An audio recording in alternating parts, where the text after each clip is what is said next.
have to be based on the objective reasonableness standard rather than the subjective intentions of Mr. Floyd and reasonable officers' analysis of that situation.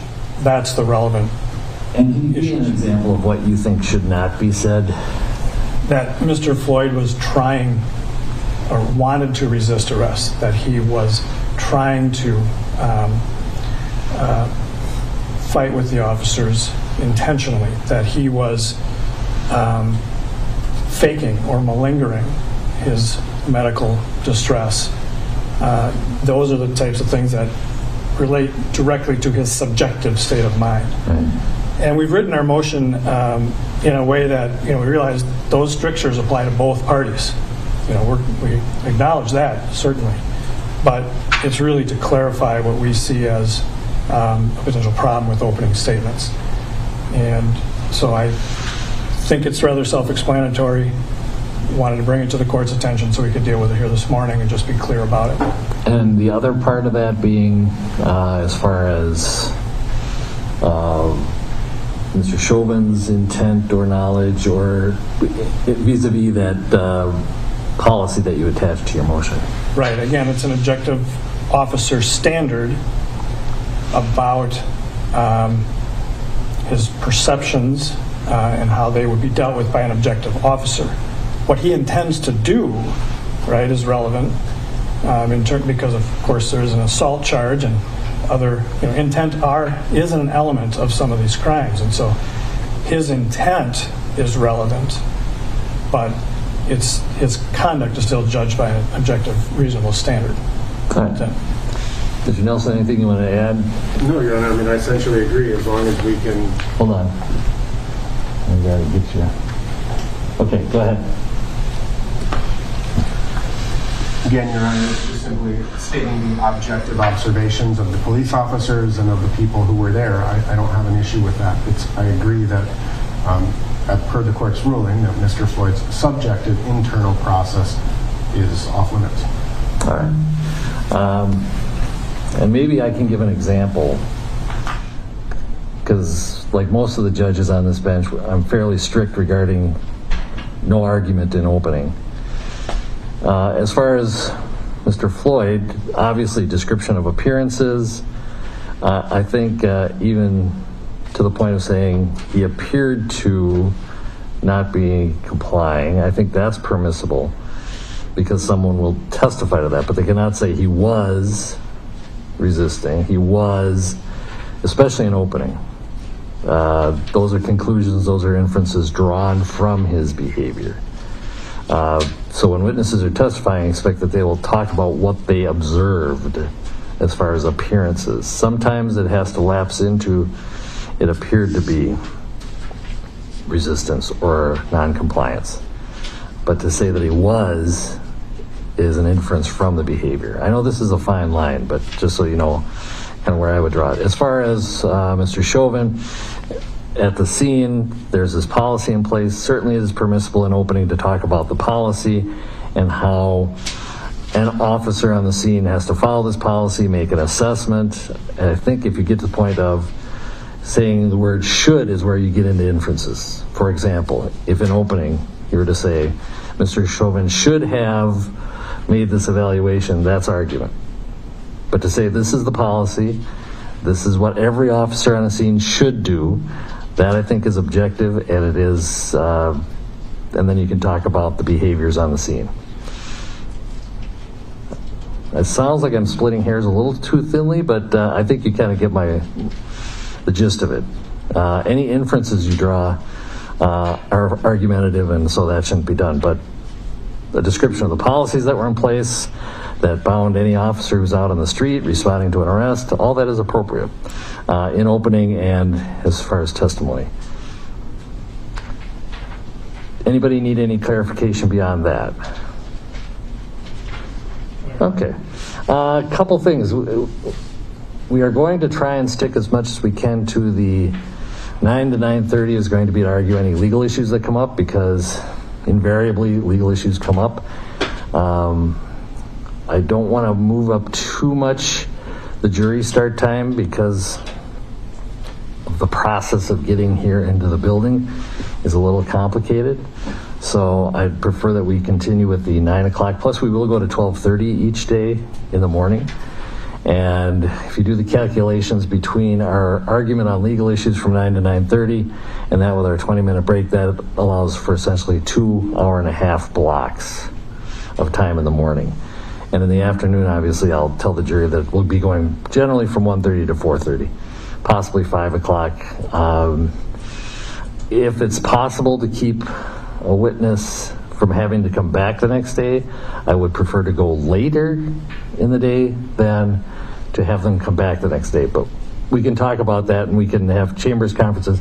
Generally, I'll be here by 8:30, at least by 8:45, if you just want to have a chambers conference about logistics, nothing substantive on the record.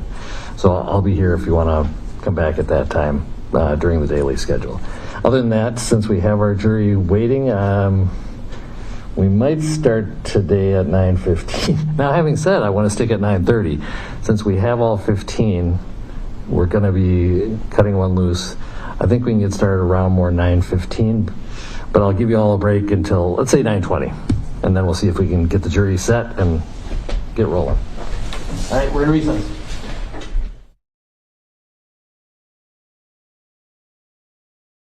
Okay, so we are expected to start this opening statements in the next couple of moments here on News Now from Fox. We just heard a motion, and we are being told that all the jurors now are present, and we kind of got a breakdown of how the judge wants to do the trial each day, and we heard about that. Let's show you from Fox 9 in Minnesota charged with murder and what to expect today in these opening trial statements. Profile cases in Minnesota history, and the world will be watching.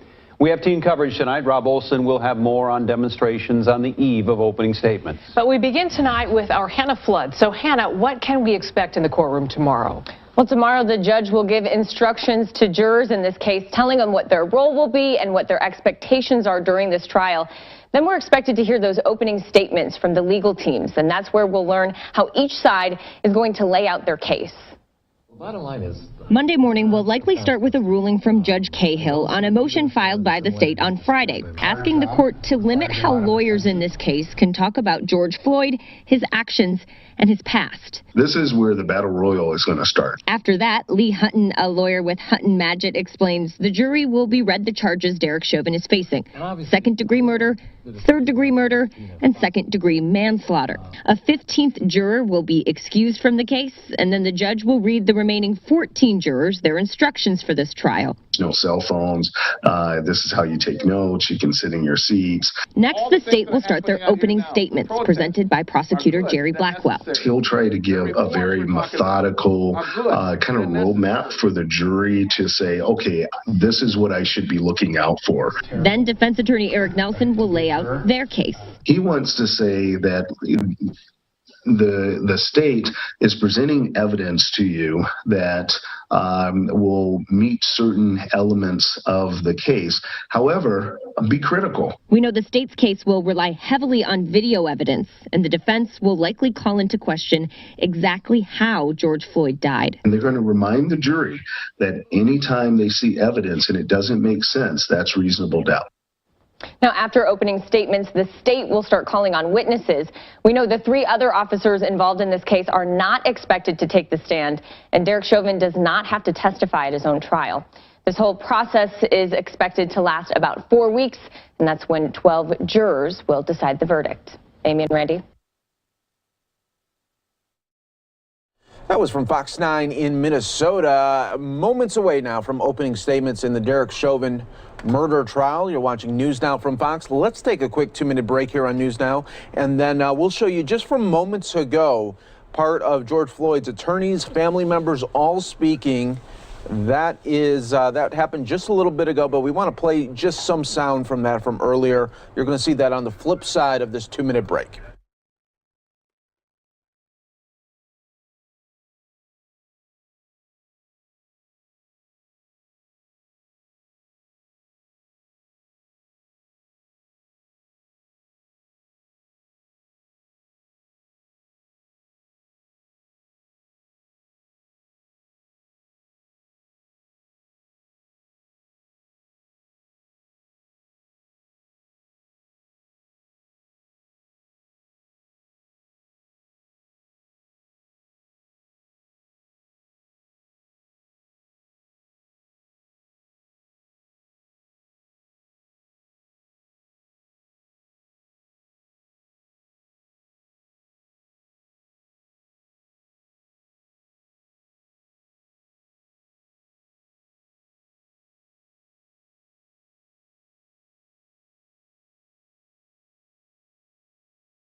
Taught me in law school that if you have the facts on your side, then by all means, argue the facts. But then they said, if the facts ain't really with you, then try to assassinate your opponent's character as a way to hopefully distract everybody from focusing in on the facts. Well, everybody, please do not be distracted. The facts are simple. What killed George Floyd was an overdose of excessive force. The transcript from the autopsies are clear. The manner and cause of death was asphyxiation by homicide. Philonus said in the hood, they choked him. It was a knee choke. And so let's remember the facts here. This murder case is not hard. Just look at the torture video of George Floyd. When anybody asks you, remind them, this murder case is not hard. Just look at the torture video of George Floyd, the most viewed murder of a police on a citizen in the history of the world. It has been viewed just in over 50 million times on YouTube and probably as many more times on cable television. Everybody has saw this video. What we want to know is, will we see justice? The whole world is watching. The whole world is watching. So you're going to hear from Attorney Tony Romanucci, Attorney Justin Miller, and Attorney Jeff Storms. And then you're going to hear from the family of George Floyd. And then after that, you're going to hear from our civil rights leader, America's civil rights leader, Al Sharpton. We're trying to time it where we can get it right at 8 minutes and 8:46. And we're going to try to keep time. And then Reverend Al, after he gives us our call to action, we're going to take a knee for 8 minutes and 46 seconds. And hopefully everybody within the sound of his voice will join us in taking that knee to understand what George Floyd went through the last minutes and seconds of his life. Without further ado, Attorney Tony Romanucci, a great, great lawyer from Chicago, Illinois, my brother in this struggle. Good morning, everybody. My name is Antonio Romanucci. Yesterday, I said we were on day 306 of George Floyd being killed. Today is day 307, but it's the first day of justice for the criminal case. As my brother Ben Crump said, this is a case of common sense. This is not a case about George Floyd's character. This is not a case about George Floyd's past. This is the case about what happened on May 25th of 2020. And I will tell you this. Remember, mechanical asphyxiation by homicide. And that was determined by the 2 independent medical examiners that we brought to this town to examine George days after he was killed. And why we did that? Because we had to challenge and attack the narrative that Hennepin County had put out that George had died of a fentanyl overdose. Immediately you could see that their message was for George Floyd when it should have been about Derek Chauvin. And we are here to be the messenger for the goodness of George Floyd and what Derek Chauvin did on George Floyd that day. We're here because civil justice. We're there towards civil justice. Today, criminal justice. But I will tell you that we have to message something even more important. We have to message change of laws. The Minnesota General Assembly will have an opportunity to change one of the most important laws that we've ever had in this state. And that's changing the arbitration reform bill. We want it named the George Floyd Reform Arbitration Bill. We want it so that if a chief of police fires a police officer because they lied, because they used unreasonable use of force, because they were egregious conduct, we want that termination by the chief of police to stand. We don't want it overturned by an arbitrator. We want the chief of police, just like Chief Arredondo did in this case. He fired those police officers because they failed to intervene, because they didn't try and save George's life when he said, "I can't breathe," just like we're all doing right now. We're breathing. We don't have to think about it. George was begging to breathe. That is deserving of termination. It's not deserving of an arbitrator to review that termination and overturn it. But we're here in George's spirit because every single day since his death, George has sent a message. And he's going to send a message in perpetuity. We're going to make sure that never, ever needless death happens again. Where an unrestrained, non-violent man, a black man, killed at the hands of white police officers never happens again. Thank you very much. Thank you, Tom. Thank you, Attorney Romanucci. And hailing from Atlanta, Georgia, a person who has been instrumental in helping us achieve that historic civil justice for the family of George Floyd, especially the child of George Floyd, my brother, Attorney Justin Miller, who is partners with Attorney Chris Stewart. Thank you, man. Good morning. My name is Attorney Justin Miller. On behalf of my law partner, Chris Stewart, who couldn't be here with you today, I bring you greetings. This today is not the trial of George Floyd. And I've heard people say that. This is the George Floyd trial. This is the George Floyd trial. George Floyd is not on trial. This is the trial of Derek Chauvin, and it should be printed and spoken about that way every single time we talk about it. This trial is about America being America for all Americans. Not just some of us, all Americans. And it can be that way, and it should be that way. We have to take time now to think about what we want for our children and for our families. This family behind me is suffering, and they've been suffering since the beginning of this thing, and they're going to suffer long after all of you have gone and all of us are gone. What we want to do and what this trial can do is to make sure that no other families have to suffer in this manner. George Floyd was murdered. He wasn't killed. He didn't die. Right. He was murdered. Yeah. And when a man is murdered, there should be retribution. There's no real justice, in my opinion, for a person who was murdered.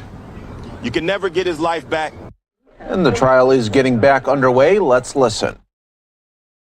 So that you may take on the important duty of being judges. In this case, you will be the judges of the facts, and I will be the judge of the law.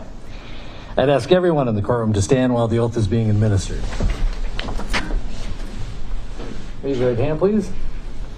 Do you swear or affirm that you will be attentive during this trial and follow the instructions of the court so that you may reach a fair and just verdict, that you will not discuss this case with anyone until submitted to you for deliberation, and will keep your verdict secret until it is delivered to the court? If so, say I do. Thank you. You may be seated.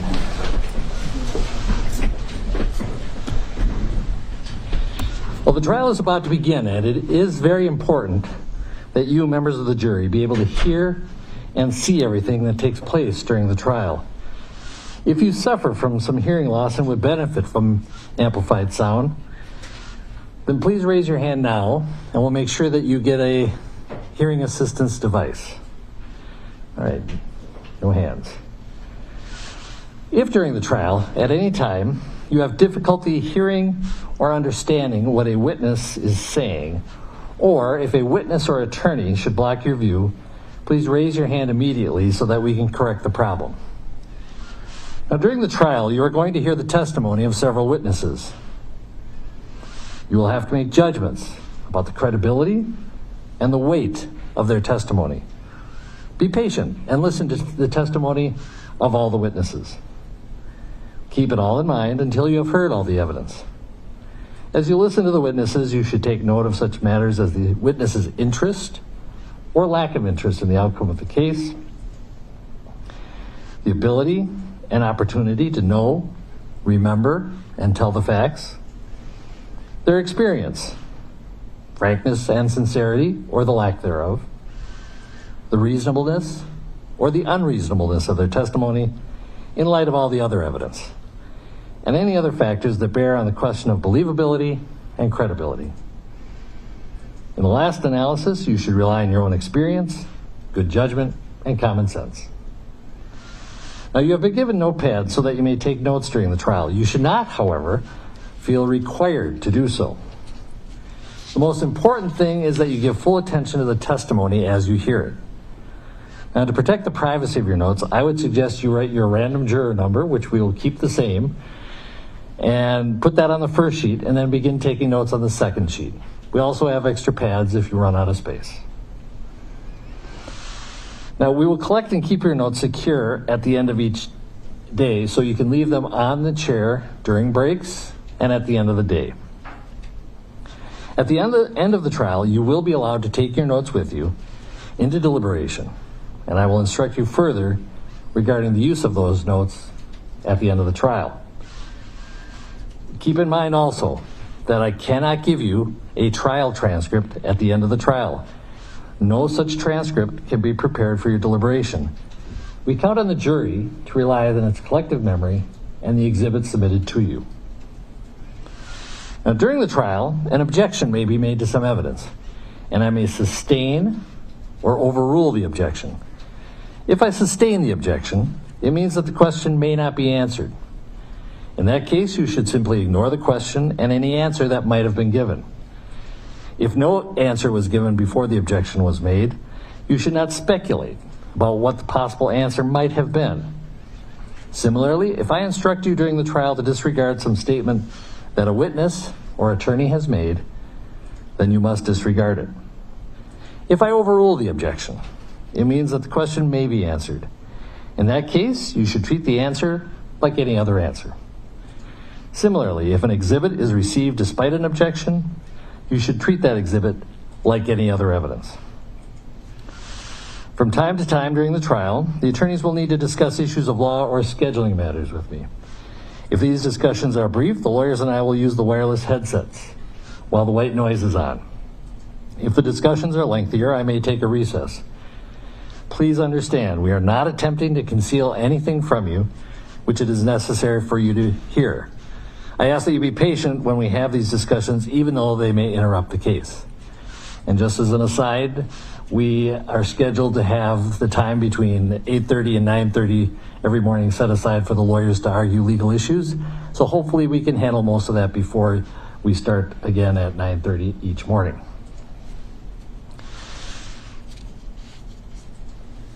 Now, when I turn on the white noise, that's your indication that the conversation is not for you. So please, do not attempt to listen in, and please come to order when I turn the white noise off. And I'm also giving that instructions to anyone who's a spectator here. The white noise is a private conversation, usually about scheduling, nothing exciting, between me and the attorneys.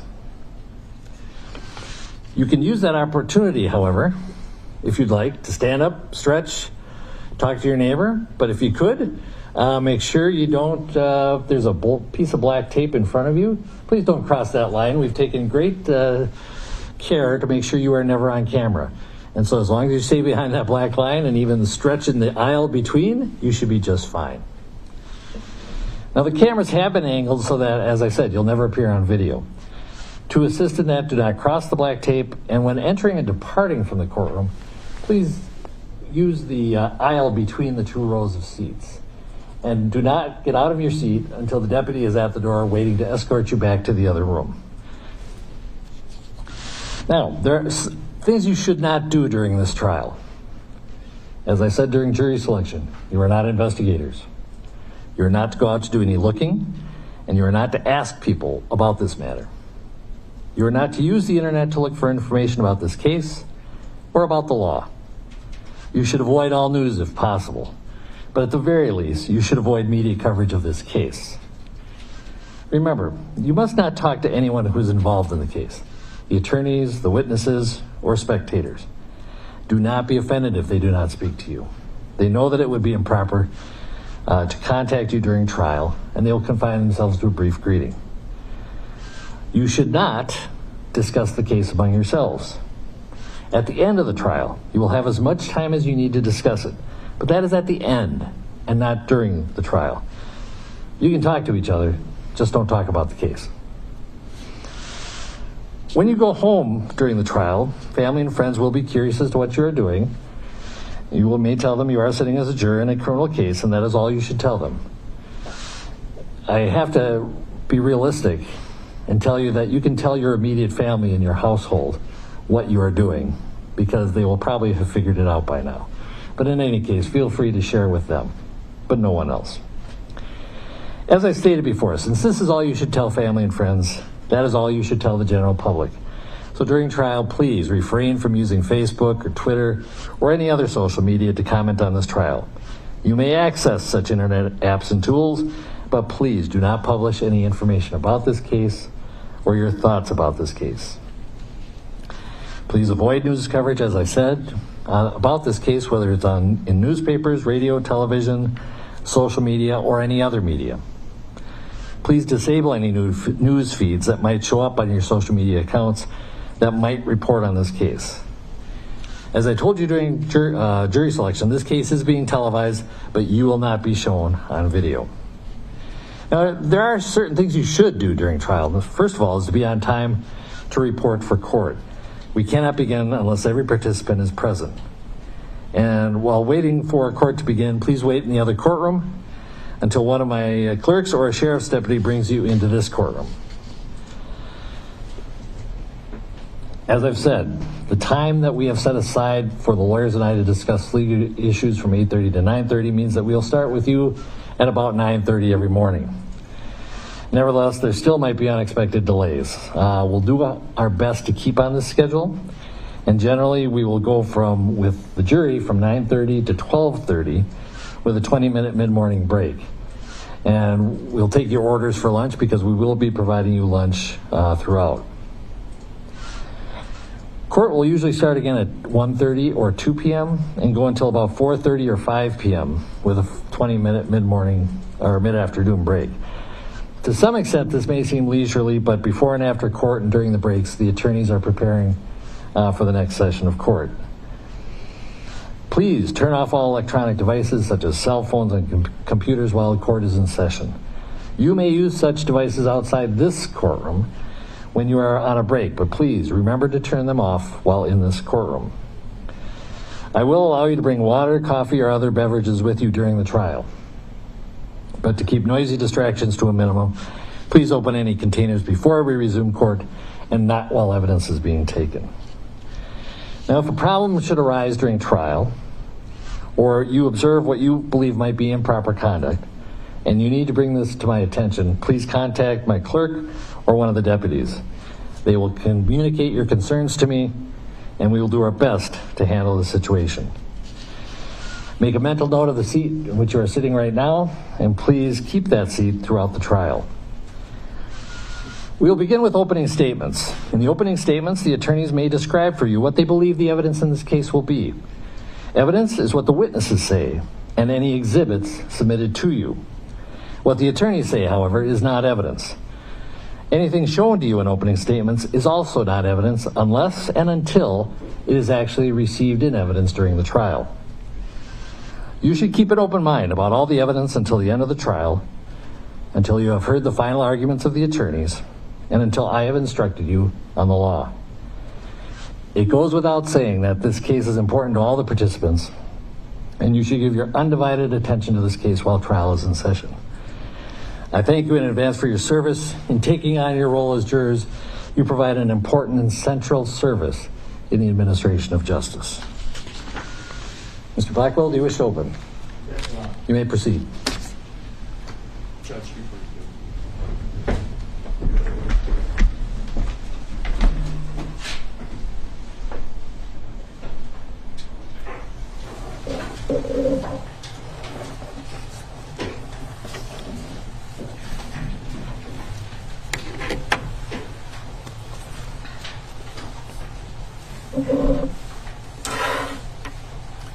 May it please the court, counsel. Ladies and gentlemen of the jury, good morning. My name is Jerry Blackwell, and I apologize for talking to you through this plexiglass, but it's probably the least of the gifts that the pandemic has given us. You're going to learn in this case a lot about what it means to be a public servant and to have the honor of wearing this badge. It's a small badge that carries with it a large responsibility and a large accountability to the public. What does it stand for? It represents the very motto of the Minneapolis Police Department: to protect with courage, to serve with compassion. But it also represents the essence of the Minneapolis Police Department approach to the use of force against its citizens when appropriate. A sanctity of life and the protection of the public shall be the cornerstones of the Minneapolis Police Department's use of force. Compassion, sanctity of life, cornerstones, and that little badge is worn right over the officer's heart. But you're also going to learn that the officers take an oath when they become police officers. They take an oath that I will enforce the law courteously and appropriately, and as you will learn, as applies to this case, never employing unnecessary force or violence. And not only that, I recognize the badge of my office as a symbol of public faith, and I accept it as a public trust to be held so long as I am true to the ethics of police service. Symbol of public faith, ethics to police service, sanctity of life, all of this matters tremendously to this case, because you will learn that on May 25th of 2020, Mr. Derek Chauvin betrayed this badge when he used excessive and unreasonable force upon the body of Mr. George Floyd. That he put his knees upon his neck and his back, grinding and crushing him until the very breath, no, ladies and gentlemen, until the very life were squeezed out of him. You will learn that he was well aware that Mr. Floyd was unarmed, that Mr. Floyd had not threatened anyone, that Mr. Floyd was in handcuffs, he was completely in the control of the police, he was defenseless. You will learn what happened in that 9 minutes and 29 seconds. The most important numbers you will hear in this trial are 929. What happened in those 9 minutes and 29 seconds when Mr. Derek Chauvin was applying this excessive force to the body of Mr. George Floyd. We have two objectives in this trial, ladies and gentlemen. The first objective is to give Mr. Chauvin a fair trial. Mr. Chauvin has a presumption of innocence. He is presumed to be innocent until proven guilty. We plan to prove to you, beyond a reasonable doubt, that Mr. Chauvin was anything other than innocent on May 25th of 2020. And our second objective, ladies and gentlemen, is to bring you the evidence, which I'm trying to preview this morning. We are bringing this case, this prosecution against Mr. Chauvin, for the excessive force that he applied onto the body of Mr. George Floyd, for engaging in behavior that was imminently dangerous, in the force that he applied without regard for its impact on the life of Mr. George Floyd. So let's begin by focusing then on what we will learn about this 9 minutes and 29 seconds. And you will be able to hear Mr. Floyd saying, "Please, I can't breathe. Please, man, please." In this 9 minutes and 29 seconds, you will see that as Mr. Floyd is handcuffed there on the ground, he is verbalizing 27 times, you will hear, in the 4 minutes and 45 seconds, "I can't breathe. Please, I can't breathe." You will see that Mr. Chauvin is kneeling on Mr. Floyd's neck and back. He has one knee on his neck, and the knee on his back is intermittently off and on his back, as you'll be able to see for yourself in the video footage. You will hear Mr. Floyd as he's crying out, you hear him at some point cry out for his mother when he's being squeezed there. He's very close to his mother, you will learn. You will hear him say, "Tell my kids I love them." You will hear him say about his fear of dying, he says, "I'll probably die this way. I'm through. They're going to kill me. They're going to kill me, man." You will hear him crying out, and you will hear him cry out in pain. "My stomach hurts. My neck hurts. Everything hurts." You'll hear that for yourself. "Please, I can't breathe. Please, your knee on my neck." You will hear it, and you'll see at the same time while he's crying out, Mr. Chauvin never moves. The knee remains on his neck, sunglasses remain undisturbed on his head, and it just goes on. You will hear his final words when he says, "I can't breathe." Before that time, you'll hear his voice get heavier. You will hear his words further apart. You will see that his respiration gets shallower and shallower and finally stops when he speaks his last words, "I can't breathe." And once we have his final words, you'll see that for roughly 53 seconds, he is completely silent and virtually motionless with just sporadic movements. You're going to learn those sporadic movements matter greatly in this case because what they reflect. Mr. Floyd was no longer breathing when he's making these movements. You will learn about something in this case called an anoxic seizure. It is the body's automatic reflex when breathing has stopped due to oxygen deprivation. We'll be able to point out to you when you'll see the involuntary movements from Mr. Floyd that are part of an anoxic seizure. Not only that, you're going to learn about something that's called agonal breathing. When the heart is stopped, when blood is no longer coursing through the veins, you will hear the body gasp as an involuntary reflex. We'll point out to you when Mr. Floyd is having the agonal breathing, again, as a reflex, involuntary reflex to the oxygen deprivation. So we learn here that Mr. Floyd at some point is completely passed out. Mr. Chauvin continues on as he had, knee on the neck, knee on the back. You'll see he does not let up and he does not get up. For the remaining, as you can see, 3 minutes and 51 seconds. During this period of time, you will learn that Mr. Chauvin is told that they can't even find the pulse of Mr. Floyd. You learn he's told that twice. They can't even find the pulse. You'll be able to see for yourself what he does in response. You will see that he does not let up and that he does not get up. Even when Mr. Floyd does not even have a pulse, it continues on. It continues on, ladies and gentlemen, even after the ambulance arrives on the scene. The ambulance is there, and you'll be able to see for yourself what Mr. Chauvin is doing when the ambulance is there. You can compare, you'll be able to compare how he looks in this photograph to how he looked in the first 4 minutes and 45 seconds. Same position, doesn't let up, and you'll see he doesn't get up. The paramedic from the ambulance comes over. You'll be able to see this in the video. He checks Mr. Floyd for a pulse. He has to check him for a pulse, you'll see, with Mr. Chauvin continuing to remain on his body at the same time.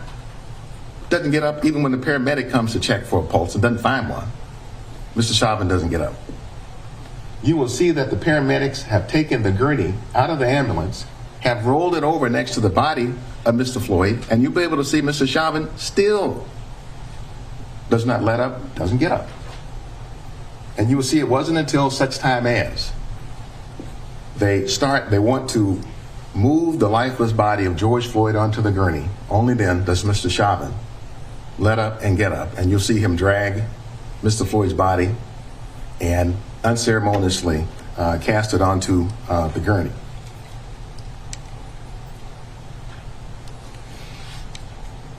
And that was for a total of 4 minutes and 44 seconds. You can see here that for the first 4 minutes and 45 seconds, you'll learn that Mr. Floyd was calling out, crying for his life. And ladies and gentlemen, not just Mr. Floyd. You're going to hear and see that there were any number of bystanders who were there, who were also calling out to let up and get up. such that Mr. Floyd would be able to breathe and to maintain and to sustain his life. But then for the remaining 4 minutes and 44 seconds, Mr. Floyd was either unconscious, breathless, or pulseless. And the compression, the squeezing, the grinding went on just the same for the total of 9 minutes and 29 seconds. You're going to learn in this case quite a lot about the Minneapolis Police Department's use of force policy. What you're going to see and learn a lot about is what is the standard for applying force against individuals, the use of force policy. You learn that Minneapolis Police Department employees shall only use the amount of force that is objectively reasonable in light of the facts and circumstances. The force used shall be consistent with current Minneapolis Police Department training. What you learn, ladies and gentlemen, is that the use of force must be evaluated from one moment to the next moment, from moment to moment. What may be reasonable in the first minute may not be reasonable in the second minute, the fourth minute, or the 9th minute and 29 seconds.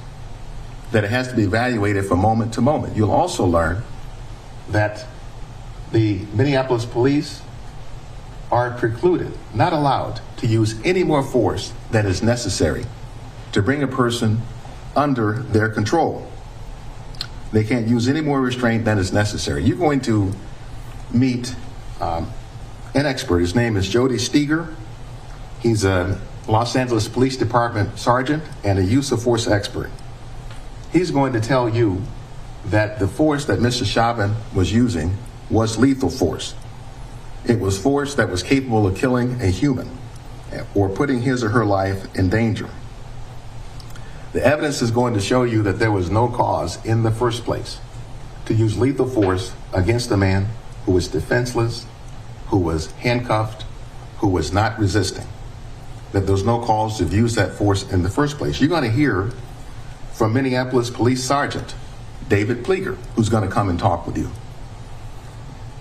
He was the officer on the scene, so he arrived at the scene after this took place.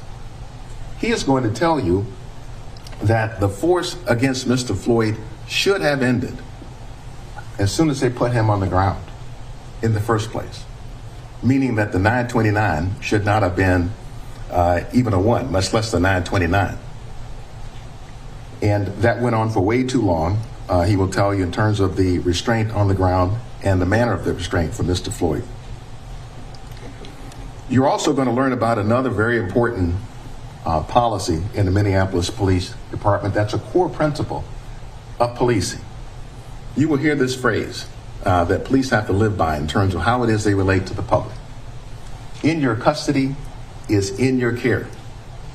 In your custody is in your care. Meaning that if you as an officer have an individual, a subject that's in your custody, it is your duty to care for that person. And you will learn that caring, ladies and gentlemen, is not a feeling. It's a verb. It's something you're supposed to do to provide care for that person.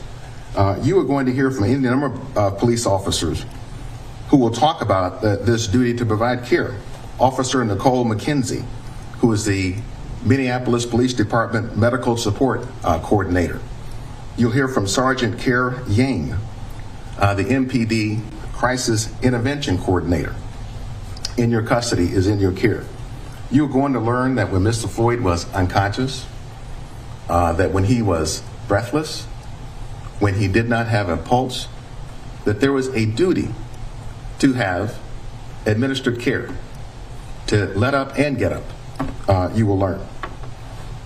You listen to Minneapolis Police Commander Katie Blackwell. No relation to my knowledge, but you will hear from Katie Blackwell, and she's going to tell you about the training that Mr. Chauvin received. You're going to hear that he was a veteran on the Minneapolis Police Department for 19 years, had been trained in CPR multiple times at the time. And you'll be able to see for yourself that when Mr. Floyd was in distress, Mr. Chauvin wouldn't help him, didn't help him. But you're also going to see that he stopped anybody else from being able to help him. You will learn that amongst the bystanders, was a first responder, a member of the Minneapolis Fire Department, who was trained in administering first aid and emergency care. She's going to come and talk with you. Her name is Genevieve Hansen. She wanted to check his pulse. She wanted to check on Mr. Floyd's well-being. She wanted him to let up and get up. She did her best to intervene, to be able to act, to intercede on George Floyd's behalf, and you'll be able to see for yourself when she approached Mr. Chauvin on top of George Floyd with both of his knees, reached for his mace in his belt and pointed it in her direction. So she couldn't help. She'll come and talk with you about that experience. Now, you're going to learn that in the aftermath of this, that Mr. Chauvin's last day of employment with the Minneapolis Police Department was on May 26th of 2020. The Minneapolis Chief of Police, Chief Arredondo, is going to come here to talk with you. He was the police chief at the time. He's the chief today. He is going to tell you that Mr. Chauvin's conduct was not consistent with Minneapolis Police Department training, was not consistent with Minneapolis Police Department policy, was not reflective of the Minneapolis Police Department. He will not mince any words. He's very clear. He'd be very decisive that this was excessive force. So ultimately, ladies and gentlemen, what was this all about in the first place? Well, you're going to learn that it was about a counterfeit $20 bill used at a convenience store. That's all. You will not hear any evidence that Mr. Floyd knew that it was fake or did it on purpose. You will learn from witnesses we will call that the police officers could have written him a ticket and let the court sort it out. You will learn that even if he did it on purpose, it was a minor offense, a misdemeanor. So in terms of the charges that we are bringing, we're going to prove to you that Mr. Chauvin's conduct was a substantial cause of Mr. Floyd's death. We've charged him with murder in the second degree, murder in the third degree, and manslaughter for using excessive force against George Floyd. You will learn that the use of excessive and unreasonable force against a citizen is an assault. In this case, we will show you that this was an assault that contributed to taking his life, an assault. We're going to show you that putting knees on somebody's neck, Mr. Floyd's, putting a knee on his back for 9 minutes and 29 seconds was an eminently dangerous activity. And he did it without regard to what impact it had on Mr. Floyd's life. We're going to show you that also. Putting him on the ground, we call it the prone position, on your stomach, face down. Putting him in the prone position, handcuffed like this in the first place was uncalled for and was an excessive use of force, let alone for 9 minutes and 29 seconds. Now, how are we going to prove these charges? We're going to prove it, ladies and gentlemen, first and foremost by witness testimony. We're going to bring in some of those bystanders that I've referred to, normal folks.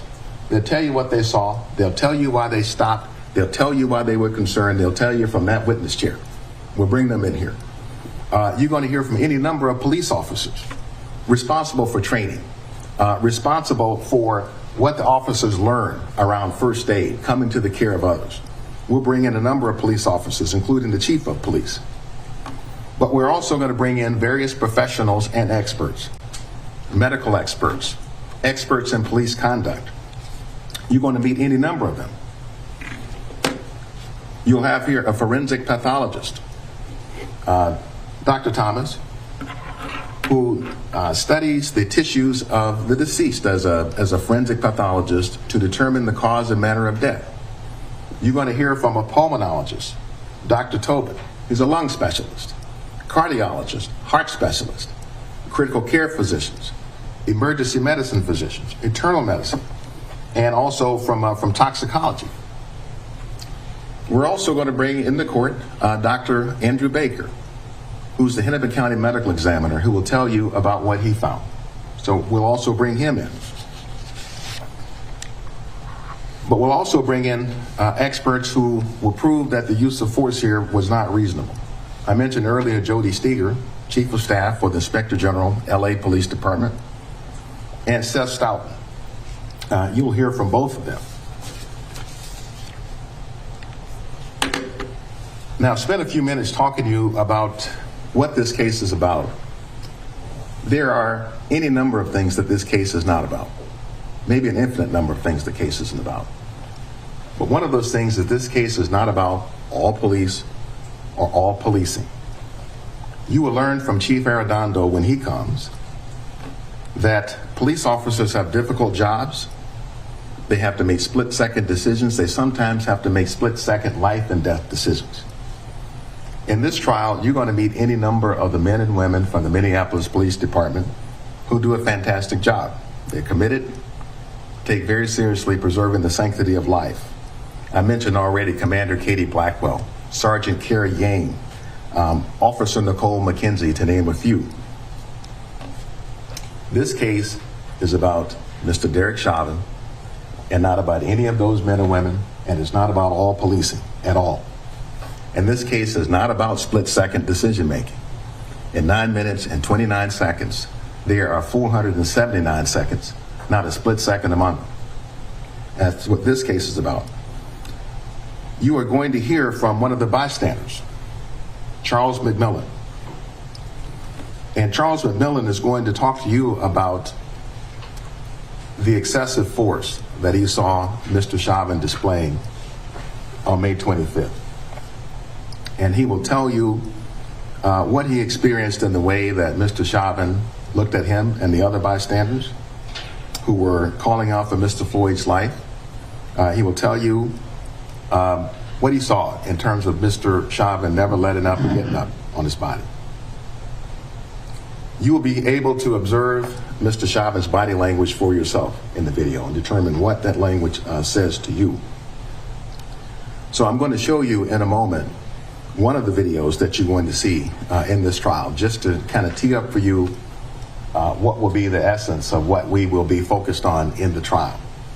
I need to tell you ahead of time that the video is graphic, that it can be difficult to watch. It is simply the nature of what we're dealing with in this trial, ladies and gentlemen. You're going to see any number of videos from the police officers who had body-worn cameras on. But you're also going to see videos from the bystanders, normal folks, the bystanders.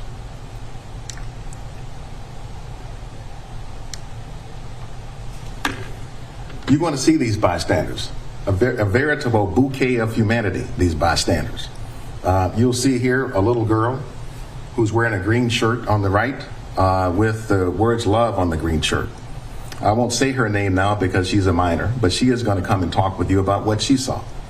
Next to her in the blue pants is her cousin, who at the time was also a minor. So I won't tell you her name, but she's also going to come in and talk to you. Cousin was taking the younger one to Cup Foods to be able to pick up candy and snacks when they came upon what was happening with Mr. Chauvin and Mr. Floyd on the ground. Next to the young woman in the blue pants is Genevieve Hansen, the first responder who tried to intervene to check his pulse and to check on Mr. Floyd. She's going to come and testify to you. Next to her is a young man named Donald Williams, trained in the security background. He's also trained in mixed martial arts, who was very excited and alarmed about what he saw in the exchange between Mr. Chauvin on top of George Floyd. He's going to come in and testify to you. So any number of these bystanders, and others also, will be coming in to talk with you. And so they come from the broad spectrum of humanity, different races, different genders. You have older people, younger people. But you will see that what they all had in common as they were going about their business is that they saw something that was shocking to them, that was disturbing to them, and it made them stop and take note. Stop and take note. They tried to first, you will learn when you meet them, to intercede on what was happening with their voices. They tried to interject, to exhort, to please stop, to try to get into what we call good trouble just with their voices, because something there was concerning to them. And when that didn't work, you can see any number of them pulled out their cameras to document what was happening, such that it would be memorialized, such that it would not be misrepresented, such that it could not be forgotten. What we'll see this morning will be the footage taken from one of these bystanders in just a moment.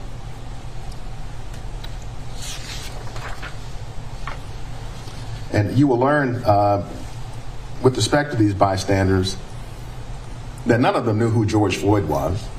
They didn't know his history. They didn't know anything about it. All they knew was they came upon an individual that they saw was in some serious distress under the knees of Mr. Chauvin, and it alarmed them. Let me show you what the scene looks like just briefly. Here in Minneapolis, this takes place at the intersection of Chicago Avenue and 38th Street at Cup Foods. If you can see the image of a squad car on Chicago Avenue, that is ultimately where Mr. Floyd was being restrained on the ground, under the knees of Mr. Chauvin. We will spend quite a bit more time with this map during the trial, but just for now, I just wanted to try to set the stage for what you're going to see. So with that, I'm going to show you the video evidence. And the video evidence, I think, will be very helpful and meaningful to you because you can see it for yourself without lawyer talk, lawyer spin, lawyer anything. You can see it for yourself. Look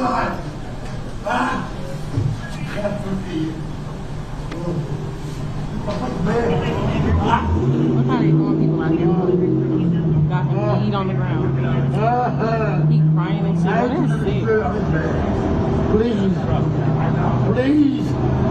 Please, I can't breathe. Please, man. Please, somebody help me.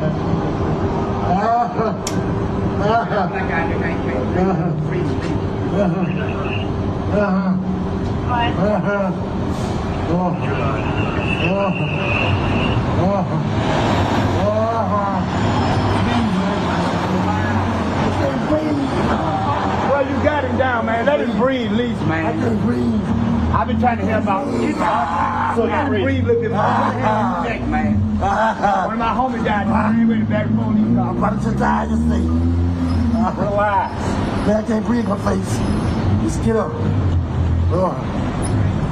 What do you want? I can't breathe. Please, the knee in my neck. I can't breathe shit. Bro, get up, get in the car, man. I will. Get up, get in the car. I can't move. I've been waiting the whole time, man. So get up, get in the car. Mama. Get up and get in the car right. I can't. Gave y'all the opportunity to get in, bro. I told you can't win. My knee. You can't win, man. I'm through. I know you is now, but you didn't listen. I'm claustrophobic. My stomach hurts. My neck hurts. Everything hurts. Get some water or something. Please. Please. I can't breathe. I'm Shut up. They gonna kill me. They gonna kill me, man. Bro, with your feet on his neck, man, you get out the car. His nose is bleeding. Like, come on now. That's wrong right there with his feet on his neck. Look at his nose. You just see your knee on his neck. Yeah, he got your feet right on his neck, bro. He ain't even resisting the rest. I cannot breathe. You just a grown, you're a tough guy. You're a tough guy, huh? I said you're a tough guy. He's not even resisting the rest, bro. His whole nose is bleeding. Fight with him? Bro, but why you just sitting there? He ain't doing nothing now. Put him in the car. They'll kill me. How long y'all gotta hold him down? Why you don't do drugs, kids? It ain't about drugs, bro. Y'all understand that? Y'all don't gotta put y'all right. He is human, bro. His nose is What I'm saying, you bleeding. can put him in the car. That's a We bum tried ass that for shit. 10 minutes. That's a bum ass shit, bro. That's a bum ass shit, bro.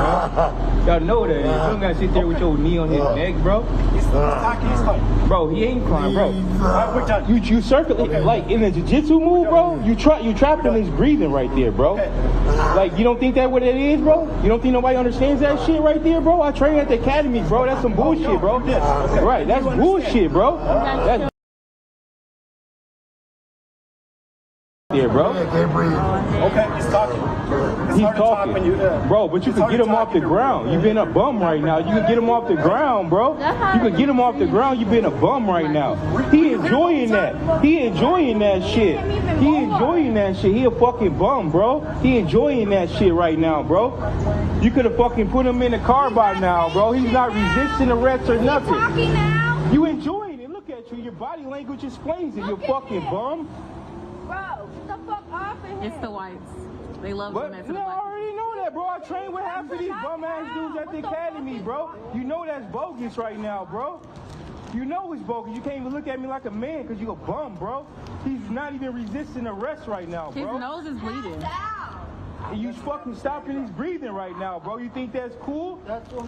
You think that's cool really though, not. right? What's your oh man, what's your badge number, bro? You think that's cool right now, bro? You'll call the police on another police. You think that's cool though, bro? You're a bum, bro. You're a bum for that. You're a bum for that, bro. You getting mad. You just sitting there stopping his breathing right now. Look The at dude him. about to go out right now, bro. Look at Bro. him. Get off of him now. What is wrong with y'all? What the fuck? He got made. He got made. He cannot breathe. Get over.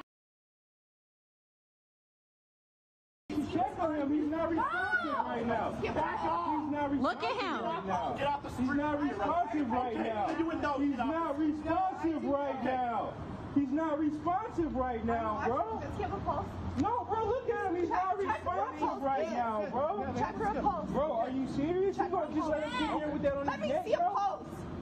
Is he breathing right now? Check his pulse. Have this conversation. Check his pulse. Okay. Check his pulse, Kyle. Kyle, check his pulse.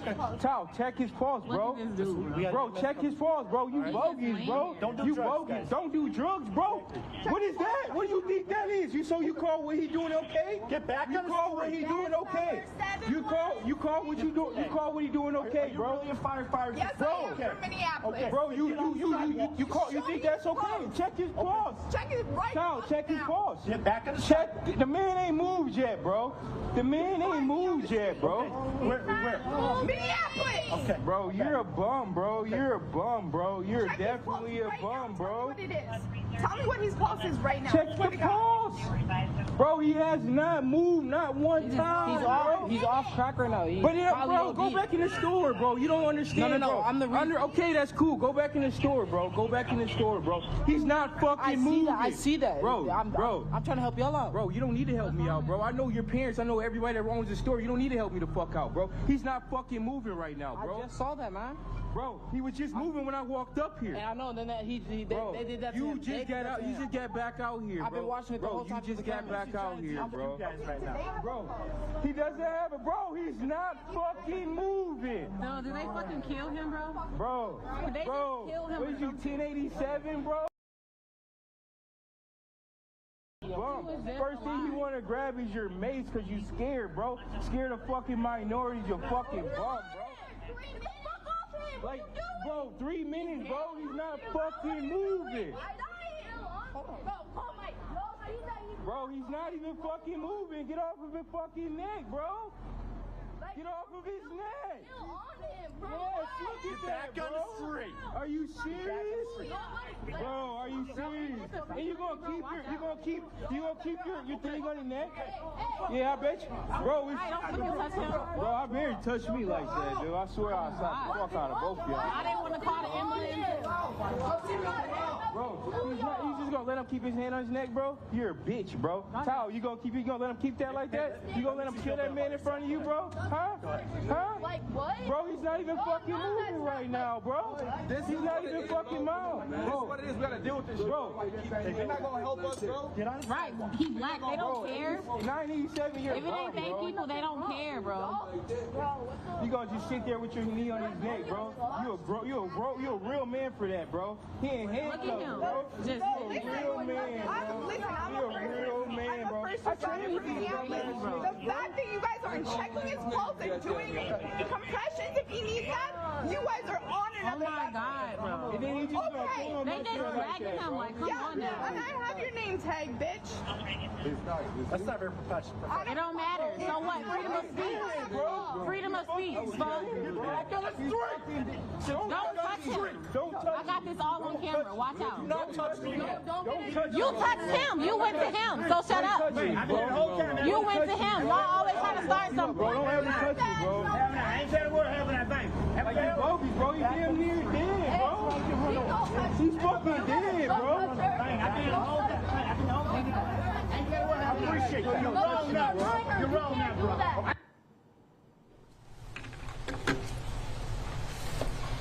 929, the three most important numbers in the case. 9 minutes and 29 seconds is how long that went on. For half of that time, Mr. Floyd was unconscious, breathless, pulseless. You will see in the videos, ladies and gentlemen, that Mr. Floyd from time to time was heaving up his right shoulder. There's a reason for that. Mr. Chauvin's on his left side, his back and his neck. He can't move that. His hands are behind his back. He's heaving up the right shoulder so he can get room for his rib cage to expand to breathe. Because at this point, you will learn he's pancaked with the hard pavement beneath him and Mr. Chauvin on top of him. In order to breathe, you have to have room for the lungs to expand in and out. And you'll see Mr. Floyd doing his best to kind of crank his right shoulder up, having to lift up his weight and Mr. Chauvin's weight on top of him to get a breath for as long as he could get a breath.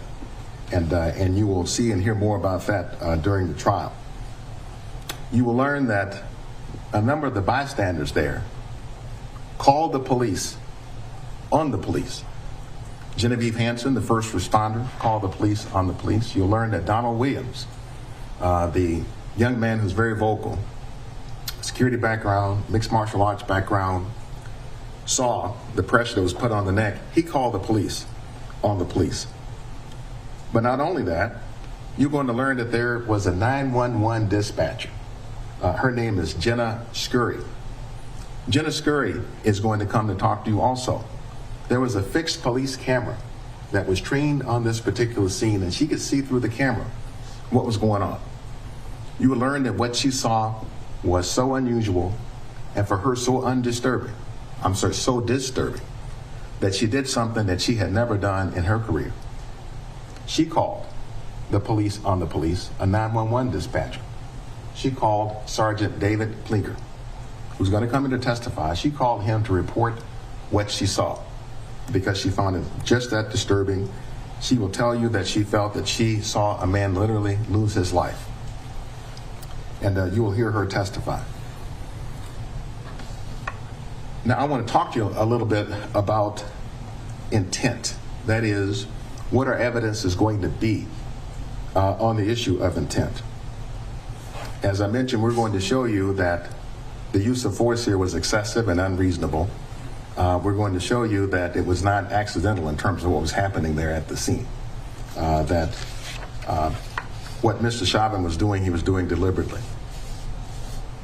Now, when we bring you the evidence of intent, it's not going to come in like a sandwich board that has a front side and a back side. And the front side says, this is our evidence of intent. And the back side says, yeah, you saw it. We will bring it to you, ladies and gentlemen, through the totality of all of the evidence, looking at it all together. You will, for example, hear from Nicole McKenzie, the medical support coordinator for the Minneapolis Police Department.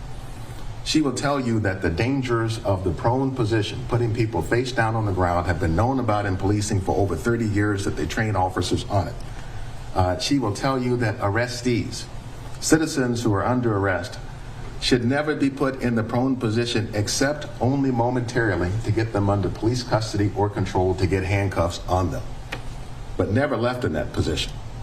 You will learn that Mr. Floyd was in handcuffs already, so they didn't need to put him on the ground to get him under police control. And she will tell you that the reason that you don't put persons or leave them in the prone position that way, let alone with a man's body weight on top of them, let alone for 9 minutes and 29 seconds, the reason you don't do that is because of the potential to obstruct the airways. You're also going to hear from Lieutenant Johnny Mercel, the Minneapolis Police Department Use of Force Training Coordinator. He's going to tell you about what training Mr. Chauvin had received.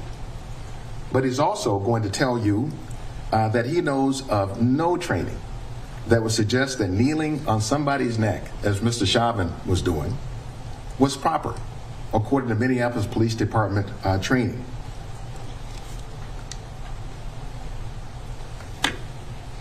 You will learn that officers are trained to avoid putting pressure on areas that are above the areas of the shoulder, on the spinal column, on the neck, on the head.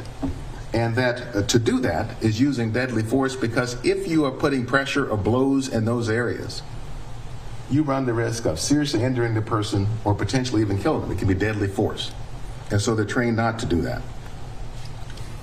But above all, you know, the police are trained in the side recovery position, that if you have to put somebody in the prone position to get them under control, you turn them over on the side as soon as possible so you don't obstruct their airways by having them on their stomach where the lungs can't expand with the chest, let alone having a weight on your back. You put them in the side recovery position right away.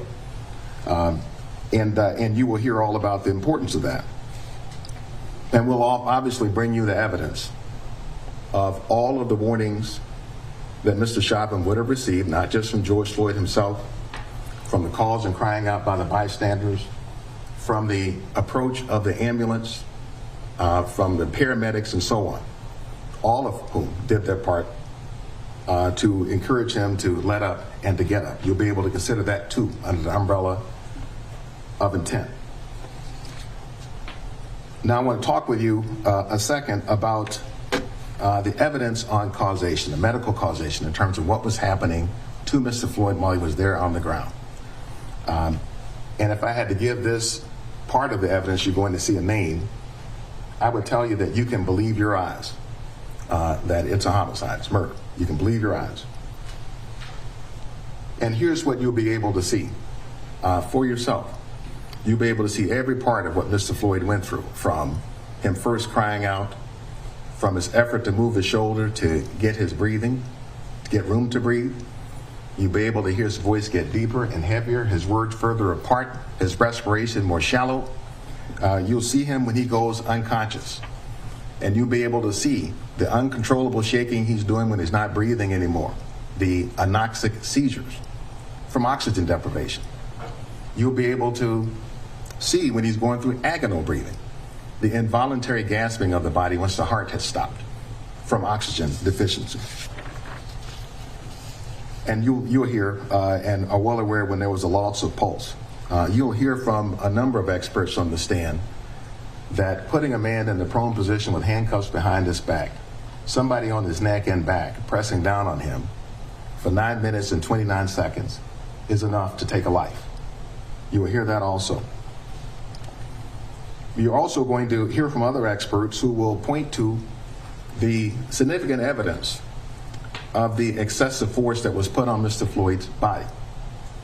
You'll be able to see, ladies and gentlemen, the road rash on the shoulders from where he's been pressed into the pavement from the weight on top that stripped off layers of the skin. The same with respect to knuckles on his hand when he's pressing up trying to get room to breathe. The damage to his nose when he pressed his face into the pavement to try to get room to breathe, ladies and gentlemen. You will learn that the last 9 minutes and 29 seconds of Mr. Floyd's life, he was only alive for part of that period of time, but it matches the patterns of somebody who dies from an oxygen deficiencies. We'll be able to point to the video evidence. You'll be able to see for yourself. You're also going to hear and see certain evidence of what this was not. This was, for example, not a fatal heart event. This was not, for example, a heart attack.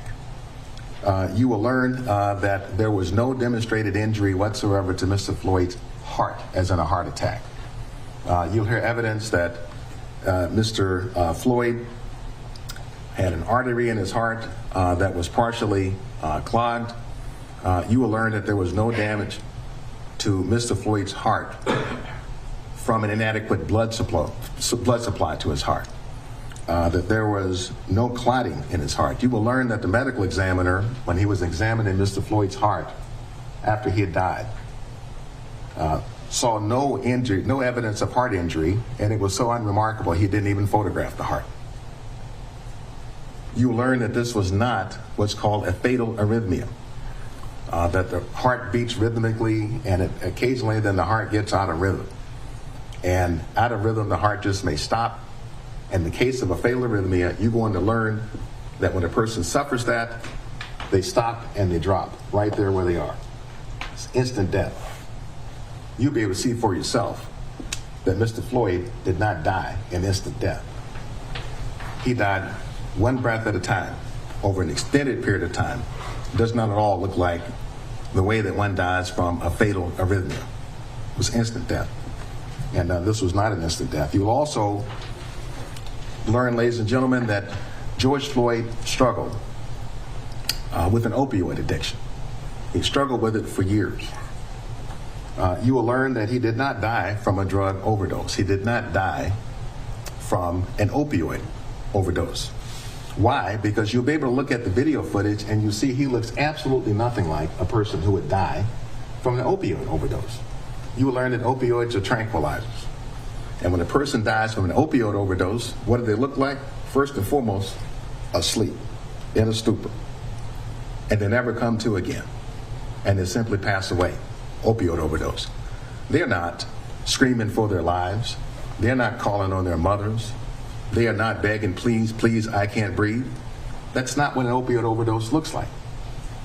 Now, you will learn that Mr. Floyd had 11 nanograms of fentanyl in his system when he died, and they may say that's a fatal amount. Well, what you have to learn is something about tolerance.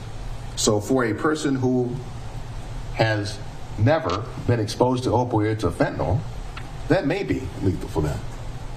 But for others who have been struggling with it for years, then they have a different tolerance level. You will learn, for example, that 11 nanograms of fentanyl is in the range that you will find in people who might receive opioid for cancer pain, for example. Mr. Floyd had lived with his opioid addiction for years, and you can see on the video that his behavior is not consistent with somebody who dies of an opioid addiction. He didn't go into slumber. He was not non-responsive. He was calling out for his life. He was struggling. He was not passing out. Now, you're also going to hear from a forensic pathologist, Dr. Lindsay Thomas. And what she does as a forensic pathologist, she studies body tissues on autopsy to try to determine the cause and manner of death. She did this over a 35-year career as a forensic pathologist. Over that period of time, she had done medical examiner, forensic pathology work in some 37 Minnesota counties. Of the 87 we have, 7 counties in Wisconsin. She had done over 5,000 autopsies and determined cause and origin or manner and cause of death and thousands of others. She's semi-retired now and works as a consultant still in the field of pathology. She was one of the persons who helped to train the current Hennepin County medical examiner, Dr. Andrew Baker, when he was just getting started out in forensic pathology. Now, here's where Dr. Baker and Dr. Thomas agree as to the manner of Mr. Floyd's death, and I will show you the findings from Dr. Baker.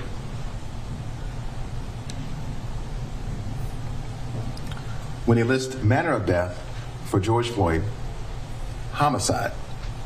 Now, I want to explain to you that when he uses homicide, it's not the way that we use it here in the courtroom. When the medical examiner says homicide, it simply means that the person died at the hands of another.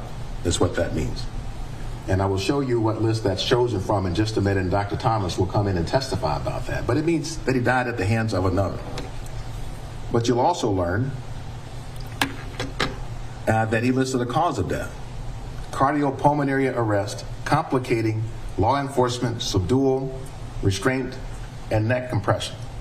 Now, I'm going to translate that into English, and you'll hear this from Dr. Thomas.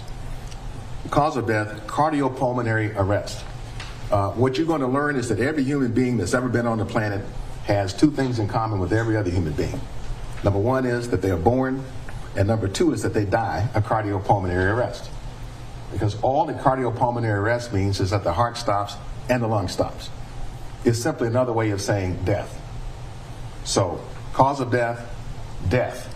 Complicating, that is involving law enforcement, subdual, that is subduing George Floyd, restraining him, and compressing his neck under cause of death. And in how the injury occurred, decedent, George Floyd, experienced a cardiopulmonary arrest while being restrained by law enforcement officers. Now, in terms of the manners of death, where you see here it says homicide, here would be the standard list of the choices that medical examiners will look to in determining what the manner of death was. How the injury or disease leads to death is manner of death, and this is Dr. Thomas will talk to you about this. 5 manners of death. Natural causes. A heart attack is a natural death, you will learn. A fatal arrhythmia is a natural cause of death, you will learn. Accident. A drug overdose is an example of an accidental death. For example, car accident can be an accidental death. Suicide, homicide, which is when they chose death at the hands of another, or undetermined, that if you can't tell which it is or what it is, you indicate undetermined.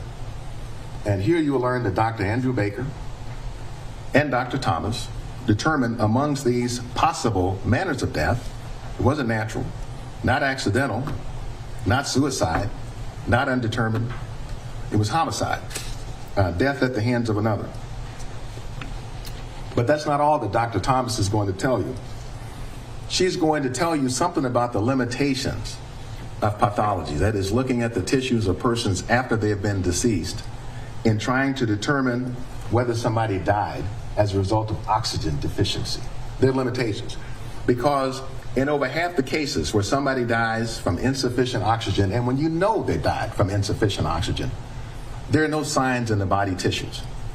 She would give you the example, for example, of somebody who's smothered by a pillow and they died that way. She said you may see nothing in the body tissues, but you know they died from oxygen deficiency because you know how they died. And here in this case, you will hear that on autopsy, they didn't see any objective things in George Floyd's tissues, but she says we have to look at all the evidence and we can see what happened at the scene.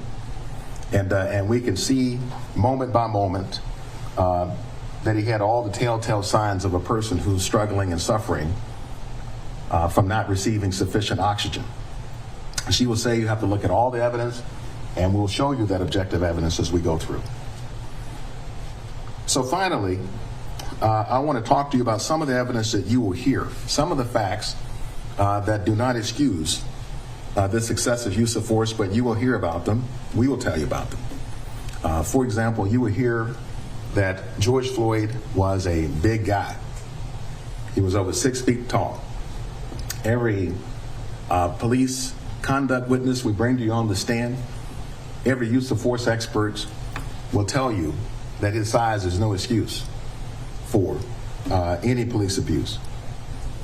You're going to hear, obviously, that he struggled with drug addiction, that he had high blood pressure. They'll talk about heart disease, and we will tell you about that heart disease that he had. What you will learn is that George Floyd lived for years, day in and day out, every day, with all of these conditions until the one day on May 25th when he ended the 9 minutes and 29 seconds, and that was the only day he didn't survive.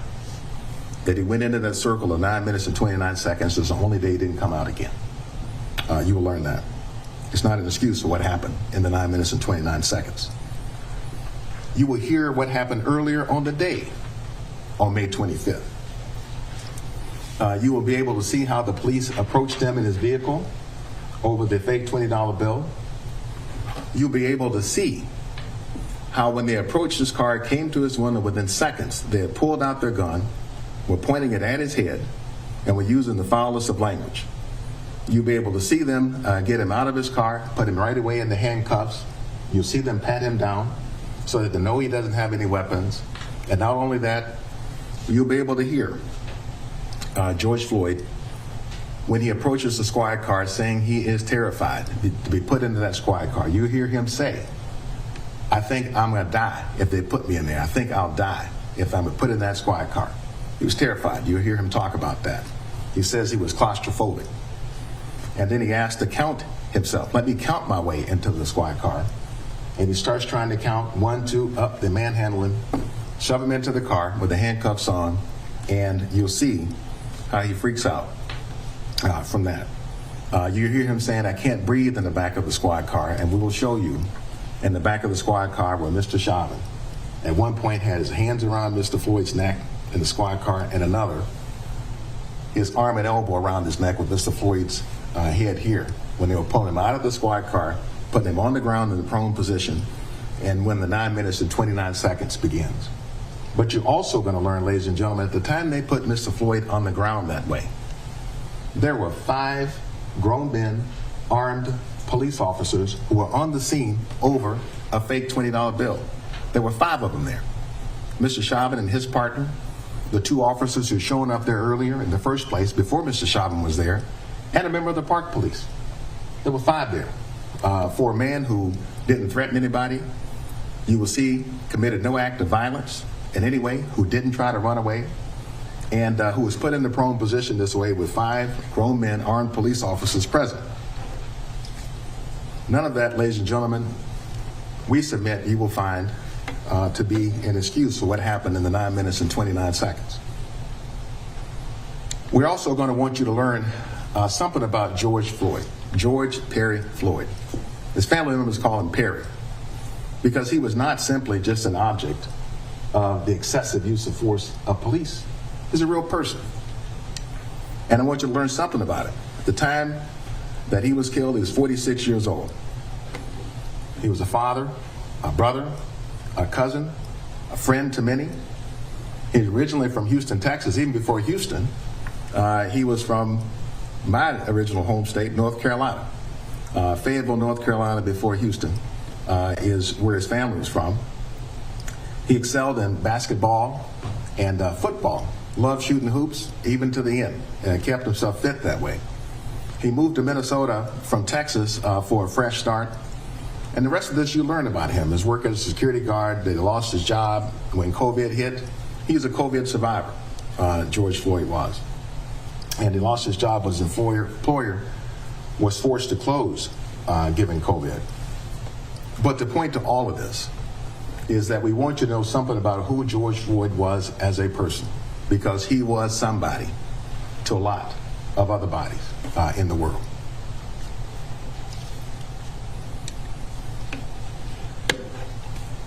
So, ladies and gentlemen, I'm going to sit down in a moment this morning. We're going to show you through the evidence that there was no excuse for the police abuse of Mr. Chauvin. We're going to ask at the end of this case that you find Mr. Chauvin guilty for his excessive use of force against George Floyd that was an assault that contributed to taking his life, and for engaging in eminently dangerous behavior, putting the knee on the neck, the knee on the back, for 9 minutes and 29 seconds without regard for Mr. Floyd's life.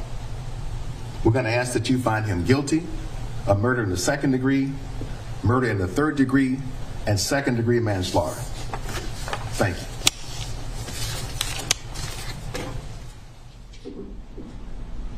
Mr. Nelson, do you wish to open at this time? Yes, sir. You may.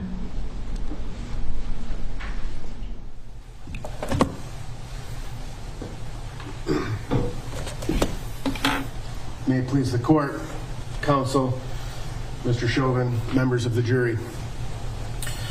A reasonable doubt is a doubt that is based upon reason and common sense. At the end of this case, we're going to spend a lot of time talking about doubt. But for purposes of my remarks this morning, I want to talk about reason and common sense and how that applies to the evidence that you're about to see during the course of this trial.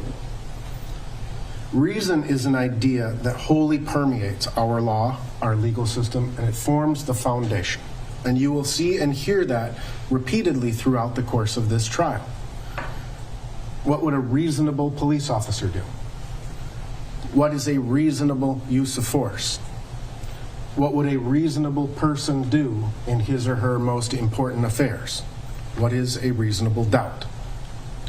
As such, reason dictates and necessitates how the evidence must be looked at and analyzed in every single case. And common sense is exactly that. It's common sense.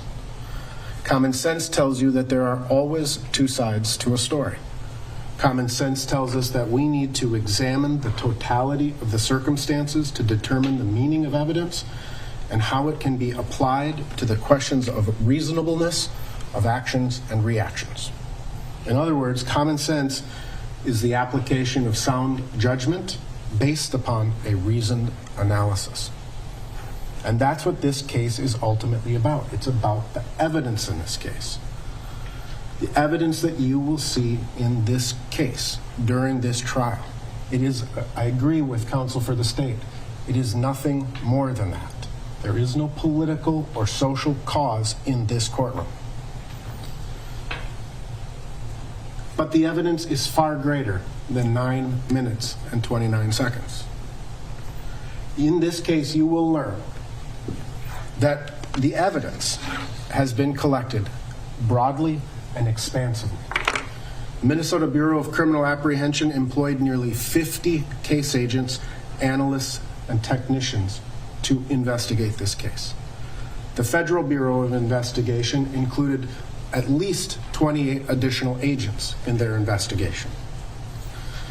These agents combined have engaged in an extensive and far-reaching investigation. They have interviewed over 50 members of the Minneapolis Police Department, including the officers who responded to the scene after Mr. Floyd was brought to the hospital. They interviewed members of the Minneapolis Police Department command staff. They interviewed officers who oversee training and policy-making decisions within the Minneapolis Police Department. They have interviewed nearly 200 civilian witnesses in this case. Some of these witnesses saw the entire incident, some who saw a portion of the incident, many who saw nothing, and some who had some piece of information to give to the officers, and others who had nothing. These agents interviewed the numerous medical personnel who attended to Mr. Floyd, and they interviewed the numerous firefighters and paramedics who responded. Agents executed approximately a dozen search warrants in this case to gather information. And in the end, you will hear a term throughout, I believe, this case called the Bates stamp number. The Bates stamp system is a way for lawyers to keep track of the case, to make sure that we are working from the same set of documents, the same set of evidence, to preserve the integrity of the investigation. You will learn that we are approaching 50,000 Bates stamped items. So this case is clearly more than about 9 minutes and 29 seconds. As you all saw during jury selection, the witness list in this case neared 400 people. So how do we begin to analyze and organize this evidence? I suggest that you let common sense and reason guide you. I propose that every witness you will hear from and every piece of evidence that you will see or hear during this trial can be assigned to one of 4 basic locations: Cup Foods, the Mercedes-Benz, Squad 320, and Hennepin County Medical Center. So let's start at the first, Cup Foods. You will learn that on May 25th, 2020, shortly after 7:00 p.m., Mr. Floyd and his friend Maurice Hall entered the Cup Foods located at 38th and Chicago. While they were there, they ran into their other friend, or Mr. Floyd's ex-girlfriend, Chauvin Hill, and he offered her a ride. You will hear from Chris Martin, who is the store clerk at Cup Foods. Mr. Martin observed Mr. Floyd. He watched his body language. He interacted with Mr. Floyd in this moment, and Mr. Martin formed the opinion that Mr. Floyd was under the influence of something. You will see the actual video from inside Cup Foods. Mr. Floyd did use a counterfeit $20 bill to purchase a pack of cigarettes. Mr. Martin realized this, and first, along with another one of his co-workers named Bill Walter, went outside to the car where Mr. Floyd, Mr. Hall, and Ms. Hill were sitting. Mr. Martin asked Mr. Floyd to come in and either buy the cigarettes, exchange, or return the cigarettes. And you will hear from Mr. Martin that Mr. Hall and Mr. Floyd refused. You will hear that a short time later, Mr. Martin went back to the car a second time.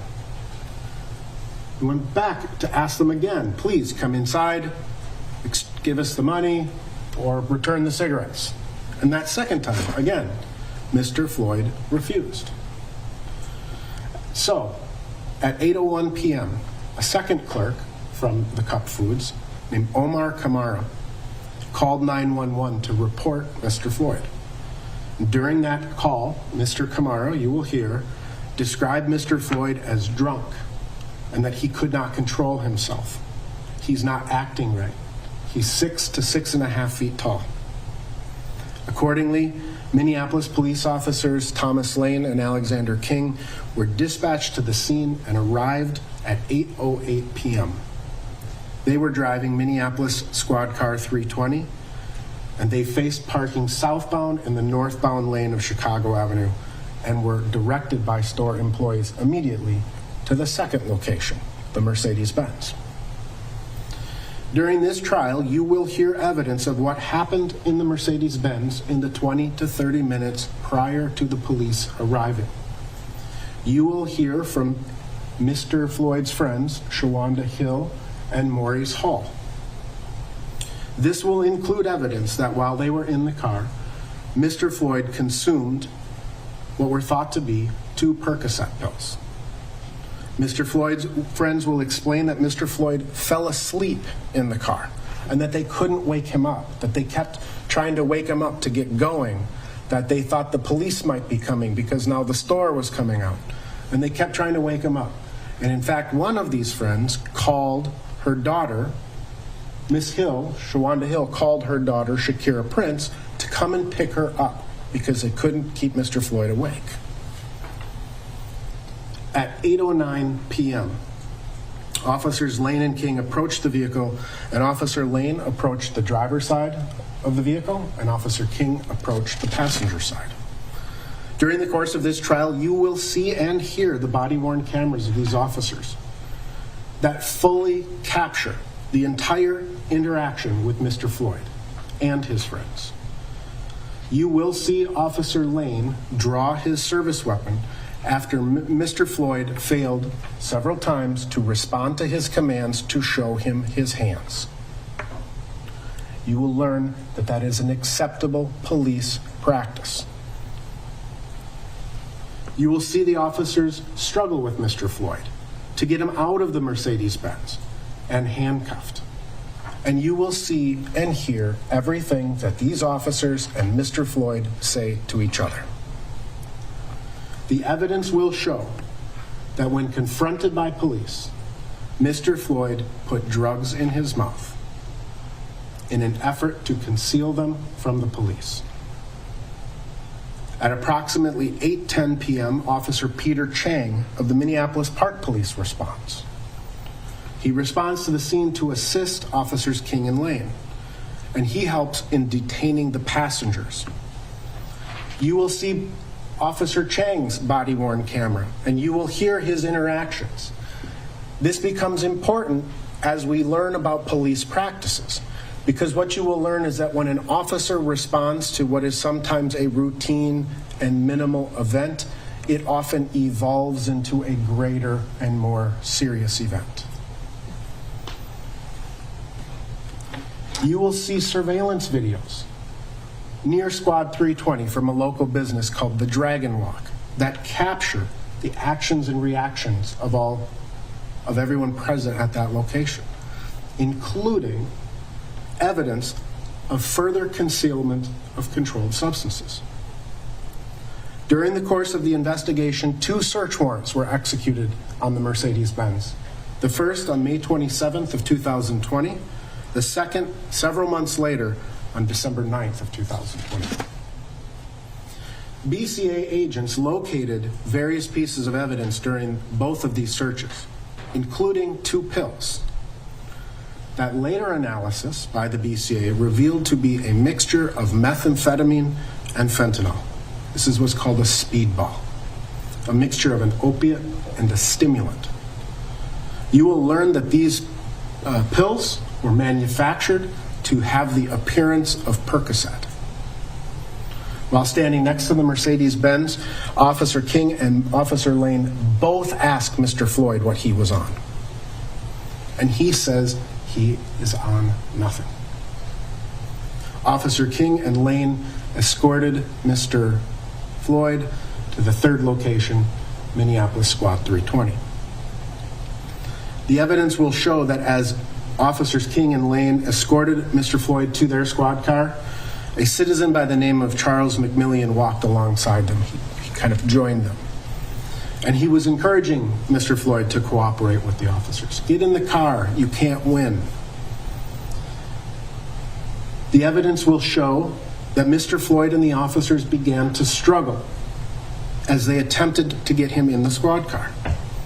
And you will learn that Officers Derek Chauvin and his partner Tu Tao arrived to assist Officers King and Lane at 8:16 and 48 seconds, almost 8:17.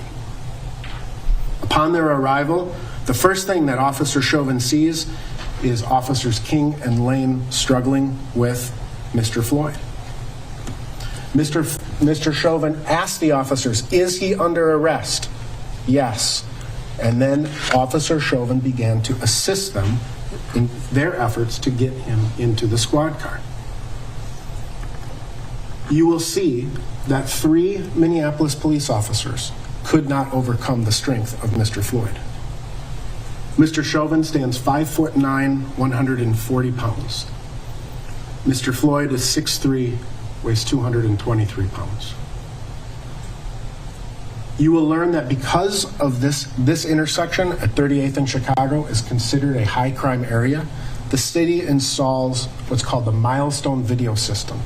It's a camera that sits high atop a pole and can surveil the entire intersection. When you see these videos pulled back from afar, you will be able to see the Minneapolis police squad car rocking back and forth during this struggle. So much so that it catches the attention of the 911 dispatcher, Jenna Scurry. This was not an easy struggle.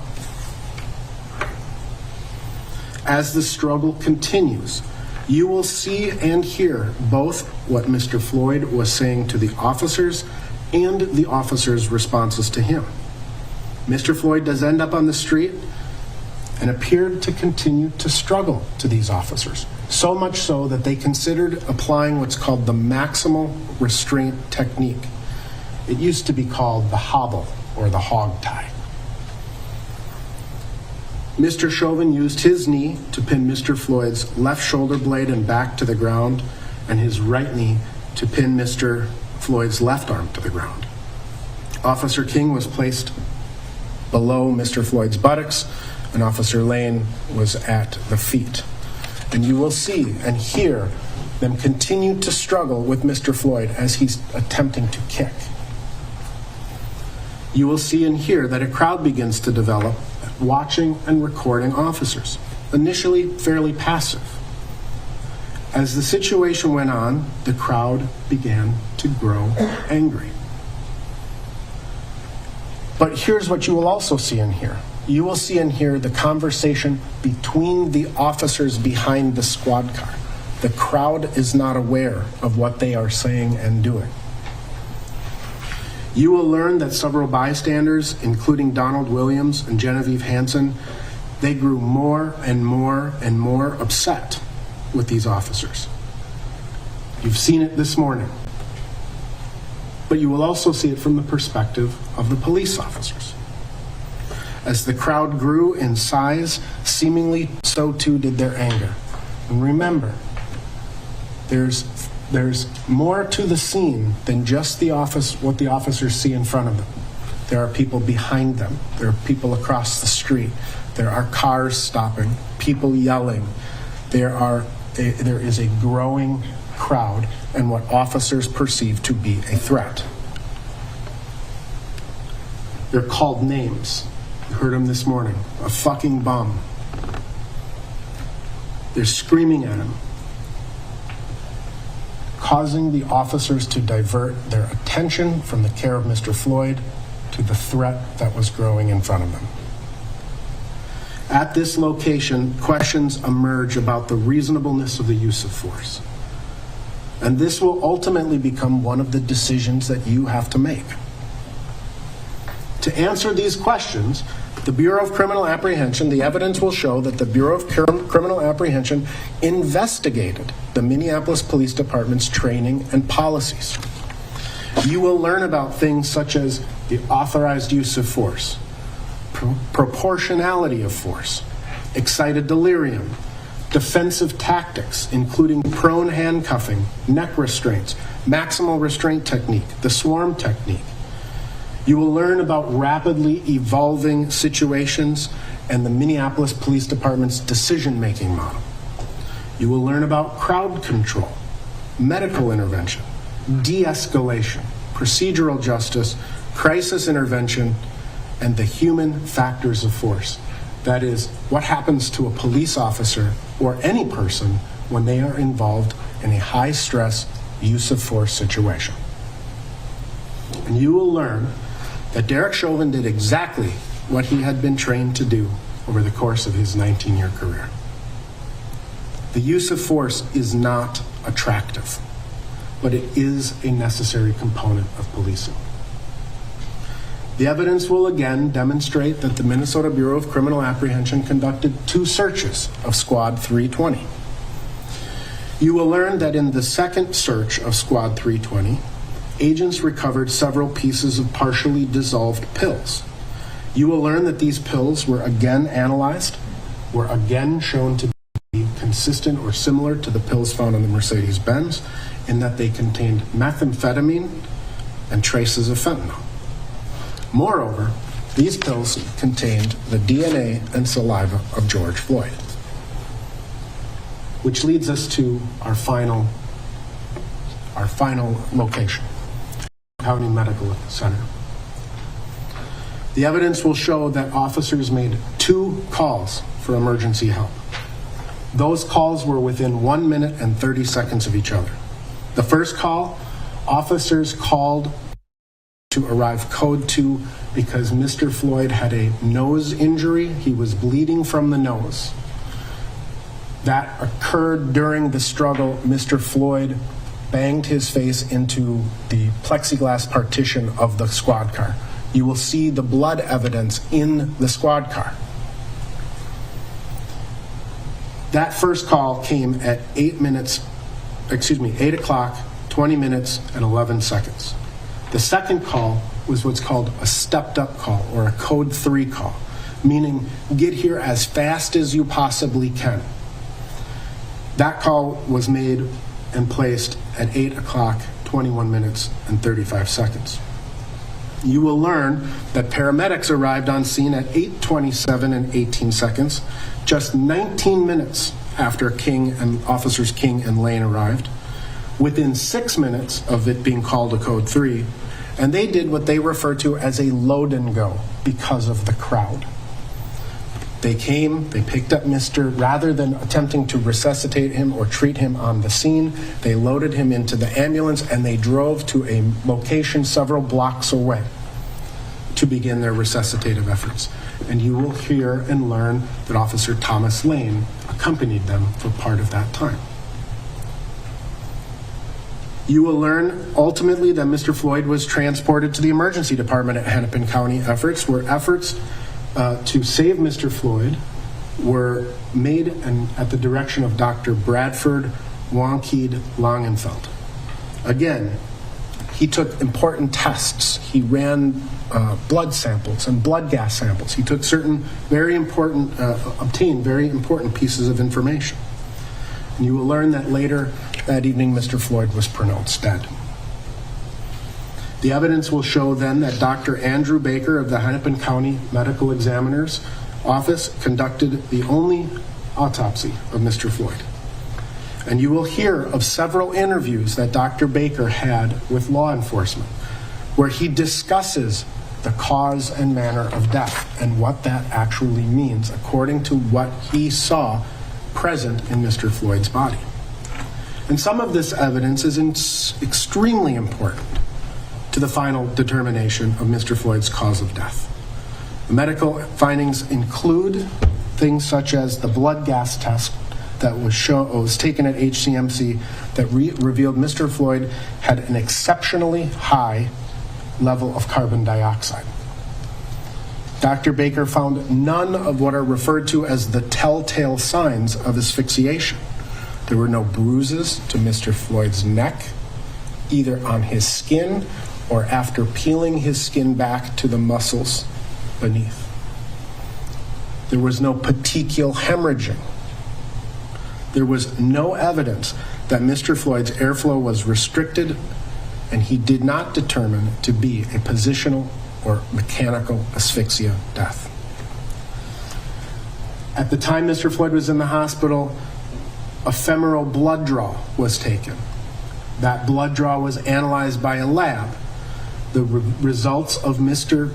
Floyd's toxicology screen revealed the presence of fentanyl and methamphetamine, among other things. And it will be important to know the difference between fentanyl and methamphetamine. The autopsy revealed many other issues, including coronary disease, an enlarged heart, what's called a paraganglioma, which is a tumor that secretes adrenaline, swelling or edema of the lungs. And the state was not satisfied with Dr. Baker's work. And so they have contracted with numerous physicians to contradict Dr. Baker's findings. And this will ultimately be another significant battle in this trial. What was Mr. Floyd's actual cause of death? The evidence will show that Mr. Floyd died of a cardiac arrhythmia that occurred as a result of hypertension, his coronary disease, the ingestion of methamphetamine and fentanyl, and the adrenaline flowing through his body, all of which acted to further compromise an already compromised heart. At the conclusion of this evidence, you will be instructed as to the law, the elements of the offense, and the court will give you detailed instructions on what you must find to convict Mr. Chauvin of these charges. But when you review the actual evidence, and when you hear the law and apply reason and common sense, there will only be one just verdict, and that is to find Mr. Chauvin not guilty. Members of the jury, we're going to take our morning recess at this time until about 11:15. I want you to keep in mind that these breaks, we try and keep as much as we can to time, but if bathroom needs and other needs are important, we can expand it a little bit. So I don't want you to be nervous about making sure all of your personal business is done within the 20 minutes. But keep in mind the 20 minutes is what we'll try and stick to for our morning and afternoon breaks. And so now, Deputy will take you back to the other courtroom. We're in recess until 11:15.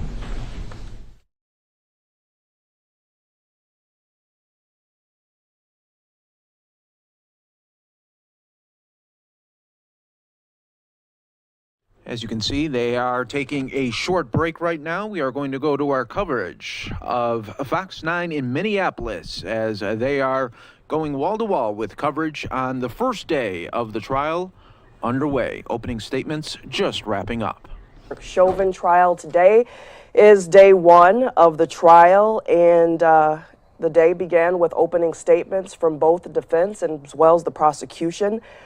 Prosecution starting off with its opening statements, that going for a little shy of an hour, and immediately after the prosecution wrapped up its opening statements, we heard from the defense. Today, as I mentioned, day one of the trial, and we heard from both sides in this case. This is a case that has garnered worldwide attention and has really sparked a movement toward racial justice. I just want to get to some of the points that we heard. I'll begin with the prosecution.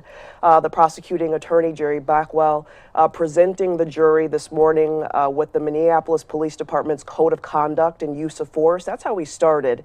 And he stated that the prosecution plans to prove beyond a reasonable doubt that Derek Chauvin, the former police officer, Minneapolis police officer at the center of this case, that he committed murder. The prosecution also presenting a timeline of events from that day, May 25th, 2020, at the intersection of 38th and Chicago and South Minneapolis. And showing that timeline, which was also interesting, that we also saw the video that many of us have seen, the moments leading up to George Floyd's death, that moment in time where Derek Chauvin had his knee on George Floyd's neck. And for many people seated in the jury, I'm told that this is video evidence that some of them are seeing for the very first time. If you recall, it's very graphic. 9 minutes and 29 seconds. It was how long the prosecution says Derek Chauvin knelt on George Floyd's neck. And as I mentioned, for many of the people seated in the jury box, this was their first time viewing that. So it really would have been interesting to see their expressions and how they, what they may have thought about what they were viewing. Now, as I mentioned, the prosecution's opening statements lasting just shy of an hour, and immediately the defense attorney, Eric Nelson, followed up with his opening statements. And he began by saying to the jury that common sense says there's always two sides to every story. And he also made a point to say that there is no social or political cause in this case, just evidence. And he told the jury that the evidence is far greater than the 9 minutes and 29 seconds of video that they had seen earlier. I also thought it was important to know that the defense attorney, Eric Nelson, also honing in on the medical examiner's report stating that George Floyd at the time of his death had fentanyl and meth in his system, coronary heart disease. He had a large heart. He had swelling of the lungs. And he says that the evidence will show that Mr. Chauvin is not guilty on the 3 charges that he's facing. That is second-degree murder, third-degree murder, and manslaughter. Now, we have a number of analysts on standby. We also have reporters on the ground, and we are hoping to get to them in just a moment. I'm hearing that we have reporter, Fox 9 reporter Paul Bloom on standby. Paul, are you there?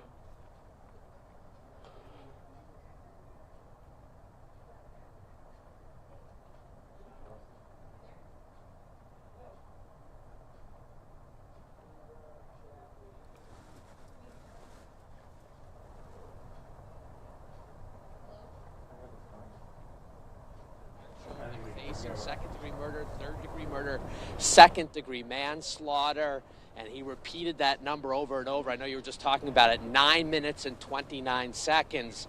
I know 846 has been the battle cry in the social justice movement following this case. That's symbolic, 8 minutes and 46 seconds. But Jerry Blackwell said this morning, keep that 846 out of your mind. It's actually 9 minutes and 29 seconds. This was not a split-second decision by Derek Chauvin to keep his knee on the back of George Floyd and George Floyd's neck for 9 minutes and 29 seconds. It was anguish. It was a torturous death, and he wants this jury to find Derek Chauvin guilty on all 3 counts. Eric Nelson then spoke maybe about half the time of Jerry Blackwell, and he said the evidence will show reasonable doubt at every turn, and that what Chauvin did was what he was trained to do in that moment. He had a suspect in his mind that his fellow officers had told him was under arrest. He was a larger man. I know the state said don't fall for this idea that George Floyd was bigger than Derek Chauvin, but Nelson put emphasis there on this idea that his client, much smaller, 5'9", 140 pounds, as opposed to George Floyd, 6'3", 220 plus pounds. And then, of course, the battle over the cause of death, described by the medical examiner as a homicide the death at the hands of another human being. But what caused that? The restriction, the positional kneeling of Derek Chauvin on the back of George Floyd for 9 minutes and 29 seconds. That's what the state says.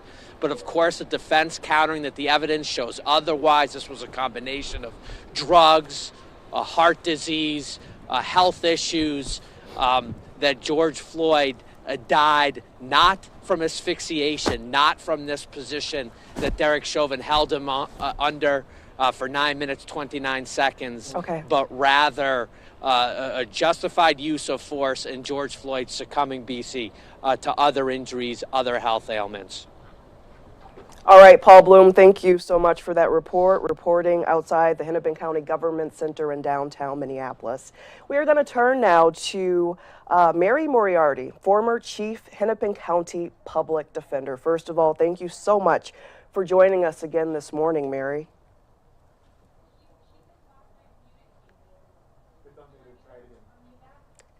And Mary, thanks again for joining us this morning. Can you hear me? Yes, I can. All right, great. So you have been following along with all of us as all of these events unfold in court. And as I mentioned before, we started with opening statements, and we first heard from Prosecutor Jerry Blackwell. And he started the case, his case, talking about the Minneapolis Police Department's code of conduct and use of force. And he has certain statements there highlighting, really trying to, in my opinion, make an impression on the jury right off the bat. What's your take? Yeah, in fact, the one I actually wrote down here was in your custody, in your care. If I was the state, I would be using that as a theme throughout the trial. If somebody's in your custody, they are in your care. I thought that was really effective. I also thought they effectively used visuals. They had PowerPoint slides, the visuals of the timing of exactly when certain things were happening to George Floyd, when he was saying certain things. I thought that was extremely effective as well. Yeah, and you mentioned they had the PowerPoint, and I thought that the timeline that they presented to the jury was also very descriptive in saying they had a couple of key messages there that George Floyd said 27 times during that encounter that he could not breathe. And they also, you know, over the course of the almost year, we've heard a lot about 8 minutes and 46 seconds, but the video presented by the prosecution this morning shows that it was actually 9 minutes and 29 seconds that George Floyd had Officer Chauvin's knee on his neck.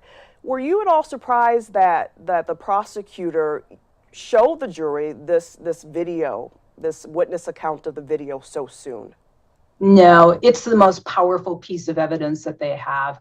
And I've watched it once. I didn't want to watch it any more than once. And even watching it a second time, especially after having the state go through with pictures. If you recall in that timeline, not only did they talk about what was happening to George Floyd, they had pictures of his face. They also had various pictures of Chauvin's face about, you know, how he was looking during this.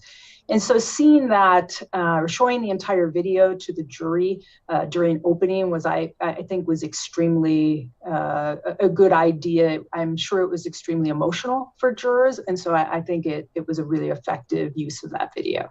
And the prosecutor, he spoke for like 58 minutes, just shy of an hour. Not quite as long as the defense attorney. Does that tell you anything? No, it's more the effectiveness of the statement versus the length of it. The idea is to keep somebody's attention, to get across your theory of the case, and to get them thinking about the issues the way you want to frame them. So the length of time is not that big a deal. It's really more about whether the opening itself was effective. And it seems like from what we gathered from the defense attorney this morning in his opening statements that they're really going to hone in on that medical examiner's report that shows that George Floyd had fentanyl in his system, he had meth in his system at the time of his death, he has a background or a history of coronary disease, a large heart, swelling on the lungs, and it basically contradicts what the prosecution is saying is that Derek Chauvin committed murder. Well, the defense is painting a different picture here. They may be painting a different picture, but it's not contrary to what the medical report says. In fact, Dr. Baker didn't look at the video when he did the autopsy because he did not want to bias himself. So he was giving the prosecution and law enforcement statements as he was working through this. He has always said that it was homicide. He's always said that there was a high level of fentanyl. In fact, what could have been a fatal amount of fentanyl to some people, heart issue. He's always said that. There's no question about that. Yet he has also always said that it was the actions of Derek Chauvin and the other police officers that were the substantial cause of death. So I think the way, and I understand why the defense portrayed it that way, but I think once we hear Dr. Baker testify, the jurors will get the whole picture and the sequence of events here. And as I've mentioned throughout this morning, is that this case has really sparked a movement towards social and racial justice, just not here in Minnesota, but across the world. And it's really had an impact. I thought it was interesting that the defense made a point to say that there is no social and there is no political cause in this case. It simply comes down to the evidence. What did you think about his comments? You can say that. Recall, he also told one of the jurors that this case is not about race. He said that twice. You could hope to think it isn't about that. And as defense, you want to focus the jurors on what their role really is here. But these jurors come in here with their lived experiences. They know what's going on here. So as I said, as defense, you try to focus the jury on what their role is. But the reality of the situation is that the jurors know that this is about much more than that.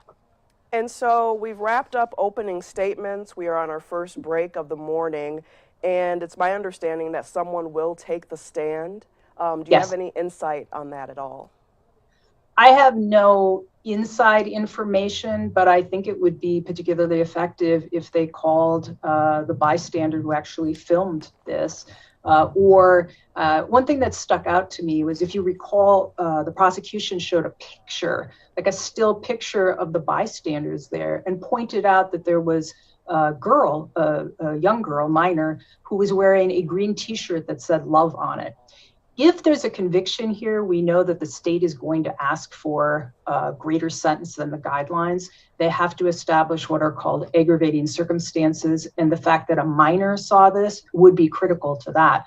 So she might be a really compelling witness to start out with. As I said, I have no inside information, but when you are the state or the defense, you want to really grab the jury with the witness who captures their attention.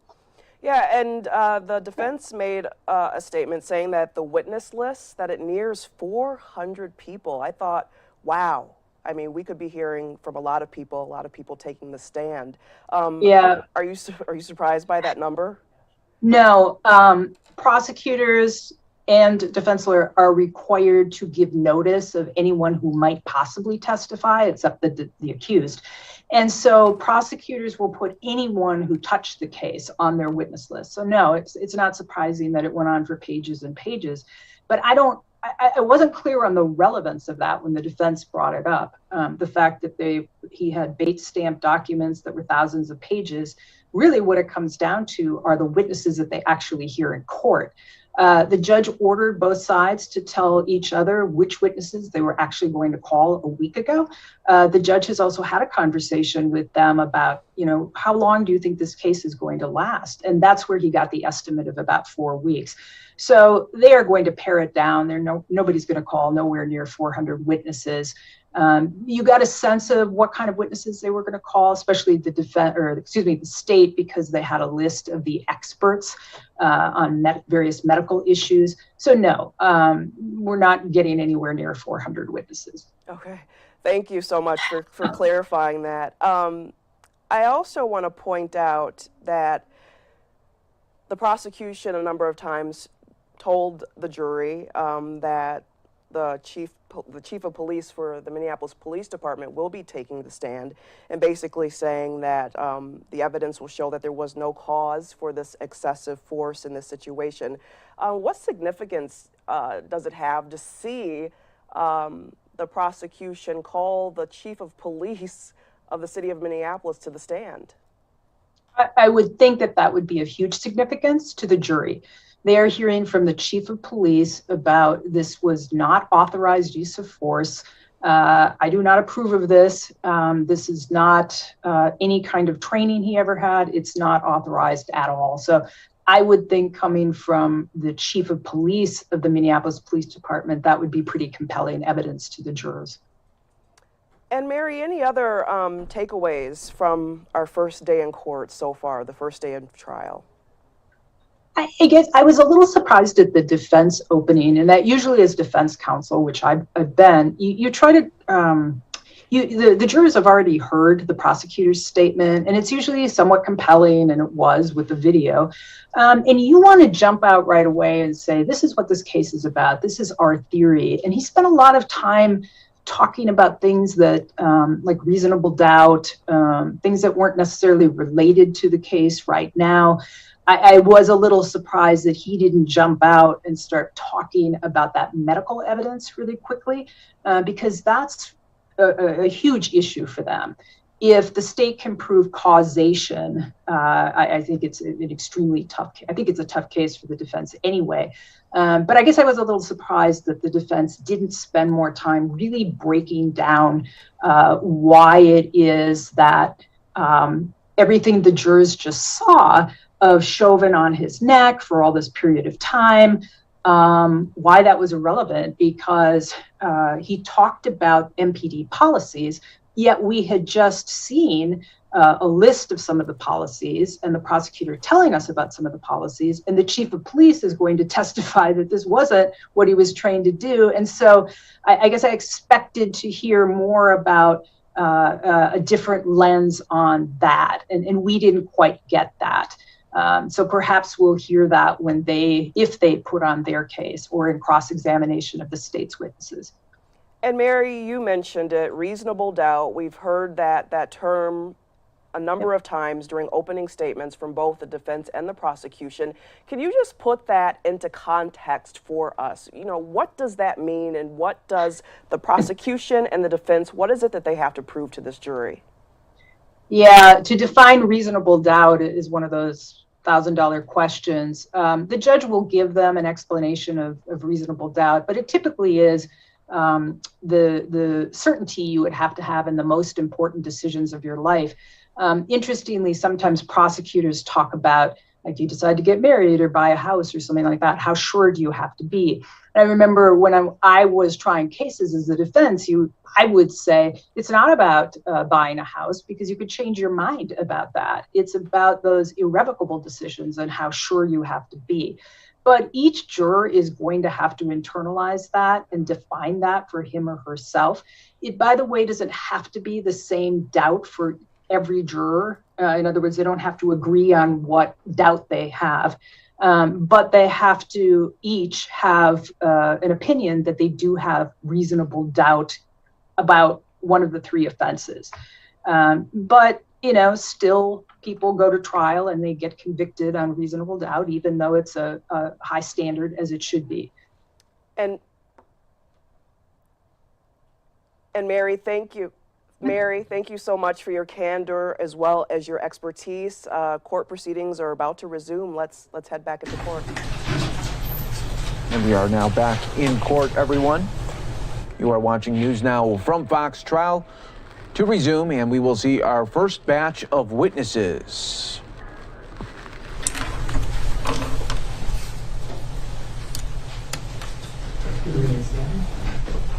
You swear or affirm on the penalty of perjury that the testimony you're about to give will be the truth and nothing but the truth?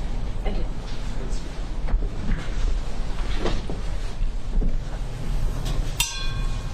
And before you begin, if you could give us your full name, spelling each of your names. Okay. My first name is Jenna, Jena. Middle of Lee, Lee. Last name is Scurry, SC as in Charlie, URRY. Mr. Frank. You want the witnesses to leave their mask on or off? What's the preference? Actually, I prefer you take your mask off so we can hear it, if you don't mind. Yeah. There we go. Thank you, Ms. Curry. Can you tell the jurors what your occupation is? I am a Minneapolis 911 dispatcher. And so who is your employer? City of Minneapolis. And how long have you been doing that? Almost 7 years. Can you tell the jurors, what kind of training goes into being a dispatcher? A lot of training. We go through close to 2 years of training, starting with call taking, where citizens are calling 911 with their emergencies. Also speaking to non-emergencies and how we can direct those. We then work with police and fire on sending them their calls and prioritizing those, and also with the police officers on their off duties and warrants and lost children. So there's a multitude. There's about 4 different positions that we work. Yeah, and maybe I should start first with, what all is involved in your job as a dispatcher? What are the kinds of things you do? Specifically as a dispatcher, I take the calls that are from 911 as they are prioritized and send them out to the police officers or the firefighters to handle. And do you also, for instance, have to answer, provide information out? Yes. Okay. And is this just for police calls or fire calls, or what kind of calls are involved? We have 2 different dispatches. So we have police dispatchers who will take the calls from 911 and the information and give it out to the officers over the radio. And we have fire dispatchers who would then do that specifically for the fire department. So there are kind of 4 different aspects to your job, right? Correct. What can you just describe for us what those 4 really are? The first one, 911 call taking, again, where the citizens would call in, giving their emergencies. We help with prioritizing those or getting them to non-emergencies lines. We then have fire dispatch, where those dispatchers specifically send over fire rigs to fires or medical runs. Channel 7 would be where we log in our off-duty officers, deal with lost children reports, warrants. It's called our information channel because it is a lot of where information questions happen. And then our police dispatching, where we take those calls from 911 and then send them out to the officers based off of priority. So a lot of people think of a dispatcher as getting a call from somebody and then just calling a police officer and saying, go answer this call. But it's more to it than that. A lot more to it. Okay. And when you're working a typical shift, describe for the jurors, what's around you? What's your office look like when you're a dispatcher?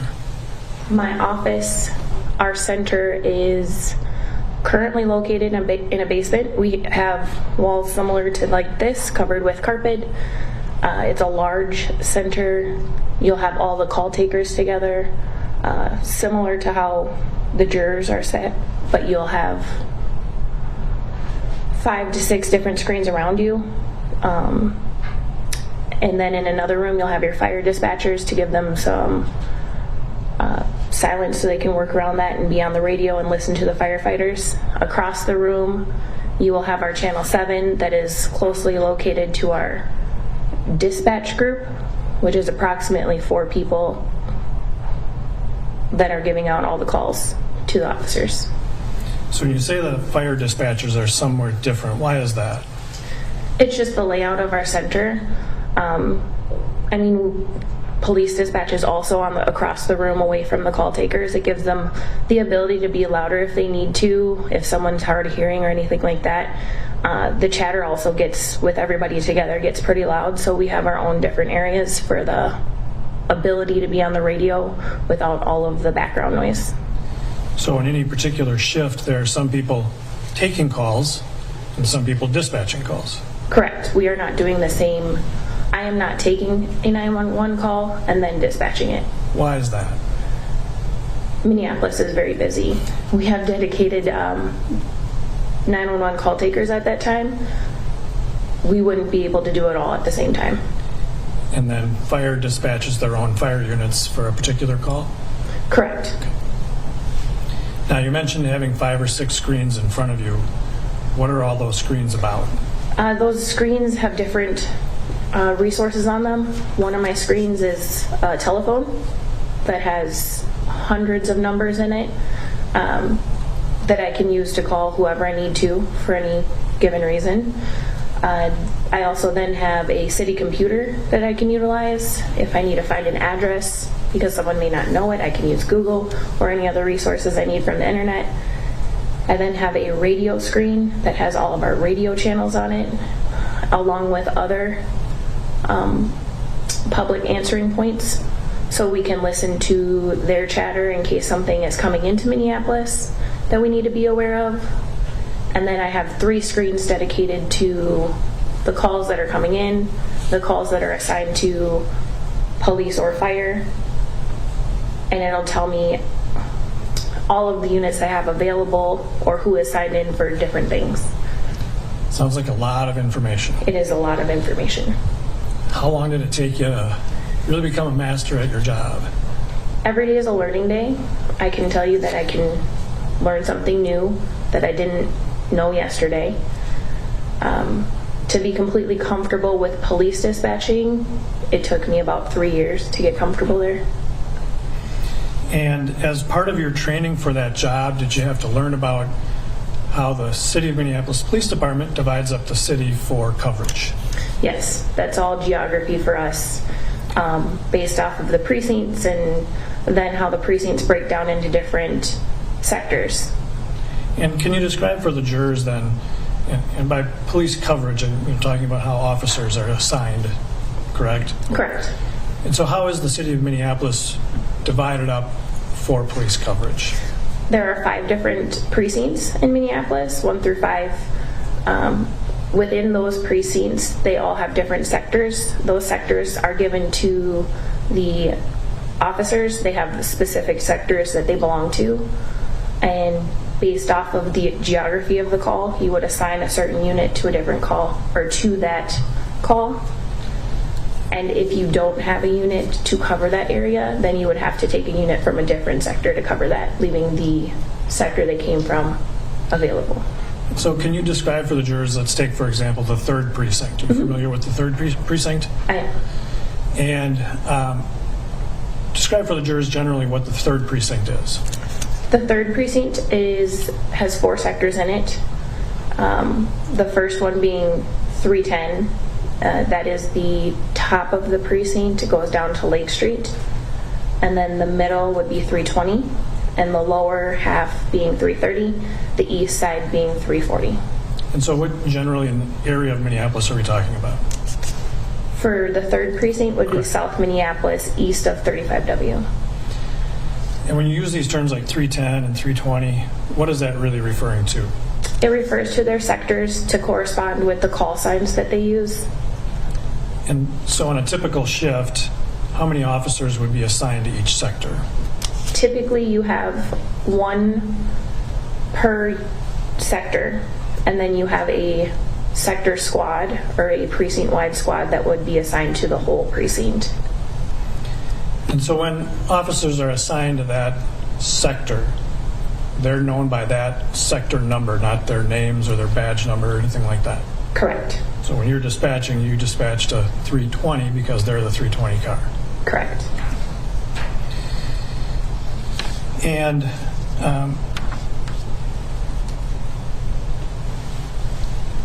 so if you dispatch a call and that sector car is not available, what's the process there? You move to that 360 number. It is a precinct-wide squad. If there is not one available, then you move to the most closest available squad. So somebody has to go out of their sector to respond to that? Correct. And what's a priority call? A priority call is a incident where someone calls in within 10 minutes of the situation happening, or there's the suspect that is still on scene. So what's the significance of calling that a priority call in terms of dispatch? The significance, we would want to get someone there as soon as possible. It's no longer, it falls still into the, how would I say this? It's still happening. There's a possibility of the person still being on scene. It's not a report call that they would go not code to. And so describe for us then what code 2 means. As far as I understand, code 2 would be not using lights and sirens. They're going without those. So it sort of makes sense for a call to be priority if you've got a suspect still there, want to get an officer there right away. Correct. And so code 2, from your training and experience, means proceeding without lights and sirens. Are there other codes that are used as part of the dispatch process and the policing process? We have code 4, which would be scene safe. Okay. If we're working with other agencies, such as EMS, and they're staging in the area, which means they're not going in unless police have deemed it safe for them, police would let us know that the scene is code 4, and then they would proceed in. And so between 2 and 4, is there a code 3? There is a code 3. And what does that mean? Code 3 means emergent. So they need them as quickly as possible. Okay. I'm going to back up a little bit. In your job as a dispatcher, you do a lot by hearing what's going on, getting calls. Is there also some things that you can do visually in terms of seeing what's going on outside of in the city of Minneapolis? The majority of our job is all through listening. From the first call that comes into us to dispatching it to radios between dispatch and the responders. At sometimes we do have cameras available to us. They can be up simply for the fact to know what time of the day it is, to know what the weather might be out or at that time, to keep us as up to date so we can understand how or what questions to ask our callers depending on the day or what it looks like. But we do have cameras available to us if needed. So explain where these cameras are. What do you mean that there are cameras? As far as I know, they are around the city. I don't specifically know where each one of them is, but they are up and we do have access to them. Not specifically the dispatchers, but they are cameras that are available for usually camera operators, which are some police officers that operate cameras to use, and then we can use them as well. So how do you see them, when you're working as a dispatcher? How do you see the video from those cameras? Just like the TVs in this room, they're on the wall for us to use. There are approximately, I believe, 6 TVs. And so it's a way for you to see what's going on out in the streets? Mm-hmm. Correct. Okay.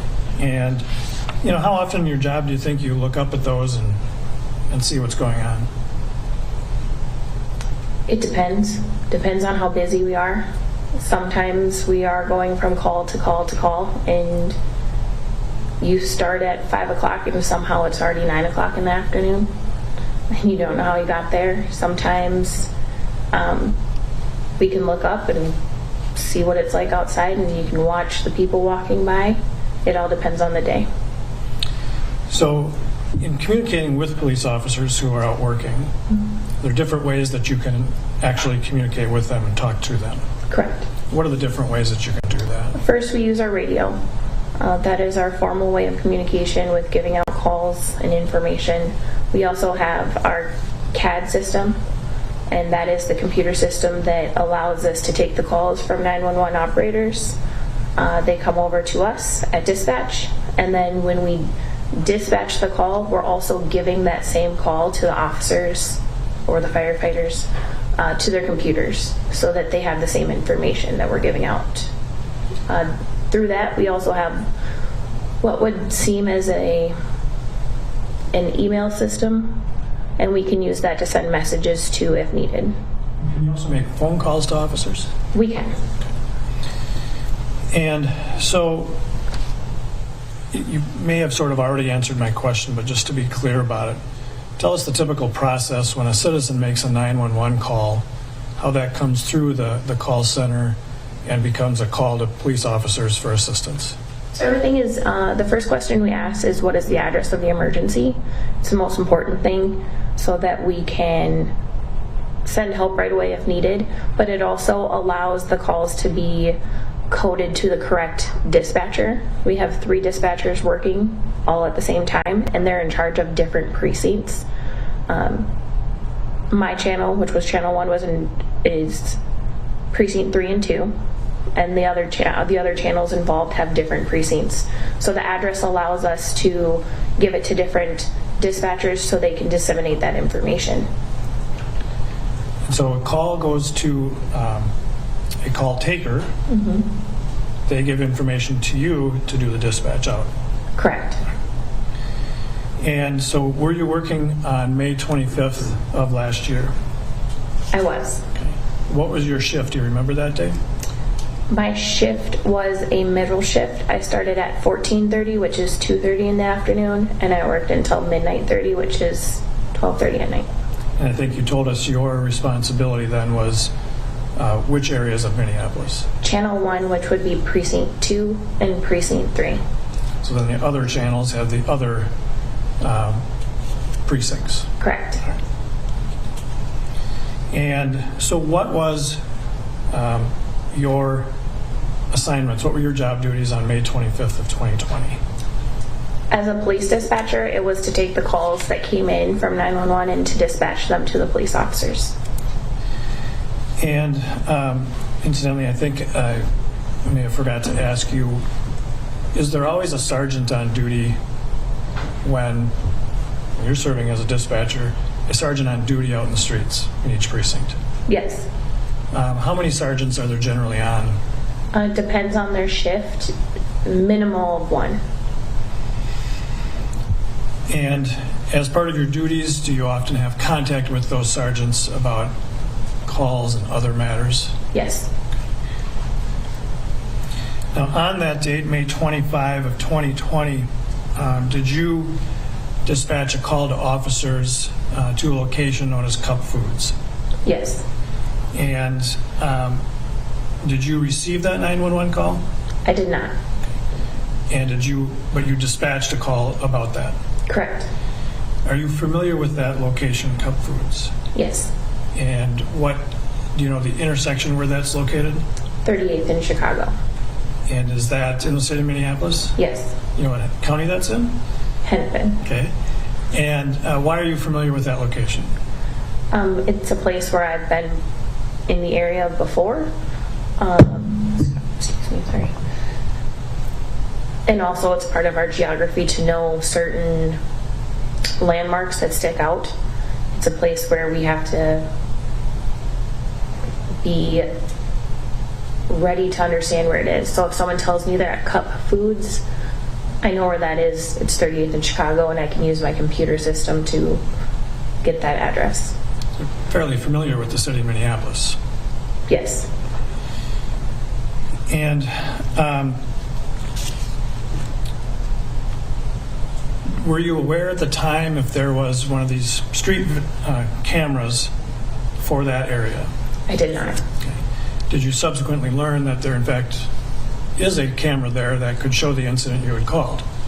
Yes. Okay. At some point, did you also then look at some video for this incident at that location?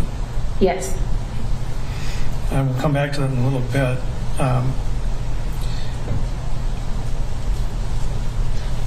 Prior to coming into court, did you have a chance to look at what we've marked as Exhibit 151? You don't know that, but it's the VisiNet or CAD printout from part of this call, correct? Yes. All right. Your Honor, can we turn on just the witnesses screen, please? Can you put up 151, please?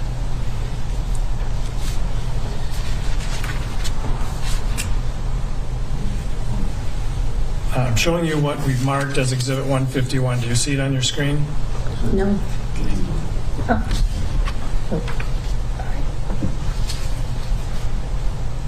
Now do you see it?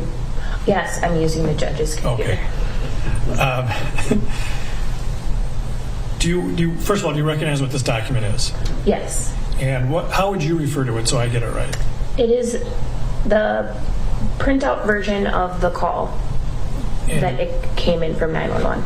So as calls are processed through the center, a record of that is made that looks like this. Yes. And is this kept in the ordinary course of the business of the call center and keeping track of what it does? Yes. And have you on prior occasions relied on something like this to recall what happened during a call? Yes. And is it something that you're able to see even sometimes during your shift? Yes. And would this come up on one of the multiple screens that you have if you wanted to? Yes, everything looks different. It would take a lot of explaining, but yes, we see all of this information. Your Honor, then I would offer Exhibit 151. And you did.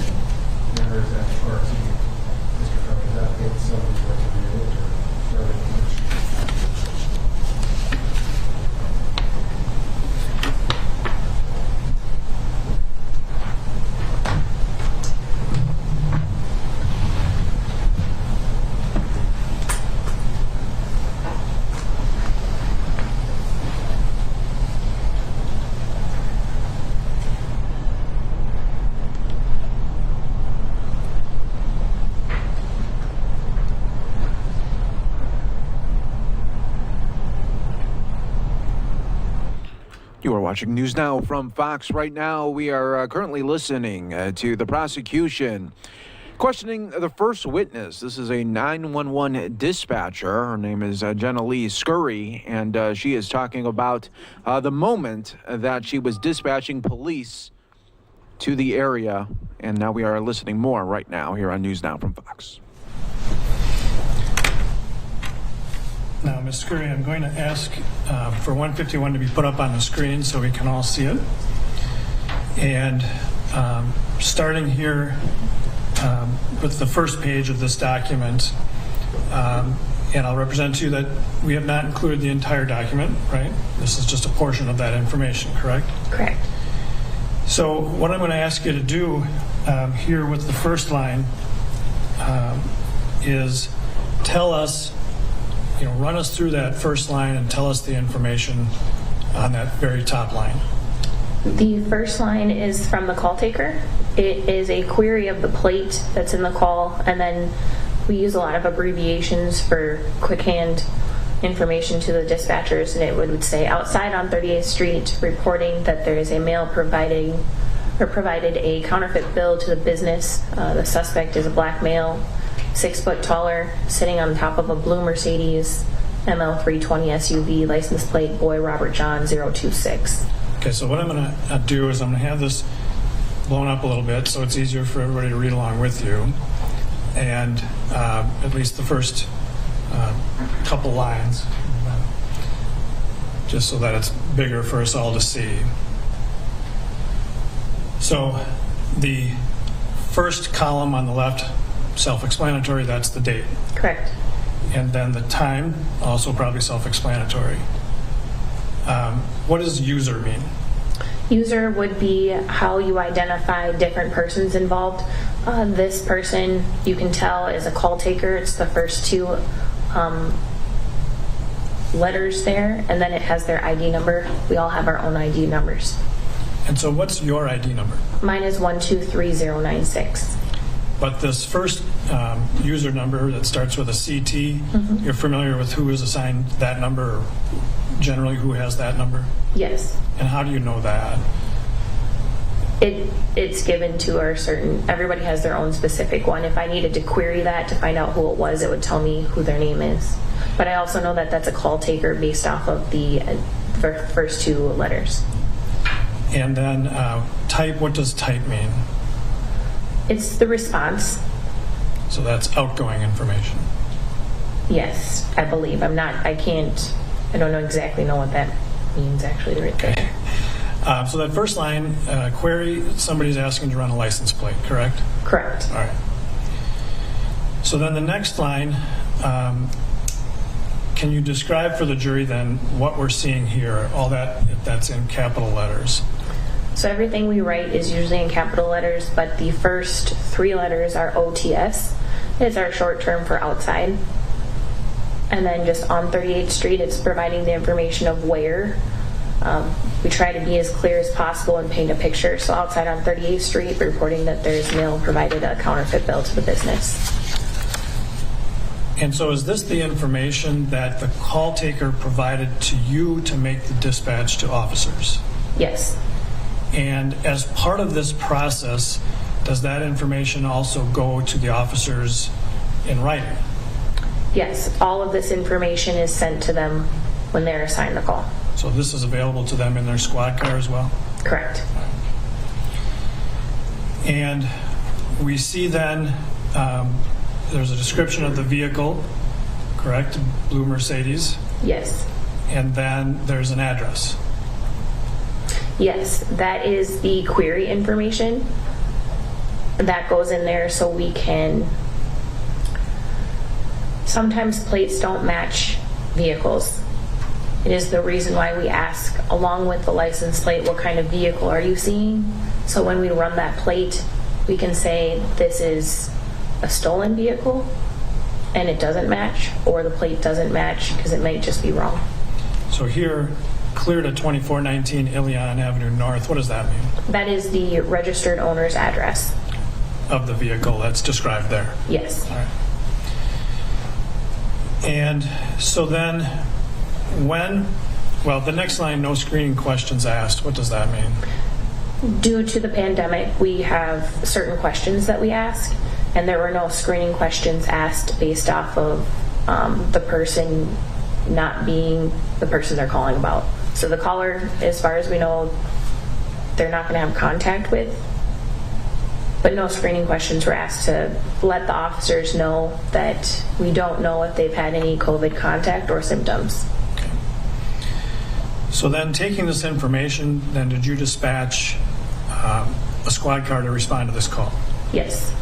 And who did you, well, first of all, if you could tell us which sector of the 3rd precinct, I assume this was the 3rd precinct, correct? Correct. Which sector would this fall in?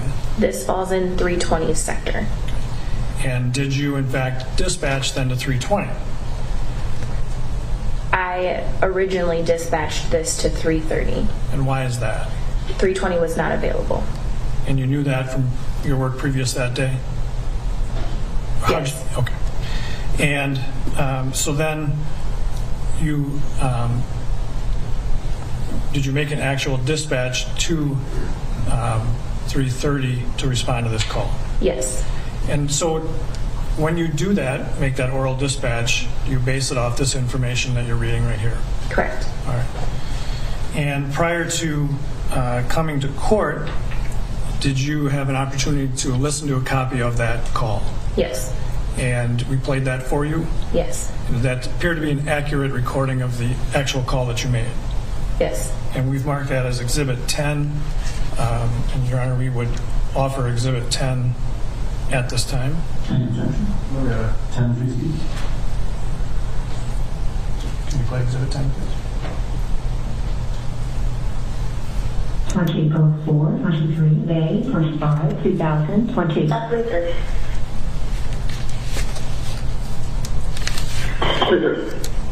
330 and you can start as the only available out of your sector to Cup Foods on Chicago, 3759 Chicago.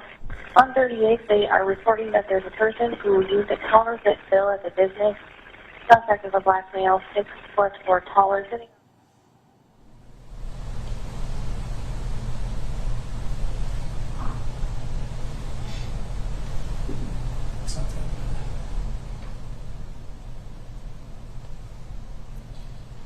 Just so we're clear, that's not quite the end of the call, is it? No. All right.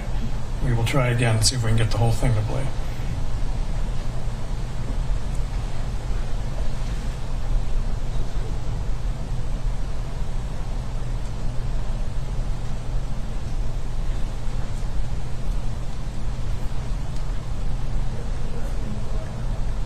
Mr. Frank, take a moment.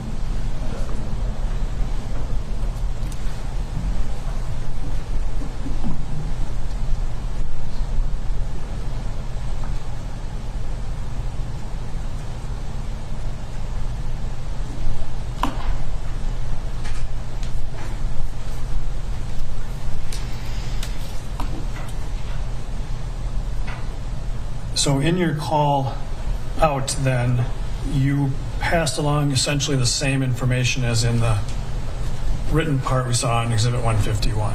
Correct. Slightly different based on just what you're reporting out, correct? Correct. Also, inside record.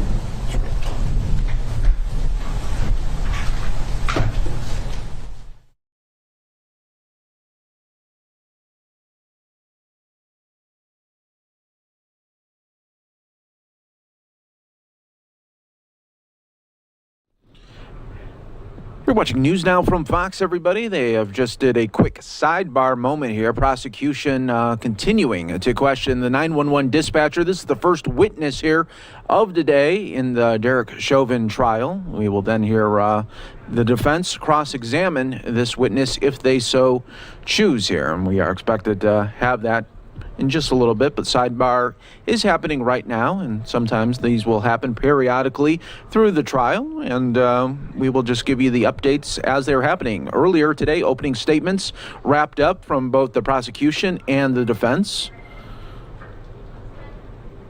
And we will be going gavel-to-gavel coverage here for you on News Now from Fox, providing you daily updates as well as all of the action that is happening inside the courtroom, just like if you were in that courtroom in Minneapolis as well. So that's some of the coverage that we're able to provide you here on News Now from Fox, everybody. We are going to continue to listen in here in just moments on News Now from Fox as they get out of a sidebar situation, talking to both the prosecution and the defense. It looks like it's wrapping up there. We will turn our audio back on.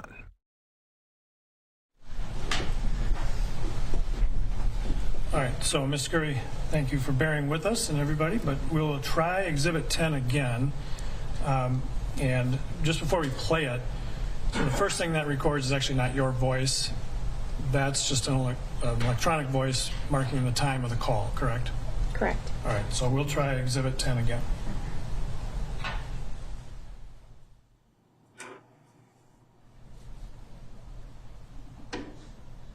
T0423, May 25, 2020. At 3:30.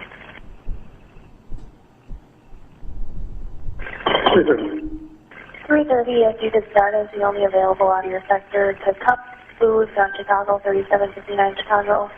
On 38, they are reporting that there's a person who used a counterfeit bill at the business. Suspect is a black male, 6 foot or taller, sitting on the hood of a blue Mercedes.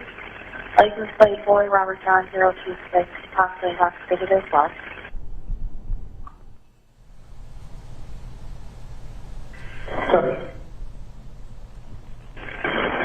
Squad 320, could you put this call in pending priority 9? We can take that forgery. Copy, 30 option, clear. Copy, cancel time's coming. So that is the total dispatch you had regarding this incident with the officers out on the street, correct? Correct. All right. So I'm going to back up and run through this a little bit. And if you can tell us, Cup Foods is in which sector? It's in Sector 320. Okay. And you initially called this out to 3:30, correct? Correct. Do you recall who was working in 3:30 that day? I don't specifically know. Okay. And so when you start your shift, you just know there's a car out there that's 3:30, you're calling to them. Correct. And after that, 3:30 called back and said copy, correct? Correct. And what does that mean? It means they acknowledge that they've been given a call. Okay. And subsequent to that, there was a call from 320, correct? Yes. And what was the substance of that call? They said they would take their call. Okay. So based on what you knew about 320 being busy, what did you take from that exchange that 320 was now calling in? That they were able to at least put their call in pending and they could come back to it and then take their call. They also mentioned pending priority 9. What does that mean? That means that I didn't clear them from their call. Sometimes I will clear a squad for whichever reason. If it's report, advised, sent, there's a multitude of different reasons. And I instead just put it back in pending so they could pick it up later to finish whatever they needed to do. And then 3:30 ended up calling and saying cancel, thanks 20, correct? Correct. All right, what did that mean? That they were no longer going to be going to the call and to thank them.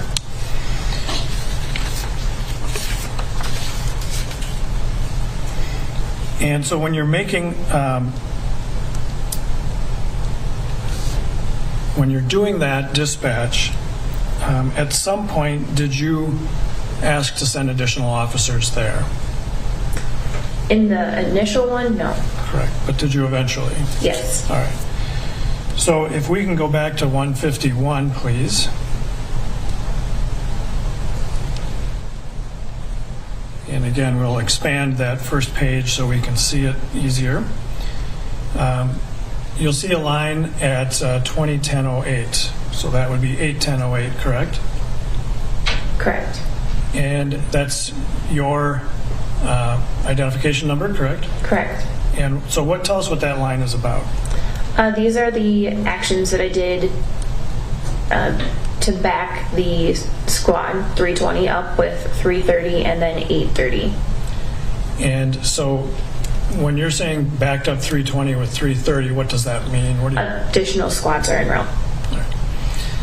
And so did you request that, or was that information you got that they were going to back up 320? I backed them up. Okay. Do you recall why? I believe, I don't remember specifically, that I heard something loud in the background and asked for additional squads until code 4. And you did that as well with 830, correct? Correct. And what does 830 refer to? Squad 830 is a park squad. And by park squad, you mean what? They're a Minneapolis park officer. So it's the park police, work for the city of Minneapolis as well. Correct. And so they can respond to calls in Minneapolis even though it's not in a park. Correct. Right. And so then can you tell us a few lines down at 2011-02? Do you see that line? Yes. And describe for us what is listed there. They are taking one out. Okay. And what does that mean? They are taking a person out of the vehicle. Is that customary for officers to call that in? Yes. And then right below that is a license plate number, correct? Yes. All right. And we have removed the identifying information from that, correct? Correct. That's why there's a gap there. Mm-hmm. And though there is a street address in Minneapolis, correct? Yes. And that's on Ilion Avenue? Correct. Where is that in Minneapolis generally, do you know? That is in the 4th precinct. So which side of Minneapolis is that? That is on the north side of Minneapolis. And so this information has gone out to the officers as well, that address? Correct.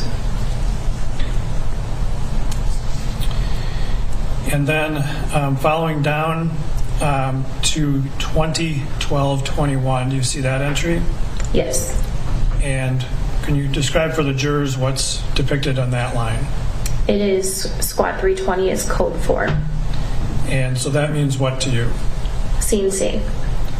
And incidentally, this 2012 is military time. That's 8/12, correct? Correct. I suspect you're far more accustomed to translating that than the rest of us. Very much. Yeah. And then the next line down, can you describe for the jurors what's there? It says 830 is out with squad 320. That is when the squad arrived. That is when the what? I'm sorry. The 830 park squad is now with squad 320 at that location. Okay. And then if we move down to the next line, a whole bunch of stuff there. Mm-hmm. Not really concerned. That's just all coding for some information requested, I assume. Yes, that is 830 put something in the call. Okay. So then we'll move to the next page, and we'll expand this so we can see it. And actually, these 2 pages, we'll probably pull up both at the same time so we can look at them as we go along. Drawing your attention to the second line at 20-20-11. Do you see that? Yes. And can you describe what's listed there, what that line is about? I believe I heard EMS code 2 for a mouth injury requested by the squad. And so that's 320 calling in for that, correct? Correct. And so code 2, you told us earlier, means what? Non-emergent. And then describe for us then what's depicted in the next line at 20-21-35. Squad 330 requested EMS code 3. So this is now upgrade. 330 upgrading the call to code 3. Mm-hmm. Is that yes? Yes. And so they're asking for the ambulance to come quicker. Correct. And just to be clear, when we talk about EMS, we might think of that as an ambulance, right? Correct. All right. And then the next line at 2027-21, can you describe for the jurors what's depicted there? It was information for the paramedics that police had the male restrained on the ground. And incidentally, are you able to tell who called that in, whether it was, or which squad it was? I would be able to if I read the portable number, okay, but I did not. But not on this printout, correct? Correct. All right. So then the next line down at 2028-36, do you see that? Yes. Can you describe for the jurors what that line has there? So we first start out with a different number, so the long numbers with all the zeros, and then that is a paramedic writing into the call, and it says Rig 412 is requesting fire code 3, so we're adding additional agency to that. Now explain why, is EMS different than fire? Yes. How so? EMS, we have two different EMS companies we work with, North and then Hennepin County, Hennepin EMS. And this is them writing in here, adding the additional fire. Fire is clearly firefighters, but they are medically trained. They can be anywhere in the city close to within 4 minutes. So this is the paramedics calling in additional support. For support from the fire department. Correct. Right. And then if we skip down 2 lines to 2031-12, tell us what's listed there. Per engine or rig, this is the paramedic rig 412. EMS is now located at Park and 36, so they no longer are on scene. And so for those last 2 lines we've looked at, the EMS people are sending information to you or to this call center. Everything's shared. Okay. So we have a shared computer system that we use. And when you start adding additional agencies, everybody gets the same information so that everybody can be informed on what's going on. And so this information then as well goes out to the fire department? Correct. Is it a separate thing you have to do, or is it automatic as part of the sharing? It is an automatic thing once you are adding the agencies. Okay. So fire would not be able to see that unless they had their own call. And so the line above that is the multi-agency fire is adding fire in? Correct.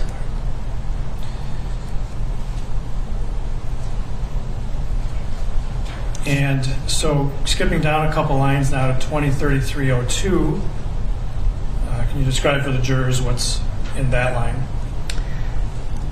It says via Metcom, EMS would like the fire department for patient condition at the requested location. And this is something you dispatched out? Correct. And so that's, what's the import of this information? What's being communicated here? I no longer knew what was going on. And I asked our partners, our agency, other agencies, via Metcom. It is a resource group that we have that we can connect radio to radio instead of phone to phone. It's faster. And I asked them what was going on, and that's what they told me, so I put it in the call so that everybody had that information. And the next line down at 2034-10, can you describe where that information is coming from? It's coming from the paramedics, and it says full arrest. Okay. So that's something they're reporting into this our shared system, full arrest. Correct. All right. And the next line after that, 2034-30. Again, coming from paramedics, or they said engine or rig 412. The paramedics are working a full arrest. And the next line down again now is you calling in, or you handling this information, correct? Yes. And what are you dispatching out there? Adding information that the fire department is en route to Park and 36. And then the next line down, 2036-07. That is a different ID number, and it starts with F, which means it's coming from one of our fire dispatchers. It says engine 17, fires 2 minutes out to 36th and Park. And the next line down, if you could just describe that for the jurors, the 2048-23. That is EMS transporting to HCMC. And then finally, this last line, 205506, in the column after the time, 3:30, correct? Yes. So what does that mean with that code being there? The information that they provided. Right. So is this 3:30 calling in? They didn't call in. This is information they put directly into the call. All right. How do they do that? What is They have their computers. It's a laptop, I believe, in their cars that they're able to provide information that way too. And so on this line, it references the status of the AP. Do you recognize the abbreviation AP? No. Okay. You don't know what that refers to? No. Okay. And so this is really a timeline of what happened during these calls, correct? Correct.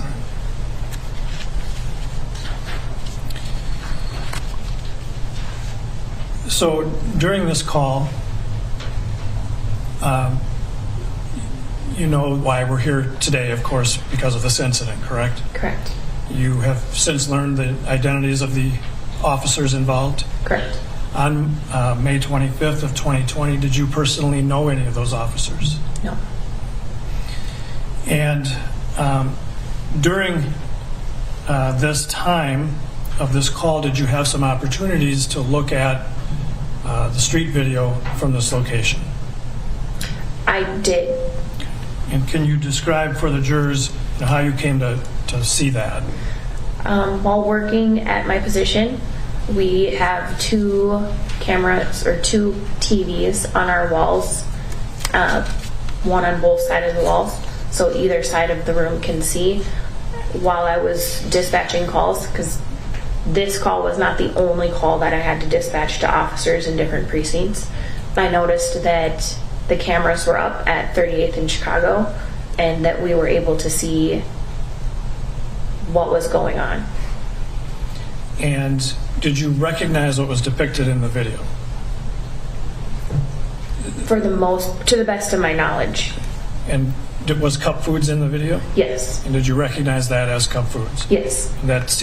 Was that consistent with what you knew to be 38th in Chicago? Yes. And so did you also, when you observed that, see some police officers? Yes. And can you just describe when you first looked up there in general kind of what you saw?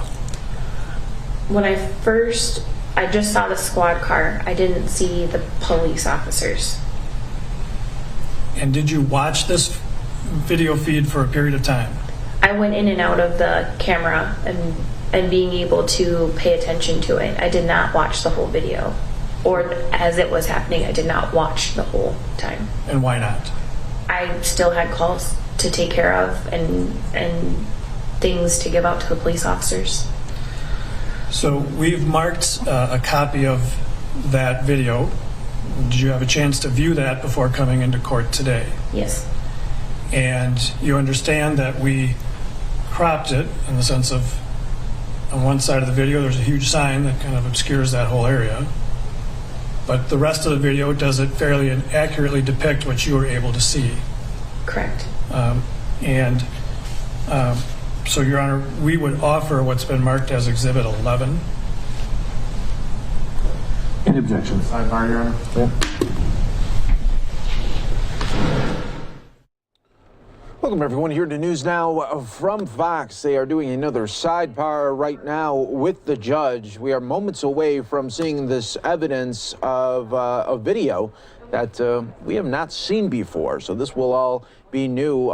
This is the video that this 911 dispatcher was seeing as it was happening in real time during this incident back in May. So we will be featuring that for you as soon as this sidebar gets wrapped up there.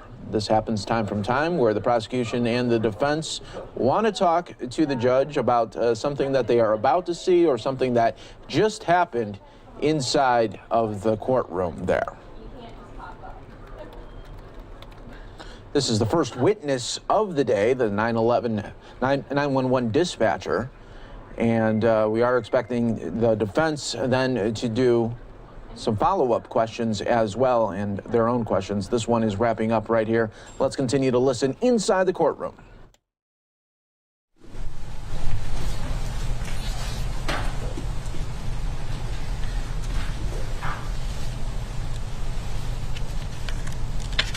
All right, so what I'm going to do is I'm going to start showing Exhibit 11, and I'm going to let it run for about 15 seconds, and then I'm going to pause it, okay? All right, so if you could do that, please.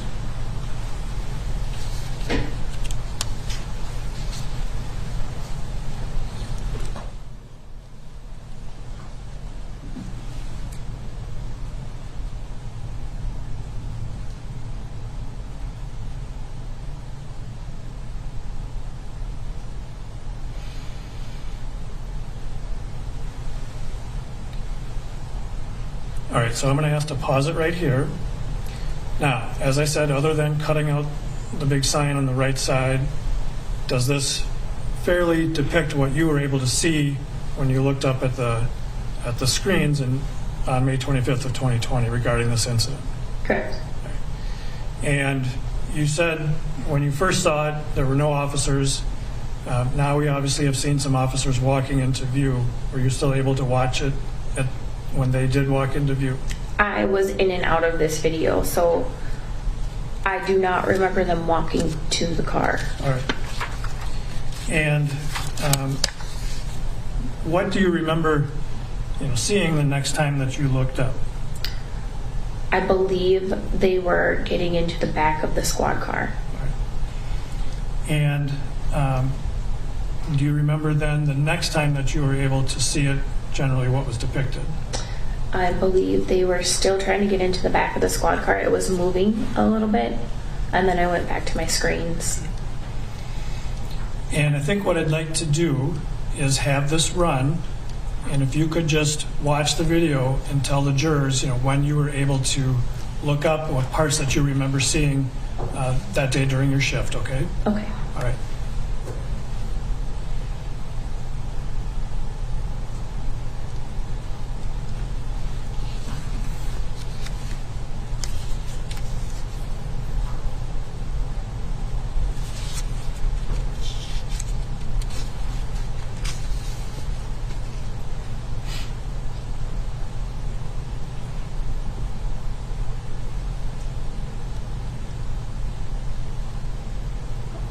I believe this is close to where I started watching.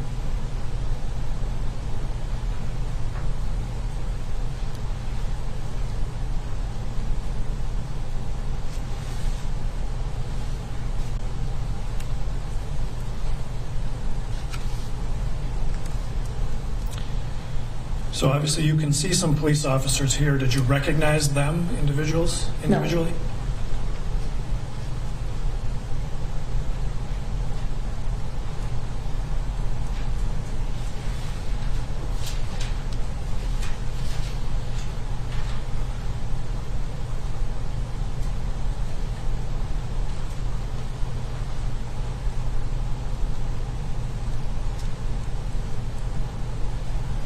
And then I know I didn't watch that much, and then the next time I looked, they were opening the door. I do remember that. Okay. Which door do you mean? The driver's side back seat.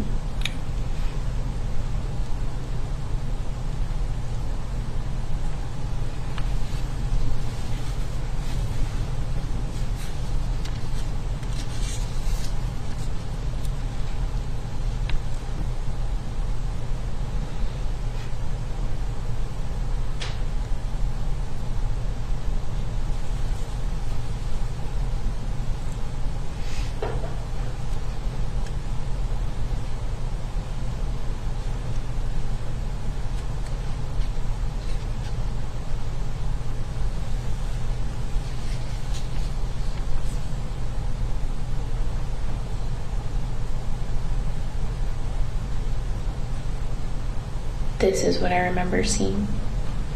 And so for the record, we see the officers now trying to put Mr. Floyd into the back seat, correct? Correct.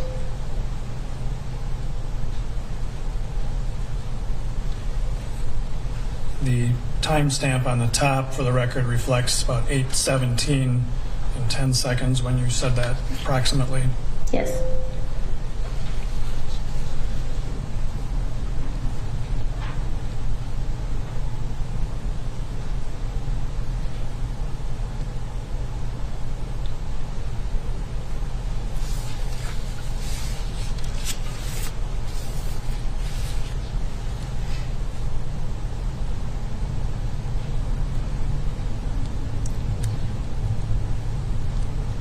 the officers have opened a rear passenger door. Do you remember seeing this part of the video?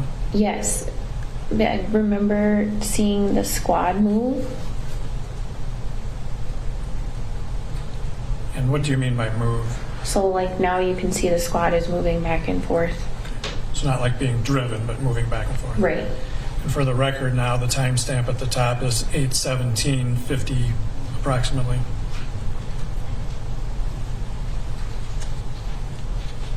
And I know I wasn't able to watch all of this.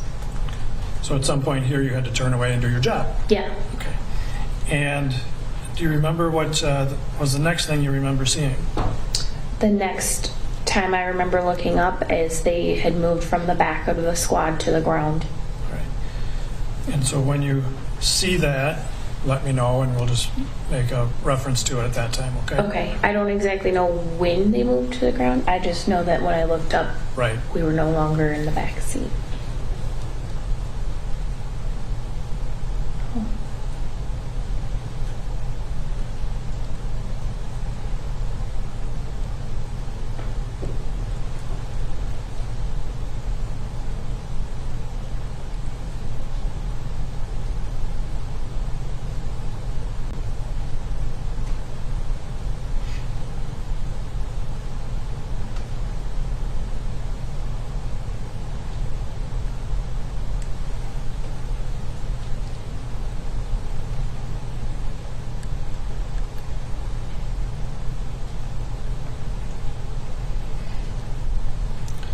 Because you've told us that you remember seeing them on the ground with him, I want you to point out the time in the video that looks familiar to what you remember seeing when you say that you saw them on the ground with him, just so that we know, okay?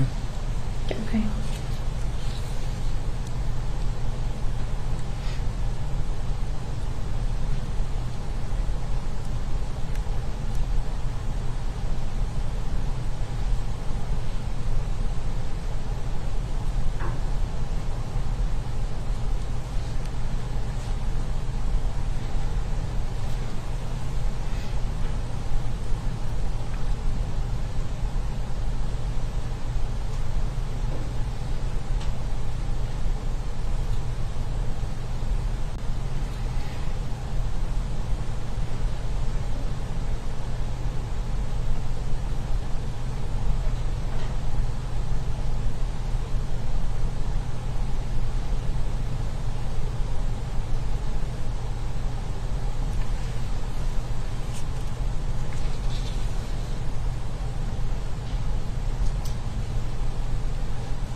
I believe this is when I started watching again. So for the record, the timestamp at the top reflects 8:19:25. So this is what you mean by them having him on the ground? Correct. Do you recall how long you were able to watch around this time? No, honestly, I was in and out of looking at the cameras and then going back to my screens to make sure I wasn't missing anything, added remarks, getting out calls, and then would go back to the screen again. Now, and actually I think what I'll do is just pause it here. After seeing this, at some point, then did you look back to the screen? To back to working? No, back to this video of the Yes, scene. I was in and out of looking at this screen and then my work. And at some point then, did you go back to this and how did it appear at that time when you went back to it? It had not changed. And what do you mean by that? They were still on the ground. The whole situation was still the same. Had there been other changes to the scene? Were there other people in the... I didn't pay attention to the surroundings of what was going on. I just know that they hadn't moved. All right. But at some point, did you see other citizens in the video? I cannot remember seeing them. I just remembered looking up and seeing that the situation hadn't changed. Do you recall approximately how long that was? No. It was long enough. It was long enough that I could look back multiple times. And so when you did look back, still on the ground, like depicted here, essentially. Correct. And what did you think about this when you looked back and saw that it hadn't changed? I first asked if the screens had frozen. Why did you ask that? Because it hadn't changed. Okay. And did you find that it had frozen? No. How did Well, you I was told that it was not frozen. Did you see the screen change yourself? Yes, I saw the person's moving. So what did you start thinking at that point? Something might be wrong. Why? We don't get these videos often, or, video at all, unless it's looking at the bridge or just looking at people walking. We very rarely get incidents where police are actively on a scene. And they had changed. They had come from the back of the squad to the ground, and my instincts were telling me that something's wrong. Something is not right. I don't know what, but something wasn't right. In what ways were you thinking that something was not right? It was an extended period of time. Again, I can't tell you the exact amount of time. And they hadn't told me if they needed any more resources. It's a multitude of different things that ran through my brain, but I became concerned that something might be wrong. Wrong with what? What are you thinking? It was a gut instinct of, in the incident, something's not going right. Whether it be they needed more assistance, or if there just something wasn't right. I don't know how to explain it. It was a gut instinct to tell me that now we can be concerned. And what did you decide to do? I took that instinct and I called the sergeant. And do you recall who the sergeant was that you talked to? It was Sergeant Kluger. And why did you call a sergeant? The sergeant is the police officer's supervisor. You're not a Minneapolis police officer. No. You haven't gone through like the use of force training. No. But in your experience, you felt something was wrong here that a sergeant needed to know about. Correct. If this was a form of use of force, I was calling to let them know. Why would you involve a sergeant in a call that might involve the use of force? Sergeants are usually always notified for use of force. And so did you in fact call Sergeant Kluger? I did. Have you ever in your career before called a sergeant for something like this? Multiple. For an incident like this? Right. To be exact, no. Okay. Where you had this instinct and felt something was wrong and you needed to call a sergeant about it. Have you ever had that incident or that situation before this incident? If something was wrong with a call, yes. And not, I don't know how to say this, not if, I can call the sergeant for anything because they are a resource. And if I'm wrong, then I'm wrong. But I can call them regarding calls if something doesn't look right in a call, if there's a caution note, if there's something that they can do beyond the scope of the call, I can call them. And have you had a chance to listen to a recording of that call you actually made? Yes. And that recording is made as part of the business of the call center. It records that traffic. Everything's recorded. All right. And we played a recording of that for you previously? Yes. And was it an accurate recording of your call? Yes. And we've now marked that as Exhibit 12. In Your Honor, we would offer Exhibit 12. No objection. 12 was received. And at this time, we'll play that call, all right? 2030-44, May 25, 2020. Hey, this is Jenna with Channel 1.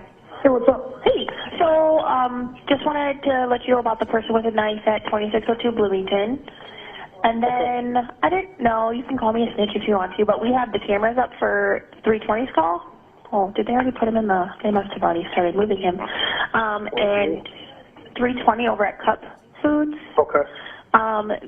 I don't know if they had used force or not. They got something out of the back of the squad, and all of them sat on this man. So I don't know if they needed to or not, but they haven't said anything to me yet.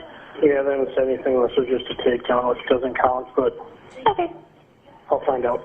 no problem. We don't get to ever see it, so when we see it, we're just like, well, that looks a little different. All right, thank you. Bye. Sounds good. Bye.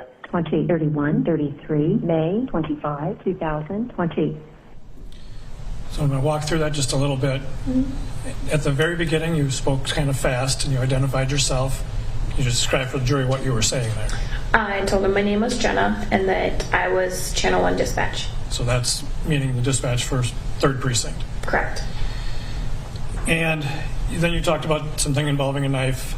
Is that related to this case at all? No. That was from some other call? Correct. And then you used the term snitch. Yes. What did you mean by that? At that moment, it was a word that just came out of my mouth, but it's out of the scope of my duties to call a sergeant if there was any use of force. And so that's what the purpose, well, tell me, what was the purpose of making that call to him and giving him that information? Voicing my concerns. Like I said, we don't see incidents. My job is mainly all listening. And by the time you made that call, you said something to Sergeant Pleager about, did they take him already? By the time you made that call, were you still able to see the video from the street camera? Yes, the video was still up. And what did you see at the time you were making that call?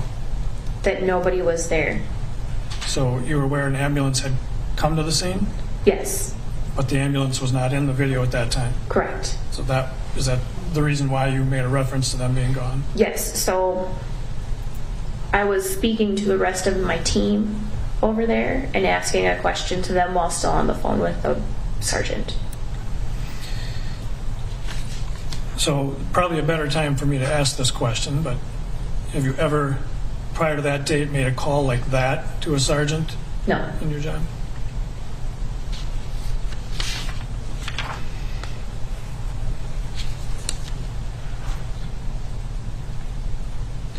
All right, I have no further questions. Thank you. Mr. Nelson, should we take our lunch break or would you like to do short cross-examination? No, I think we should take our lunch break. All right. If there is one matter I'd like to discuss with counsel on the court. All right. Members of the jury, we'll take our lunch break. Lunches should be delivered to your rooms. Okay, lunch break is happening for an hour here. We're going to take a quick 2-minute break here on News Now from Fox. When we come back, we'll take some of the coverage from Fox 9 Minneapolis as they continue to talk all about this and provide experts on what we've just seen these last couple of hours here on News Now from Fox. Quick 2-minute break.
really explosive part of those opening statements, Jerry Blackwell showed a large portion of bystander video, the one that went viral in this case that really captured the world's attention. He played that for the jury, and we know from jury selection this was the first time that a lot of jurors saw that video.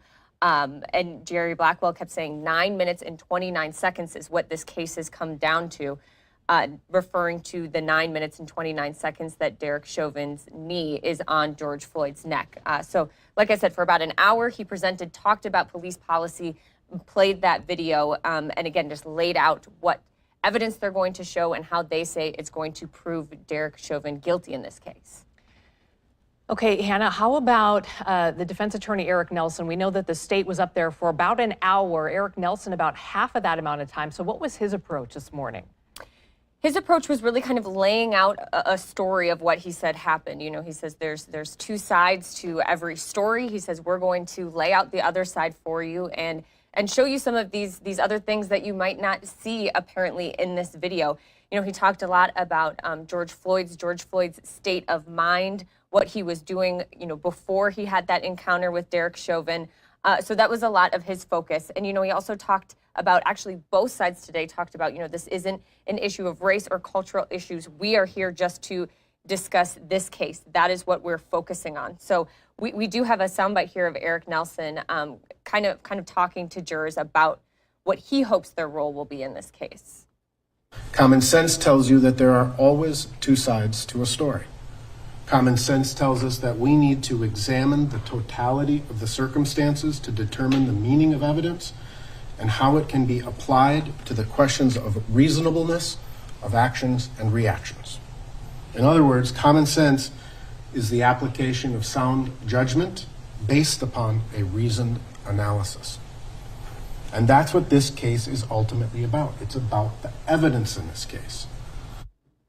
And we know from jury selection and from different motions that the defense has filed that a big part of that evidence, a big part of their case is they're really going to call into question exactly how George Floyd died. They're going to talk about drug use. They're going to talk about pre-existing heart problems that George Floyd had.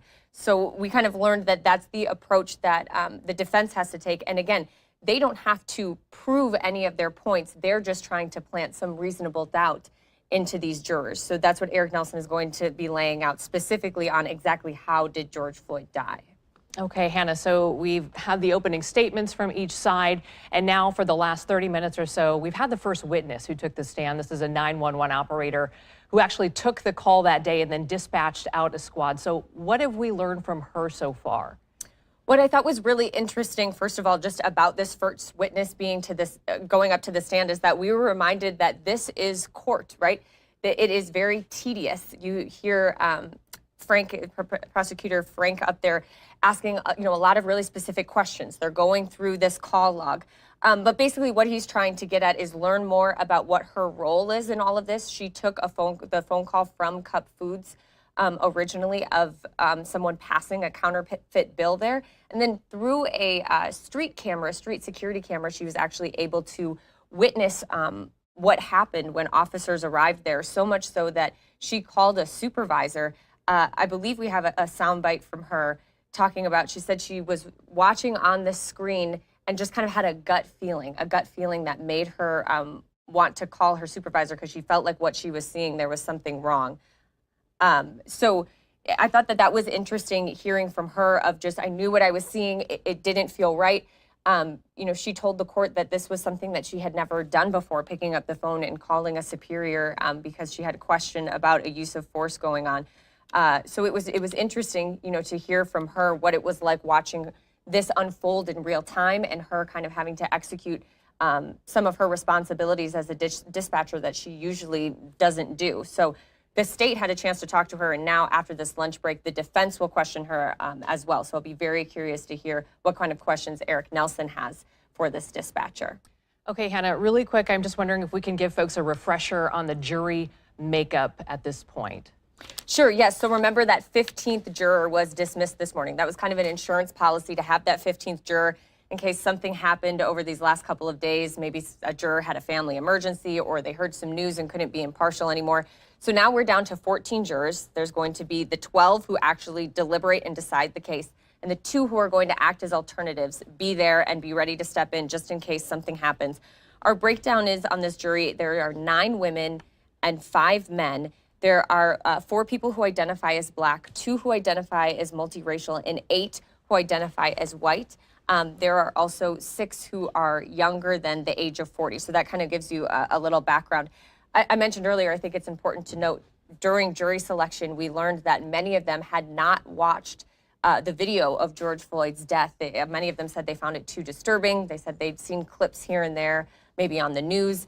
So it was interesting that this was the first time that a lot of them were watching that piece of video from beginning to end. And the state, in their opening statements, made it very clear that the jury will be seeing more video evidence like that as the case continues. And for some of you, we will be taking a quick 2-minute break. This trial.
You let them know that Ben Crump said that George Floyd was living, breathing, walking, and talking just fine.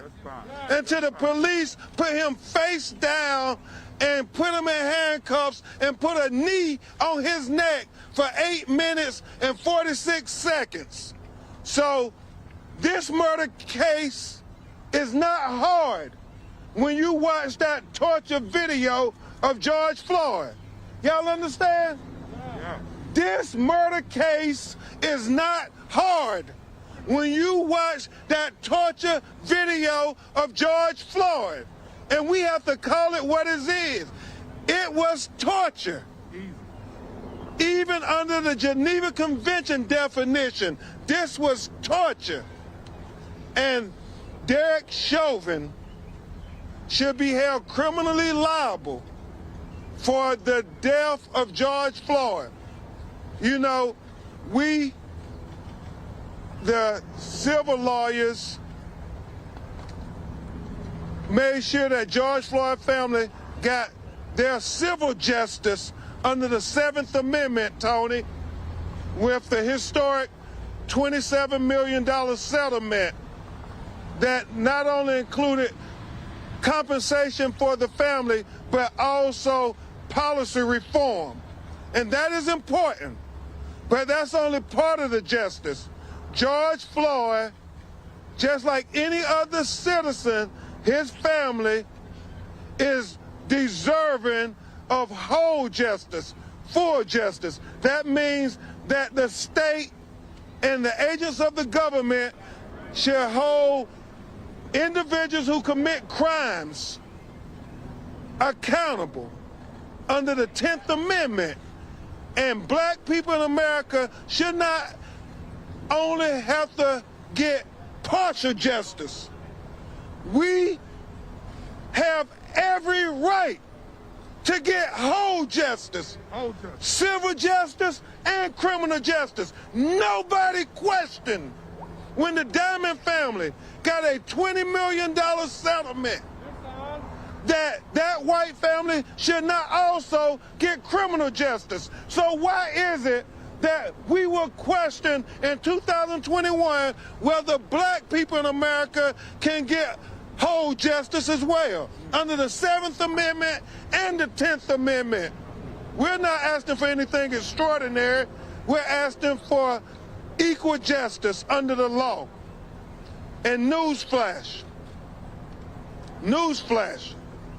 breaking news. We expect in just a few minutes you're going to hear opening arguments, and they're going to take the playbook out, Reverend Allen. They're going to try to assassinate the character of George Floyd. For long they're going to call your brother everything but a child of God. And they're going to talk about as much as they can about his record. But his record isn't an issue. All right. Because this is the trial of Derek Chauvin. Breaking news. This is the trial of Derek Chauvin. Let's talk about his record. All right. His 19 complaints of excessive force by citizens here in Minneapolis. That's what we should be talking about. George Floyd didn't kill anybody. Derek Chauvin was the person that killed George Floyd. So why is it we will allow them to assassinate the character of George Floyd after they assassinated his person? Y'all, they taught me in law school that if you have the facts on your side, then by all means, argue the facts. But then they said, if the facts ain't really with you, then try to assassinate your opponent's character as a way to hopefully distract everybody from focusing in on the facts. Well, everybody, please do not be distracted.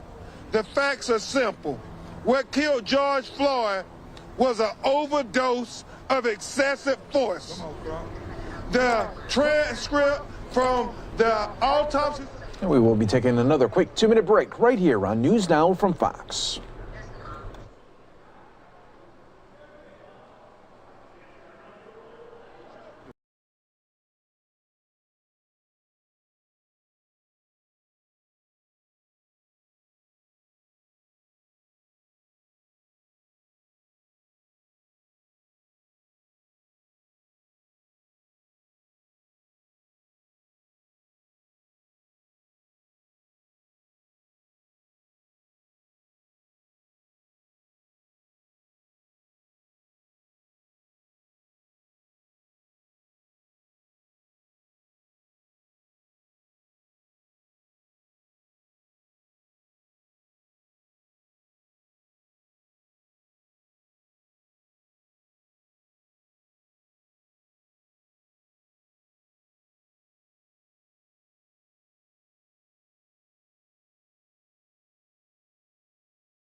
of his life. Without further ado, Attorney Tony Romanucci, a great lawyer from Chicago, Illinois, my brother in this struggle. Good morning, everybody. My name is Antonio Romanucci. Yesterday, I said we were on day 306 of George Floyd being killed. Today is day 307, but it's the first day of justice for the criminal case. As my brother Ben Crump said, this is a case of common sense. This is not a case about George Floyd's character. This is not a case about George Floyd's past. This is the case about what happened on May 25th of 2020. And I will tell you this. Remember, mechanical asphyxiation by homicide. And that was determined by the two independent medical examiners that we brought to this town to examine George days after he was killed.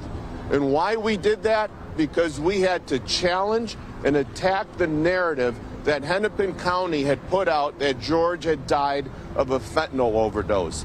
Immediately you could see that their message was for George Floyd when it should have been about Derek Chauvin. And we are here to be the messenger for the goodness of George Floyd and what Derek Chauvin did on George Floyd that day. We're here because civil justice. We're there towards civil justice. Today, criminal justice. But I will tell you that we have to message something even more important.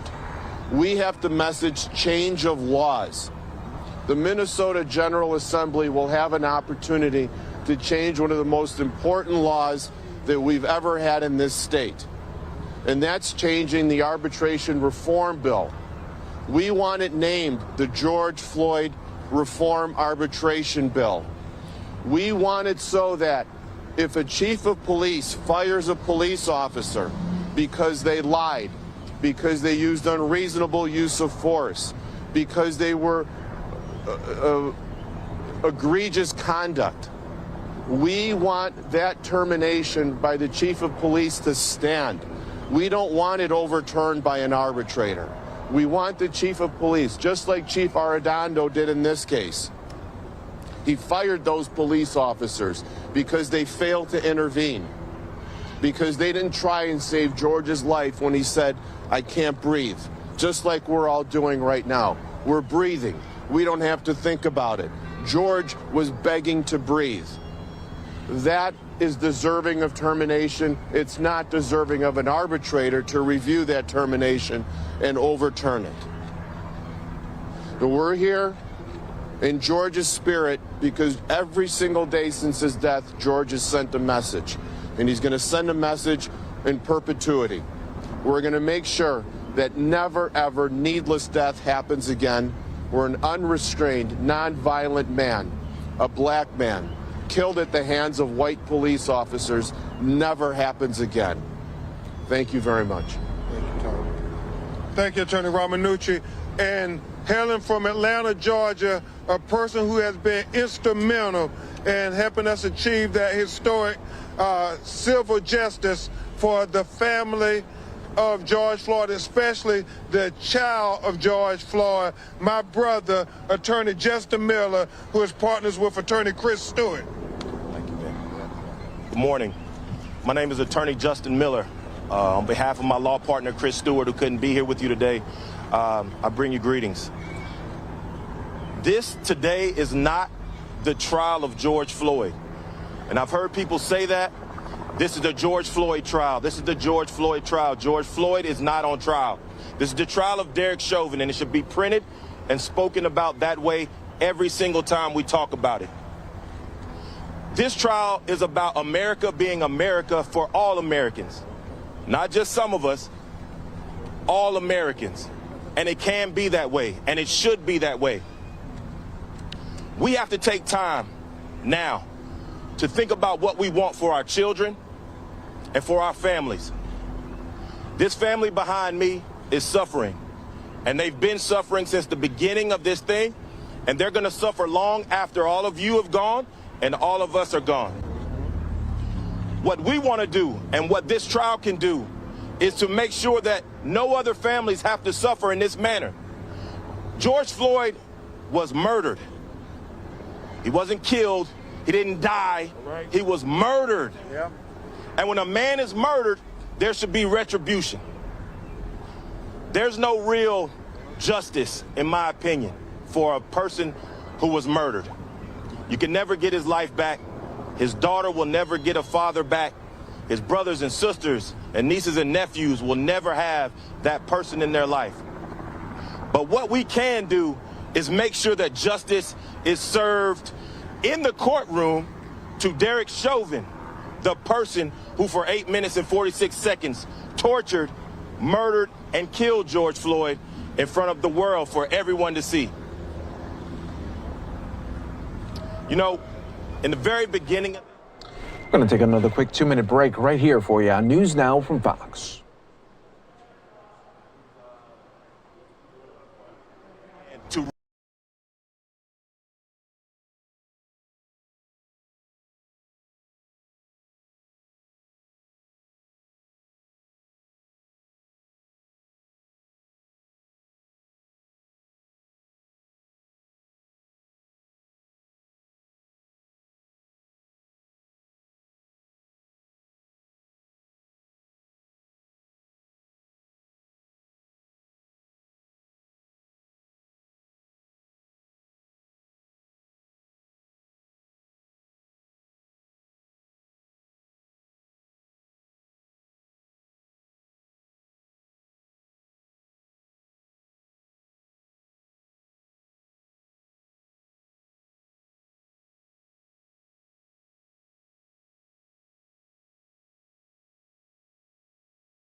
Attorney Jeff Storms, one of the great Minnesota lawyers, along with Michelle Godot, who really helped us achieve the civil justice. Now we're turning to Attorney General Keith Ellison and his team of prosecutors to deliver criminal justice. And it's been such an honor to work with you, Jeff, in your native hometown.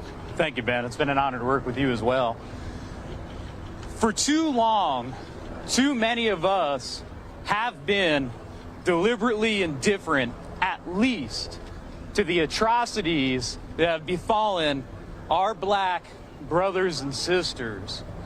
But today is a landmark moment behind us to show the world that no longer will we be deliberately indifferent to hate.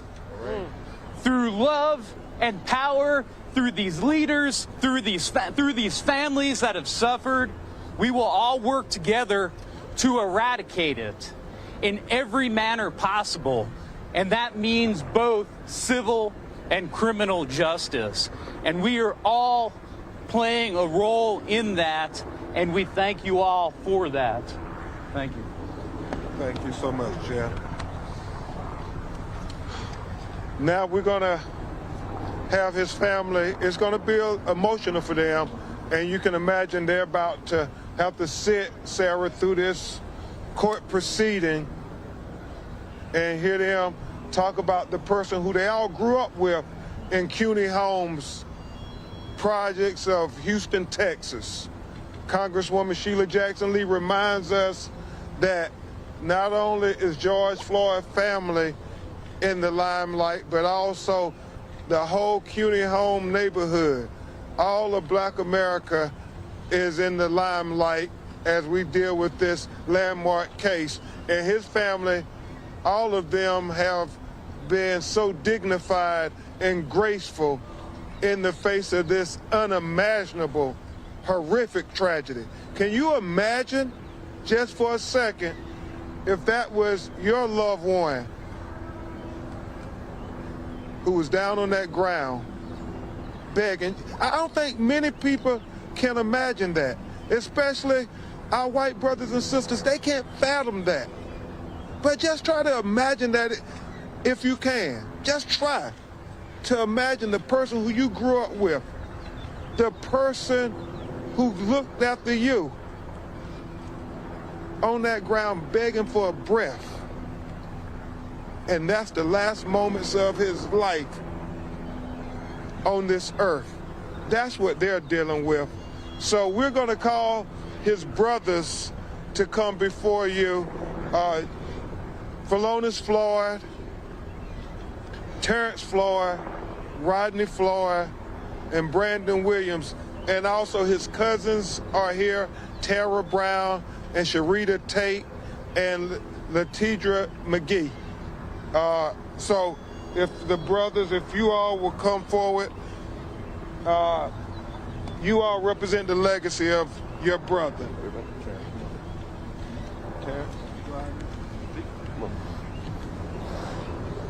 You know, we here.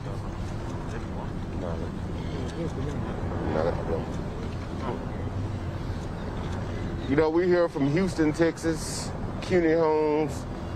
Our brother George Floyd represents, embodies 3rd Ward, Houston, and any ghetto around America. You know, he represents all of that.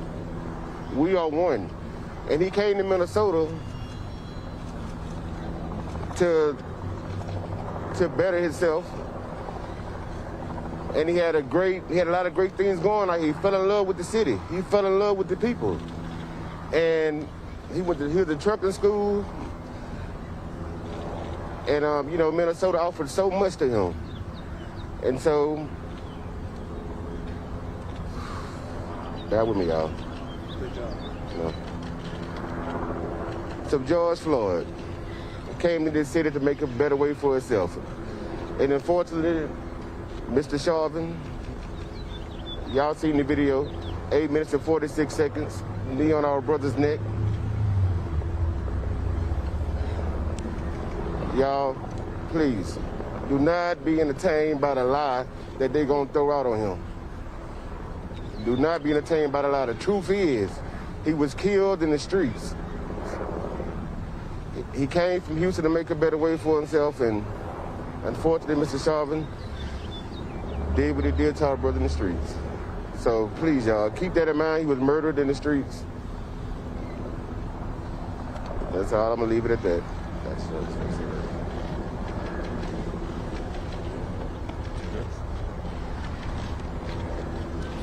It's cold out here, but the heat is on.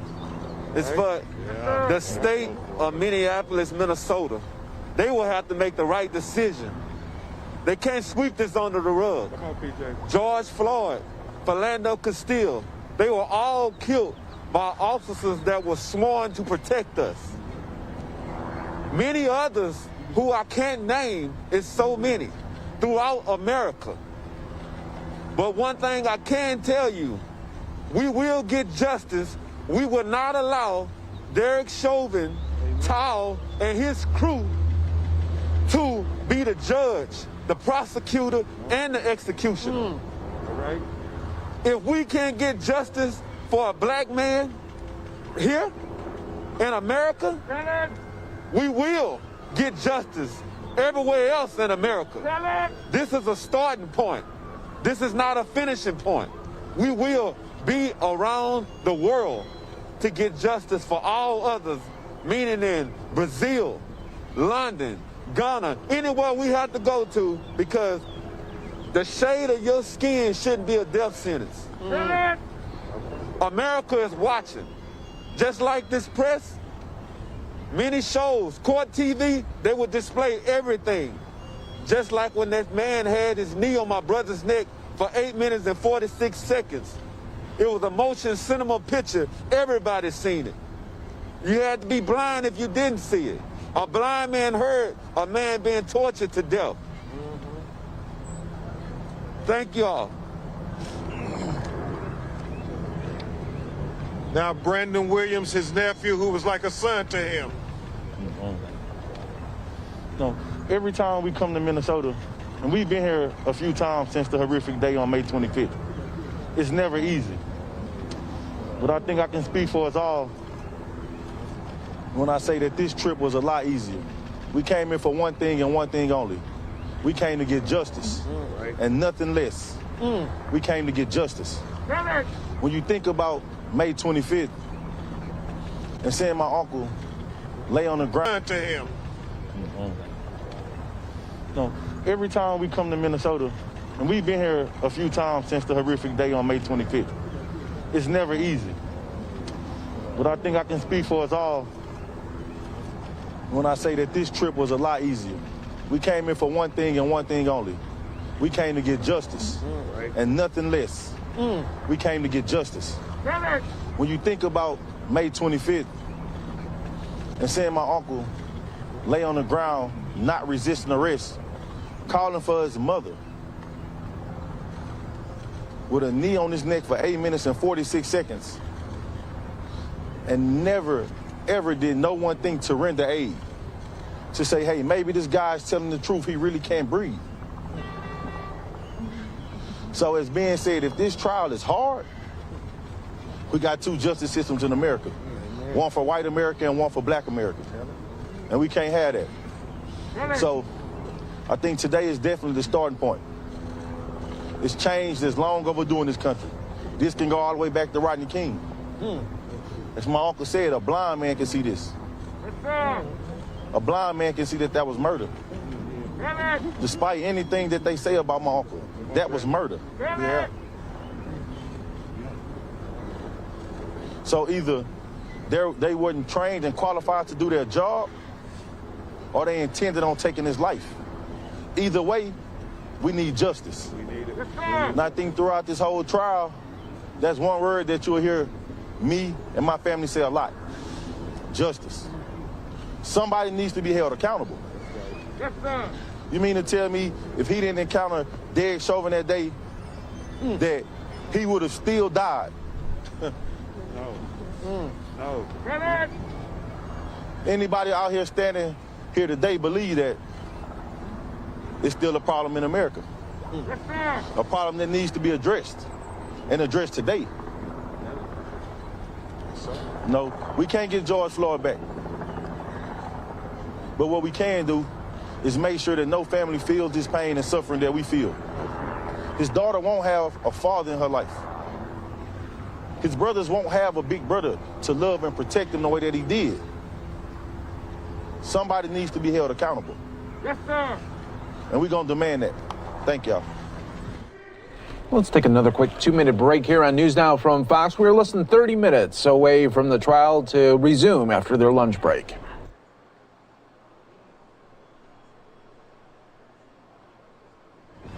Peace, everybody. Peace. Like my family said, this is a very trying and hard time for us, but thank you, everyone, for your prayers, your love, your support. It really strengthened us. And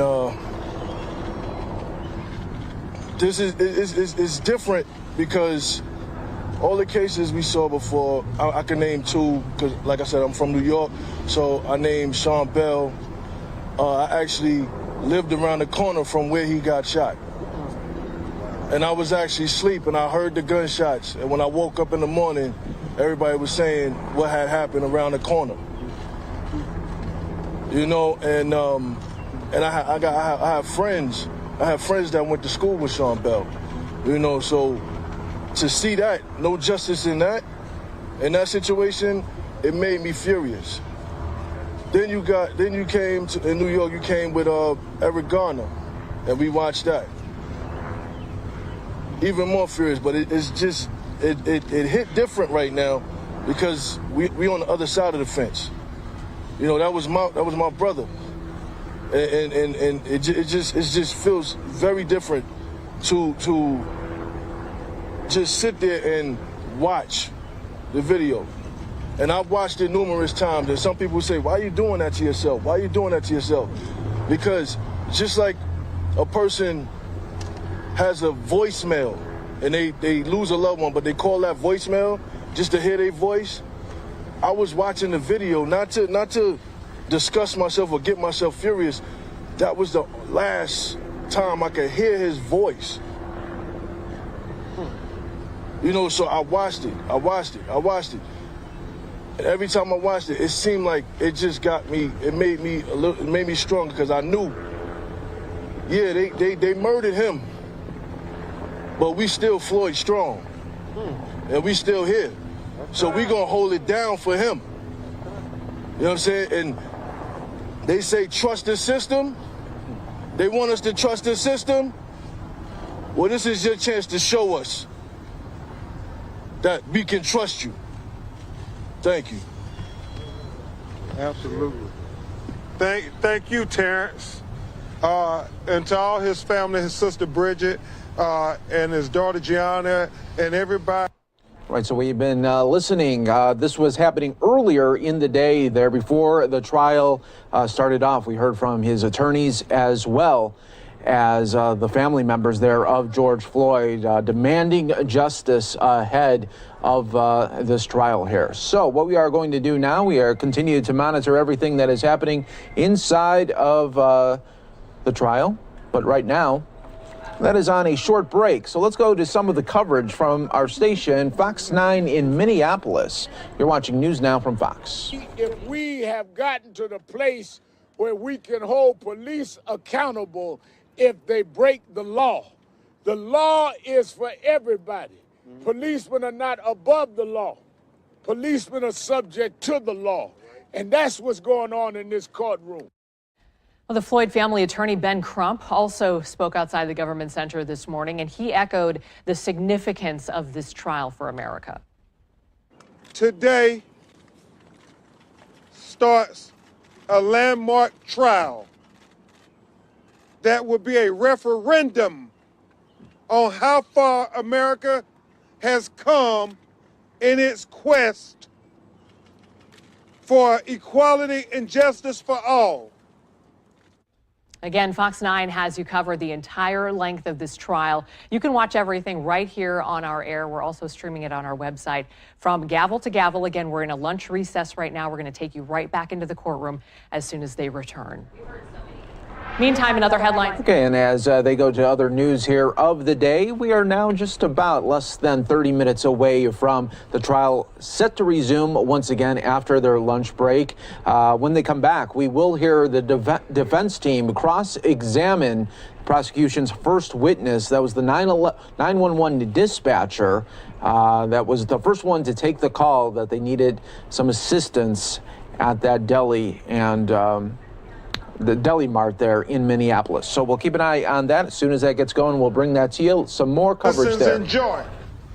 But historically, we have not seen that America. That has not been our reality. So George Floyd galvanized cities all across America and all across the world when that video of torture was viewed millions and millions of times. So America, this is the moment. This is the moment to show the rest of the world that you are the standard bearer when it comes to liberty and justice for all. The whole world is watching. The whole world is watching. The whole world is watching.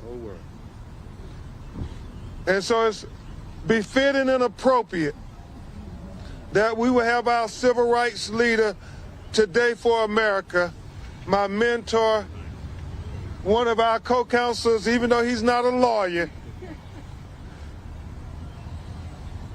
the man who answers the bell all the way from Sean Bell and Rodney King, Attorney Romanucci, all the way up to Ahmaud. Let's take another quick 2-minute break here on News Now from Fox.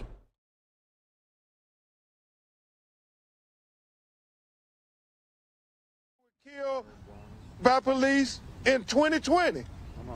I ain't talking about Trayvon and Mike Brown and, you know, Sandra Bland and Alton Sterling.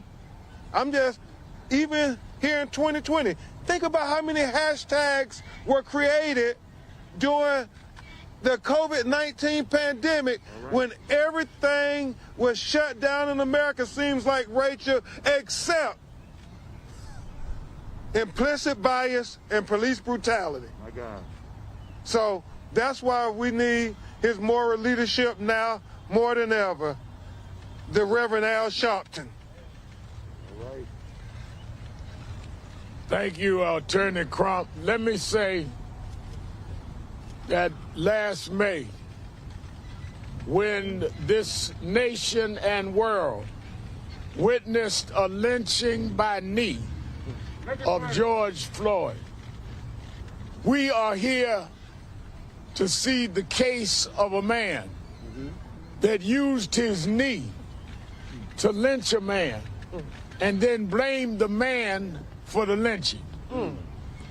First of all, what was George Floyd being even approached for by police that would warrant you using the force that you used? What was the reason that he was apprehended in the way he was apprehended? And why is the attempt being made by the defense to talk about what was the stimulants that may have been in George Floyd? What would be the stimulant that would make a man hold his knee on a man's neck for 8 minutes and 46 seconds? Yeah. I have asked people around the world to join us today at 8:46 in a few minutes. The family and attorneys and I are going to take a knee for 8 minutes and 46 seconds. When I did the eulogy here in Minneapolis of George Floyd, and we had people stand that long, people tweeted all over the world, after 3 minutes they were tired. What kind of venom, what kind of hatred do you have that would make you keep pressing down that long while a man is begging for his life, while a man is asking for his mother? At what point does your humanity kick in? At what point does the letter of the law kick in? At what point do you say, wait a minute, the guidelines kick in? This was not 8 seconds. This was not a flash of anger. It became intentional and deliberate. And justice must be intentional and deliberate in this courthouse. So just like we came last year to be with this family, we told them we'd be here to the end, and we will be in and out until the end, and we wanted to end for justice. But make no mistake about it, Chauvin is in the courtroom, but America's on trial. America's on trial to see if we have gotten to the place where we can hold police accountable if they break the law. The law is for everybody. Policemen are not above the law. Policemen are subject to the law. And that's what's going on in this courtroom. And that's why we're here. The other thing that we are dealing with is that there is a law that has already passed the House of Representatives called the George Floyd Justice in Policing Act. It is now headed into the Senate. We are asking the Senate to pass that law so that the federal law can be there to prevent George Floyd's from happening again. We stand with this family in the shadows of this courthouse to say there's a jury in here and there's a jury in the U.S. Senate. And the U.S. Senate need to make federal law in the name of George Floyd that would deal with all of this, that would supersede these state laws that give escape routes to policemen. I was in the room in Houston, Texas, where then candidate Joe Biden met with this family and promised that if he became president, he would fight for justice. He has supported this bill. Mr. President, Madam Vice President, Majority Leader Schumer, they're going in this courtroom having faith in a system that has been broken for Eric Garner, whose mother's here. That's been broken for Perdue, whose family's here. That's been broken for others. We will stand up with dignity with this family. We need the Senate to stand up for dignity with the people in this country. Make no mistake about it. There were videos before, all right, and you didn't give us justice. There was a video with Rodney King, and they went to straight court and let those police become acquitted. There's a video with Eric Garner, never got to court. You have the opportunity to make it right this time and make it right for the country. You will never be able to bring this family's brother back. You will never fill that hole, but you can, in his name, stop this from continuing to happen over and over again. And let me say to all of those that have marched down through the last several months, many with us, many on their own, white, black, old, young, doesn't matter. The intergenerational, interracial communities that have marched is the reason we're in this courtroom. It was the reason that there is even a shot at justice. And we thank them for marching. Are we at 8:46? 30 seconds. So we've got 30 seconds. Let us prepare to take a knee. And we would. Why we're doing it again, Rev? Why we taking a knee? We're taking a knee for 8 minutes and 46 seconds. And we want you to think up during that time why Chauvin didn't, in that time, get his knee up.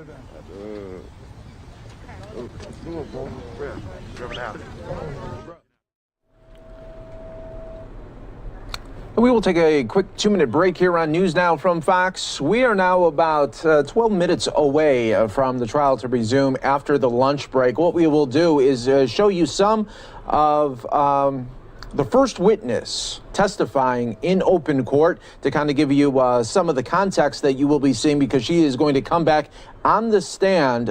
When we come back after break, the defense will cross-examine. So we will show some of her testimony in just a little bit. That's coming up on the other side of this 2-minute break for some of you.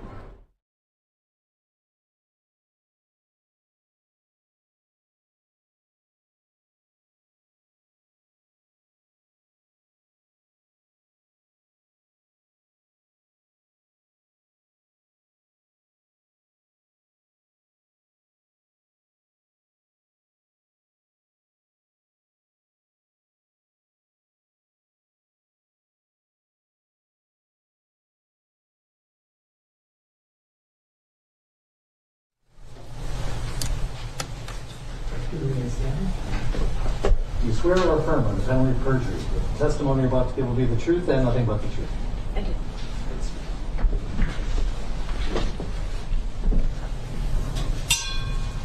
And before you begin, if you could give us your full name, spelling each of your names. Okay. My first name is Jenna, Jena. Middle of Lee, Lee. Last name is Scurry, SC as in Charlie, URRY. Mr. Frank. You want the witnesses to leave their mask on or off? What's the preference? Actually, I prefer you take your mask off so we can hear it, if you don't mind. There we go. Thank you, Ms. Scurry. Can you tell the jurors what your occupation is? I am a Minneapolis 911 dispatcher. And so who is your employer? City of Minneapolis. And how long have you been doing that? Almost 7 years. Can you tell the jurors what kind of training goes into being a dispatcher? A lot of training. We go through close to 2 years of training, starting with call taking, where citizens are calling 911 with their emergencies. Also speaking to non-emergencies and how we can direct those. We then work with police and fire on sending them their calls and prioritizing those, and also with the police officers on their off duties and warrants and lost children. So there's a multitude. There's about 4 different positions that we work. Yeah, and maybe I should start first with, what all is involved in your job as a dispatcher? What are the kinds of things you do? Specifically as a dispatcher, I take the calls that are from 911 as they are prioritized and send them out to the police officers or the firefighters to handle. And do you also, like for instance, have to answer, provide information out? Yes. Okay.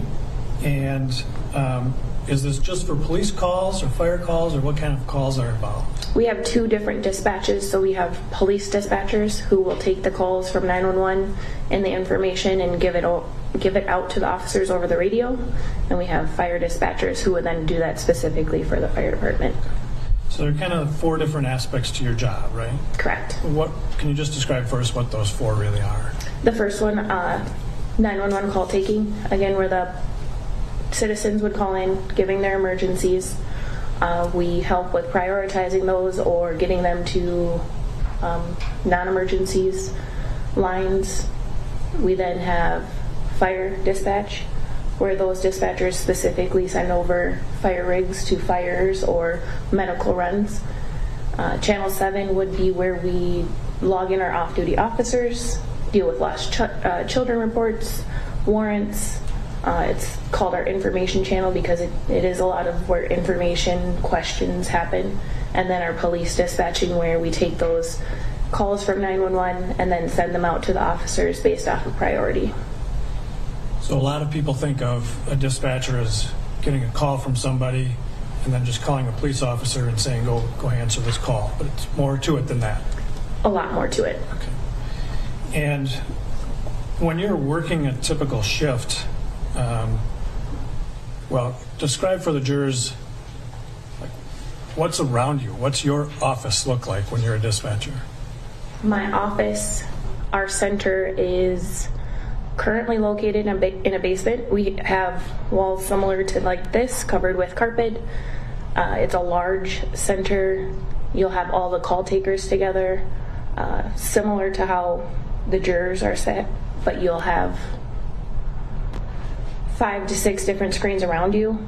And then in another room, you'll have your fire dispatchers to give them some silence so they can work around that and be on the radio and listen to the firefighters. Across the room, you will have our Channel 7 that is closely located to our dispatch group, which is approximately 4 people that are giving out all the calls to the officers.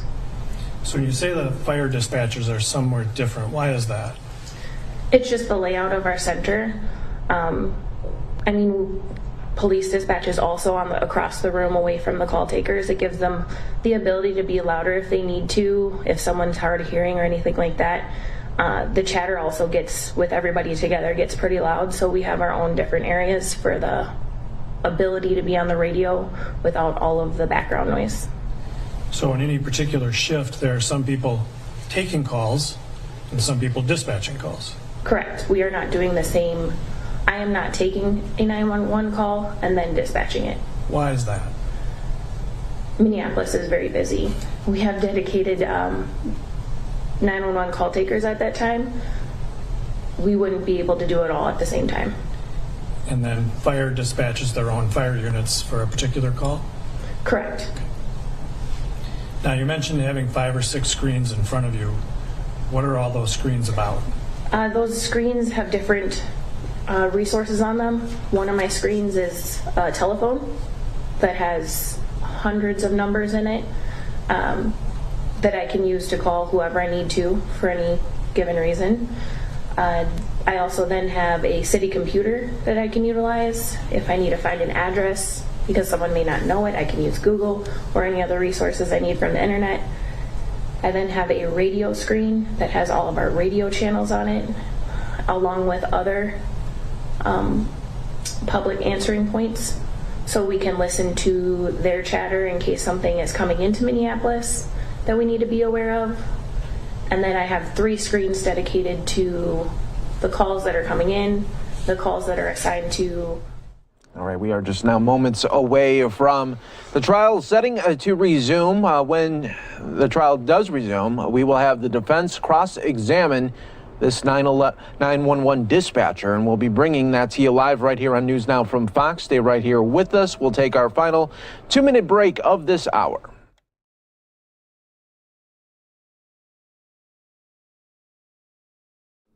To be completely comfortable with police dispatching, it took me about 3 years to get comfortable there. And as part of your training for that job, did you have to learn about how the City of Minneapolis Police Department divides up the city for coverage? Yes, that's all geography for us, based off of the precincts and then how the precincts break down into different sectors. And can you describe for the jurors then, and by police coverage, you're talking about how officers are assigned, correct? Correct. And so how is the City of Minneapolis divided up for police coverage? There are 5 different precincts in Minneapolis, 1 through 5. Within those precincts, they all have different sectors. Those sectors are given to the officers. They have specific sectors that they belong to. And based off of the geography of the call, you would assign a certain unit to a different call, or to that call. And if you don't have a unit to cover that area, then you would have to take a unit from a different sector to cover that, leaving the sector they came from available. So can you describe for the jurors, let's take, for example, the 3rd precinct. You're familiar with the 3rd precinct? I am. And describe for the jurors generally what the 3rd precinct is. The 3rd precinct has 4 sectors in it. The first one being 310. That is the top of the precinct. It goes down to Lake Street.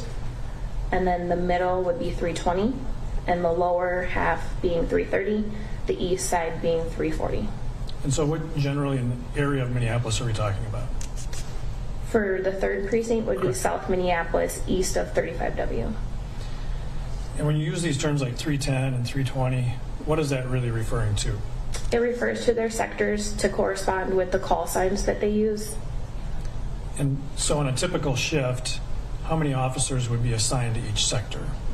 Typically you have 1 per sector, and then you have a sector squad or a precinct-wide squad that would be assigned to the whole precinct. And so when officers are assigned to that sector, they're known by that sector number, not their names or their badge number or anything like that? Correct. So when you're dispatching, you dispatch to 320 because they're the 320 car. Correct. And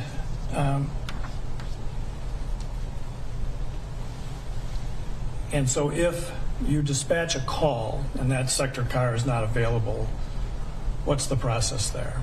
You move to that 360 number. It is a precinct-wide squad.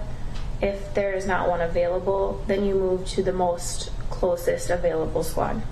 So somebody has to go out of their sector to respond to that. Correct. And what's a priority call? A priority call is a incident where someone calls in within 10 minutes of the situation happening, or there's the suspect that is still on scene. So what's the significance of calling that a priority call in terms of dispatch? The significance, we would want to get someone there as soon as possible. It's no longer, it falls still into the, how would I say this? It's still happening. There's possibility of the person still being on scene. It's not a report call that they would go not code to. And so describe for us then what code 2 means. As far as I understand, code 2 would be not using lights and sirens. They're going without those. So it sort of makes sense for a call to be priority if you've got a suspect still there, want to get an officer there right away. Correct. And so code 2, from your training and experience, means proceeding without lights and sirens. are there other codes that are used as part of the dispatch process and the policing process? We have code 4, which would be scene safe.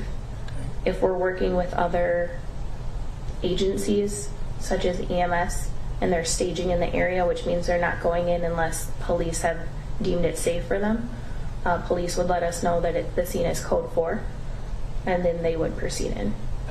And so between 2 and 4, is there a code 3? There is a code 3. And what does that mean? Code 3 means emergent. So They need them as quickly as possible. I'm going to back up a little bit. In your job as a dispatcher, you do a lot by hearing what's going on, getting calls. Is there also some things that you can do visually in terms of seeing what's going on outside of in the city of Minneapolis? The majority of our job is all through listening. From the first call that comes into us to dispatching it to radios between dispatch and the responders. At sometimes we do have cameras available to us.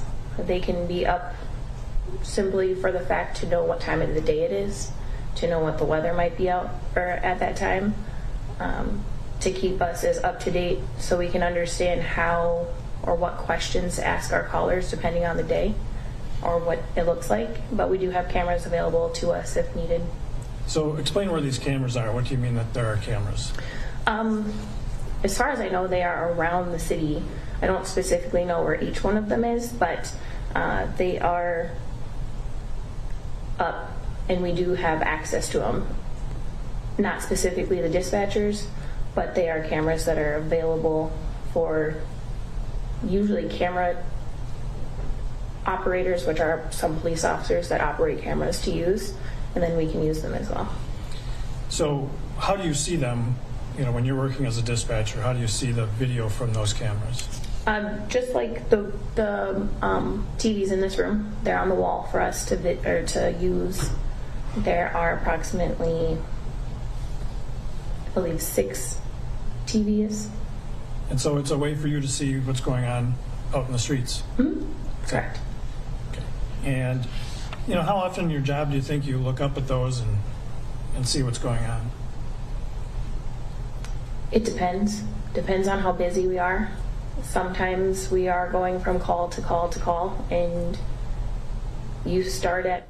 Okay, everybody, welcome here to News Now from Fox. I'm your host, Mike Page. We were listening from earlier today, the 911 dispatcher taking questions from the prosecution. Now we are going to hear from the cross-examination from the defense team, and now questioning that 911 dispatcher. It is back from break now. We got live images back here. Let's go to it right here on News Now from Fox, everyone. And just a reminder, you're still under oath. Okay, thank you. Mr. Nelson. Sure.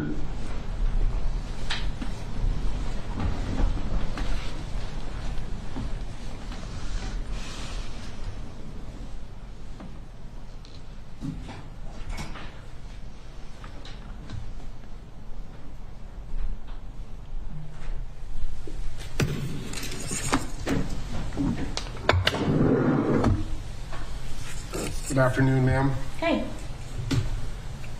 We'll get started while my computer resets. Hopefully it'll work in time. So, Ms. Scurry, you testified that you have been a 911 dispatcher for approximately 7 years at this point. Is that correct? And I just kind of want to roughly go back over, you described sort of 4 areas that you do, correct? Correct. So as I understand it, the first area is there are days or shifts where you have, you may be the actual call taker. Is that correct? Correct. And so as a call taker, a citizen calls 911, you pick up the phone and respond to whatever that call for service is. Is that correct? Correct. And then you'll type it into a system. That information will get sent over to a dispatcher, correct? Correct. And the dispatcher is the person who is in charge of communicating with and assigning officers to calls, correct? Correct. And there are days when you show up for work and you're assigned to be the dispatcher, correct? Correct. You also described a third part of your job is to be the fire dispatcher, which is separate from police. Correct. Now, in preparation for trial. I believe on March 2nd, you met with members of the prosecution team, correct? Correct. And you made a statement, apparently made a statement that police is more fluid than fire. What did you mean by that? Correct. So when fire calls come in, let's start over. There are most generally not times where the fire department comes upon an issue. It doesn't happen often, but it does happen where we can assign a rig that's come across someone who might be down on the ground or anything like that. But when a structure fire comes in, it's not because they were out driving around. It's because someone called soft flames or smoke, whatever prompted them to call, and then we send the rigs to where they need to go. Okay. So basically, whereas police, they may be driving around and they may just see two people fighting on the corner, stop and have to deal with it, right? Correct. And so dispatching to police officers is a different process than dispatching to fire. You are correct. All right, so we've got the call taker, the dispatcher, the fire dispatcher, and what was the fourth aspect again? We call it our Channel 7. It's an information channel. We mainly use it for officers coming in for off duties. Okay. Or when someone reports a lost child, we have different computers that we use to make sure we can log them appropriately in our national database. Okay. So the Channel 7 responsibilities may include, when you say off duties, those are police officers who are hired as security at local businesses, things of that nature? Yes. So even though the officer is not on duty as a Minneapolis police officer, a business hires them and they still act as a police officer, correct? Correct. Now, and then there are those other, the lost children, things of that nature. Yes. Right? You also described that the city of Minneapolis is comprised of 5 precincts, correct? You are correct. First precinct being downtown, is that correct? Yes. And downtown is broken into 2 sectors, correct? Correct. And then you have the second precinct, which is the northeast, right? Correct. The third precinct, which is the southeast, right? Correct. The fourth precinct, which is the North Minneapolis, northwest side of the city, right? Correct. And the fifth precinct, which is the southwest side of the city. You are correct. All right. And each of those 5 precincts, like the first precinct has 2 sectors. The third precinct, you said, had 4 sectors, right? Correct. And so essentially, there would be 2 squad cars downtown, 4 in southeast Minneapolis, and that's the totality of the police force in those 2 parts of the city. I mean, as far as patrol. Patrol. At certain times, it can be more. It depends on the shifts and when they're on. So there may be an event or a concert, and they may bring in extra people, or something's going on where they would need extra officers? Correct. And oftentimes, there are fewer officers than are assigned sectors, correct?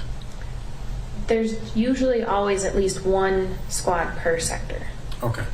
But those, like, officers call in sick or they go on training, and so the numbers of officers on the street at any time shifts from time to time. Correct.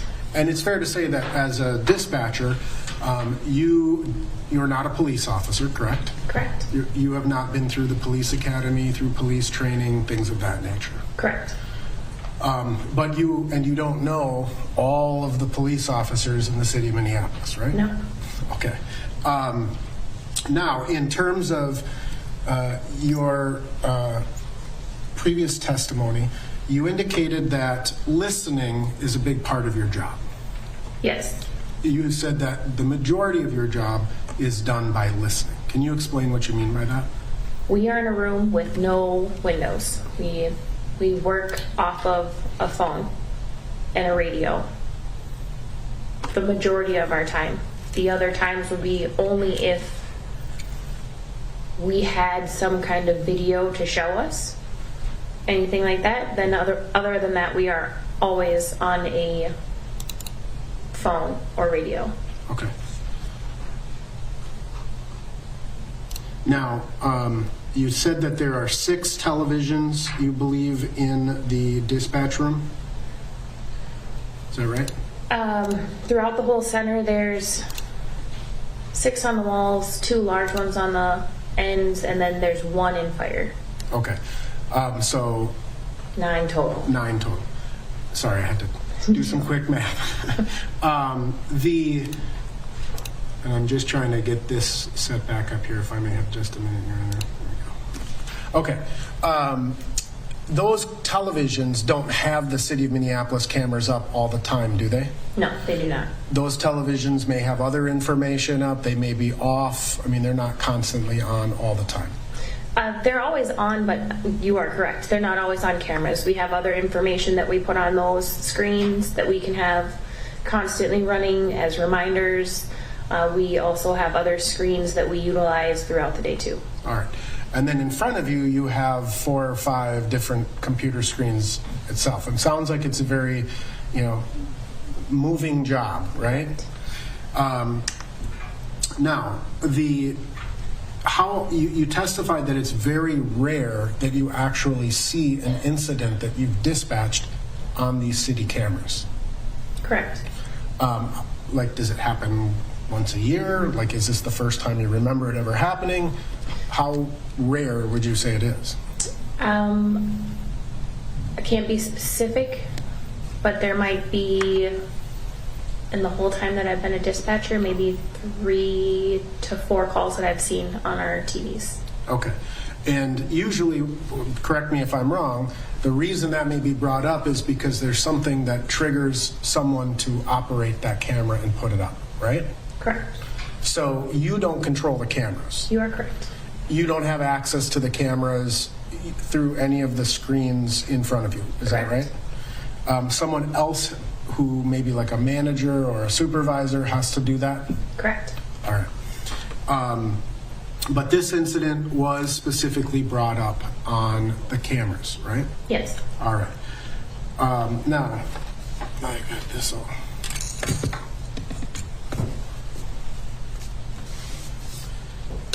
You also were previously interviewed in connection with this case by Special Agent Brent Peterson. Is that correct?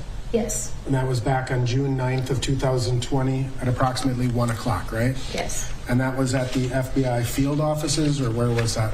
It was over the phone. I was not in town. Okay. So you had a phone interview with Agent Peterson, and I believe you had your union lawyer or something with you as well, right? Correct. Okay.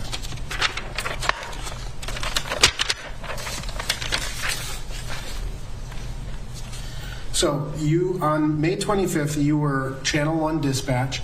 That covers both the 2nd and 3rd precinct, correct? Correct. And there were, again, the 4 sectors of the 3rd precinct, Squad 310, Squad 320, Squad 330, and Squad 340, right? And you didn't necessarily know who the officers were assigned to those cars.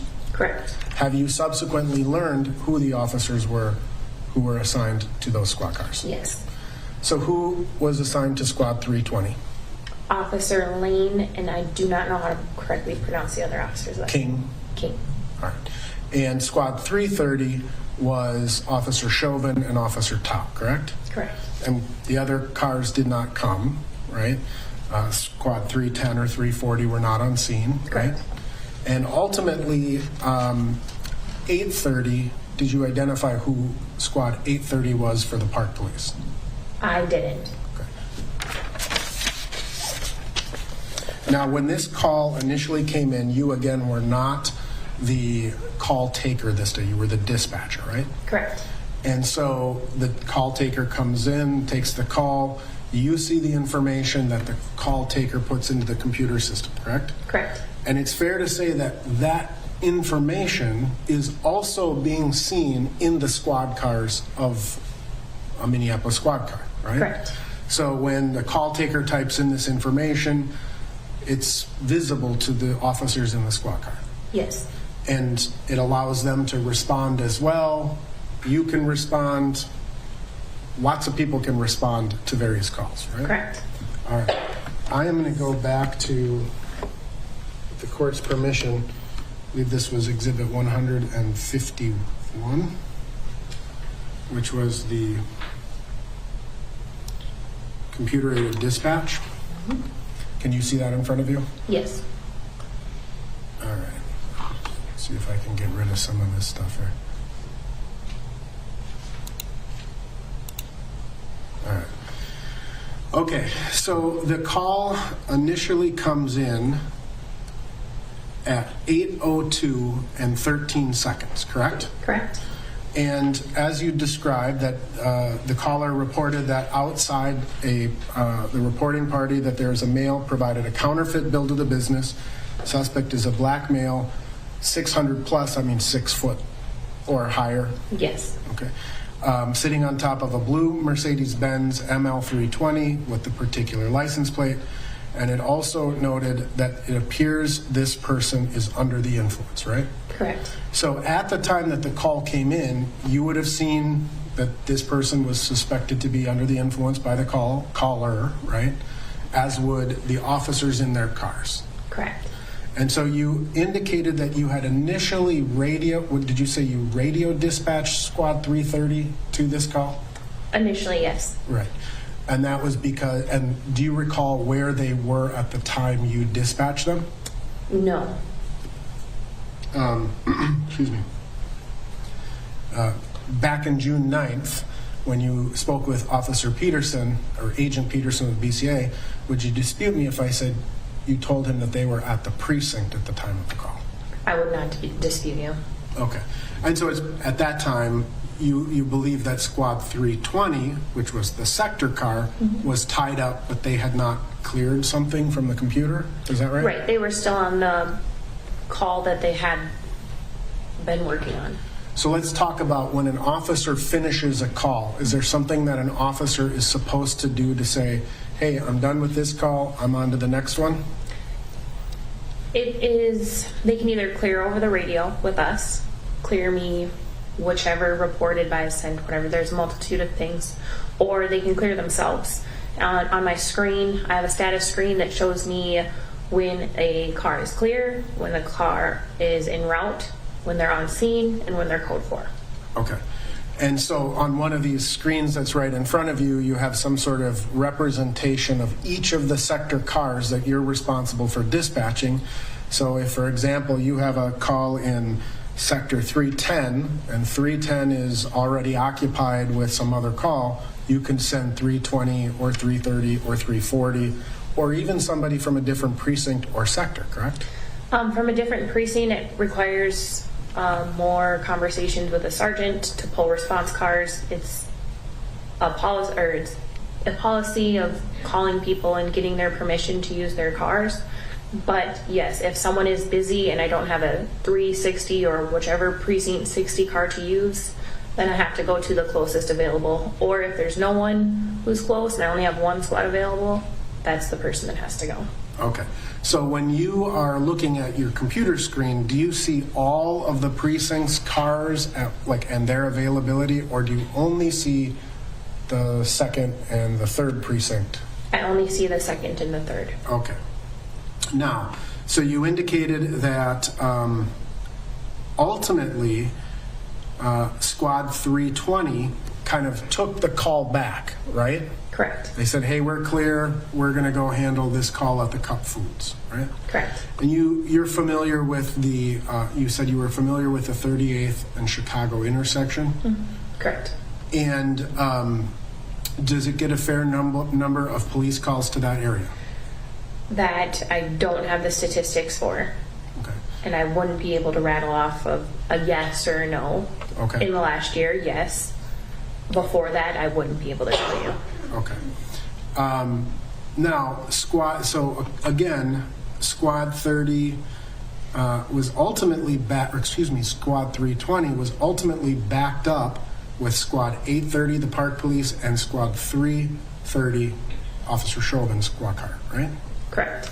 And again, do you recall why you backed these officers up?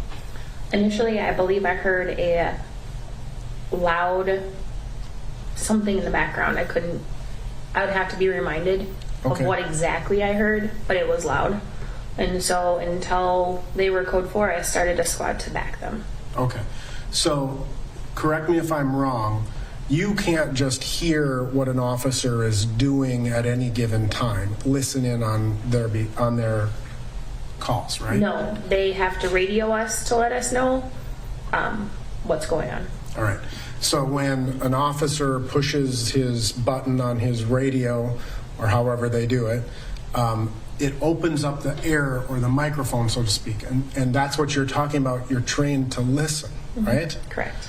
And when you spoke with Agent Peterson, do you recall telling him that you heard lots of yelling and things of that nature at one point when Squad 320 said they were taking one out? I don't remember specifically.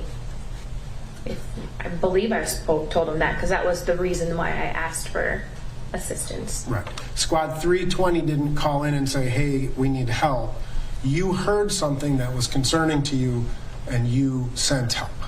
Correct. And then when they said they were taking one out, had they said that first, I would have also started it then. Right. And so Squad 830 was the first to respond? Yes. And I believe that they responded, let's see, at 8:10 and 38 seconds, right? These actions right here, the one with my numbers where it says backed up with 320, or 320 with 330 and 330 with 830, that is me using my tools at dispatch to just back them up. I don't see the arrival times on here. Okay. So this, you see here, 525 at 20:12:21, 320 C4. That's code 4. Correct. Meaning all clear, right? To my understanding, yes. And then 830 out with 320 at 20:12:55. So roughly 40 seconds or 34 seconds later, Squad 320, or excuse me, Squad 830 is out with 320. Correct. Right? And then there was an inquiry to get some information, right? And ultimately, then at 8:20 and 11 seconds, there was a code 2 call for a mouth injury, right? Correct. Meaning code 2 again, meaning just come in the matter of due course and no need to rush. Routine, yes. Routine, right. And then at 20:21:35, so again, about a minute and 24 seconds later, Squad 330 EMS code 3. Correct. So someone assigned to Squad 320, either Officer Chauvin or Tao, called EMS and stepped them up to code 3. Squad 330. Squad 330, right. Which would be Officer Chauvin or Officer Tao. Correct. All right. And they, code 3 means get here as quickly as you possibly can, right? Correct. Lights and sirens. Correct. Sorry.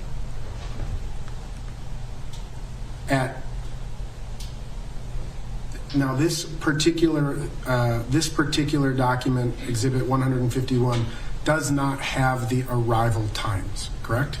Not printed on it, no. All right.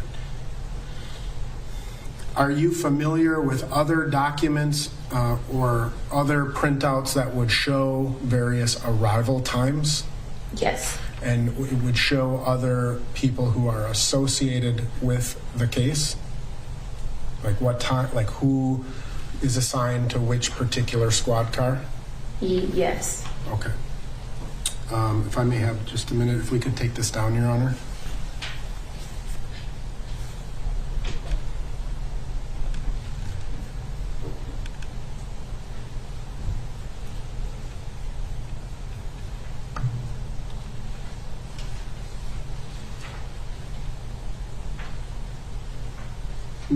Mr. Frank, I'd be referencing Bate stamp 7438 for your information.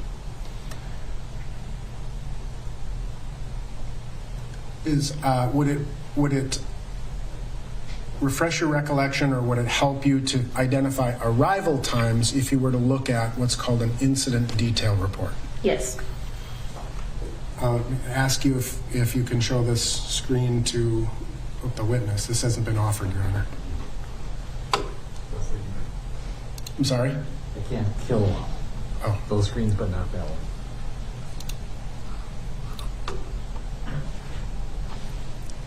if I may have a minute.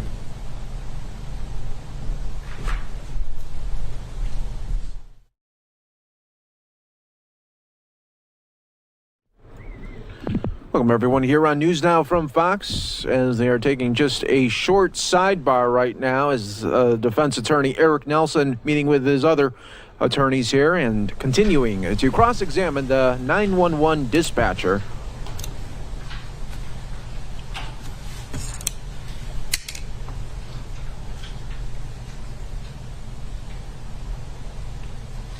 All right. Now, the incident detail report has a much more detailed time of like first keystroke of when somebody starts typing, what time officers arrive. Every single time is documented very closely, correct? Correct.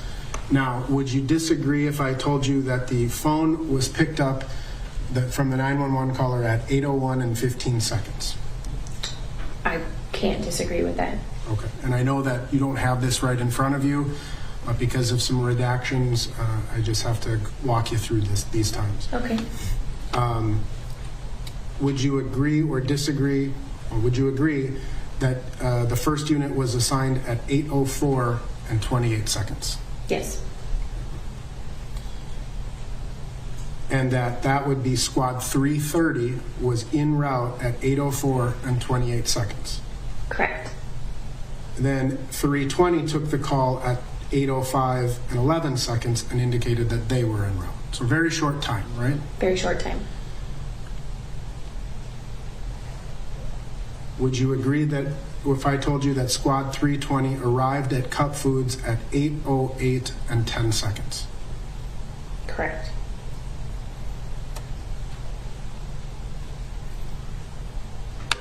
Squad 330 being assigned to Derek Chauvin, Tu Tao. Squad 830 being assigned to Peter Chang of the Minneapolis Park Police. Squad 320 being assigned to Officers King and Lane. Correct.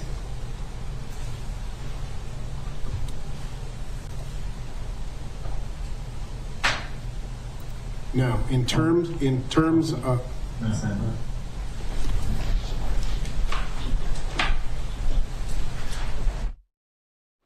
They are entering into another sidebar. You continue to watch and worldwide with us here on News Now from Fox as we will be going gavel to gavel on the Derek Chauvin trial there. Day one of this murder trial underway. Earlier today, we saw the opening statements from the prosecution and the defense. Now we are seeing the cross-examination from the defense attorney Eric Nelson to this 911 dispatcher as they continue to break down the call log that happened back in May.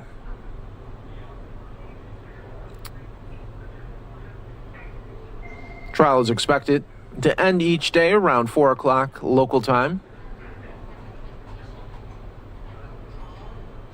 And we will be providing you coverage right here on News Now from Fox, always in its entirety, gavel to gavel. You won't miss a moment here as the prosecution will bring up witnesses and the defense team. It looks like they're back and ready to go.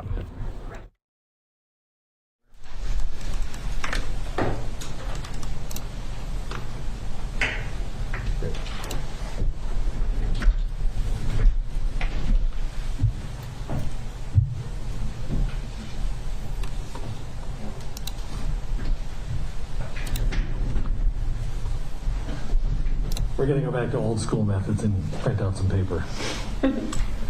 We'll get there.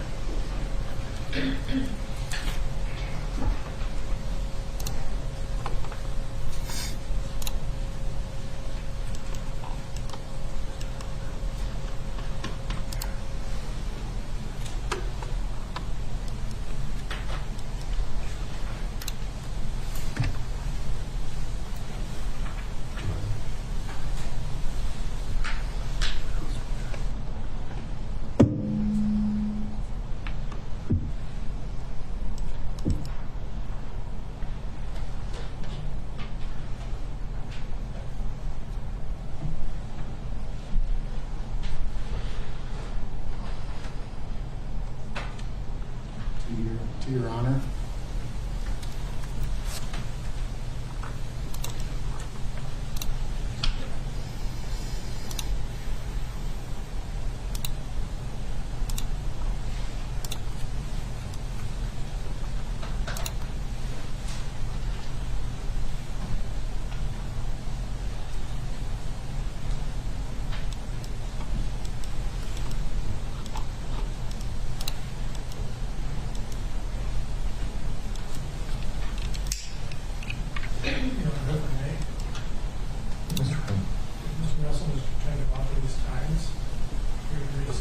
to them to speed this process up.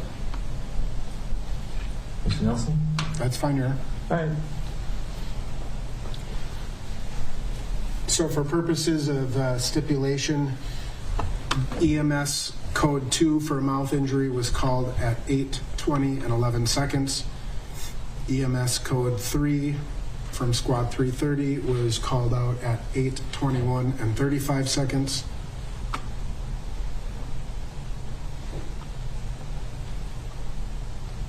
The arrival time of EMS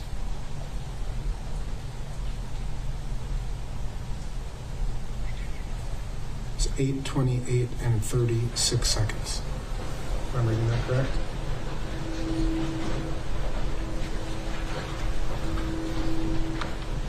So 8:28 and 36 seconds, EMS arrives, correct? Correct. All right. And then EMS didn't stay on scene, right? No. They left. And they indicated that they went to 36th and Park, right? Correct. And they didn't go to 36th and Park, did they? EMS? That's where I believe they were. Okay. So to your belief, they went to 36th and Park because that's what they called out, correct? Correct. Do you recall fire having trouble finding EMS at 36th and Park? Yes. Okay. Because they didn't go to 36th and Park, they went to 36th in Chicago, correct? Or do I actually don't know. After those comments, I did not know that's where they went. Okay. So ultimately, there was some confusion between fire and EMS about where EMS actually was. And you heard that radio chatter. I asked the questions on Metcom, which is reflected in there, and then relayed the information that I had of 36th and Park, which was also added into the call. Other than that, I didn't know their locations. Okay. Now, ultimately, you said that you were watching this video, and you were still watching your rest of your work, right? Correct. I was actively still working. So you look up for a couple seconds, look down, do your work, look up, look down, from time to time throughout the course of this incident. You're correct. All right. And so it's fair to say that your attention wasn't necessarily focused directly on the cameras and what you were seeing. Correct. But it was concerning enough to you what you did see that you called Sergeant Pfluger of the Minneapolis Police Department 3rd Precinct, right? I was concerned. Yes, because of the length of the incident had not changed. Okay. So you called, we listened to your video, or the audio of your call with Sergeant Pfluger, and you called Sergeant Pfluger at 8:30 and 44 seconds. Is that the time of the call? Correct. 20, 30, 44. Yes, and that's the first time we spoke. So the first time you spoke was at 8:30 and 44 seconds. And in fact, during that phone call, you must have looked back at the camera and saw that they were all gone at that point, right? Correct. Because you said something to the effect of, oh wait, they're all gone, right? Correct. And your time that you had called into the MetLink was at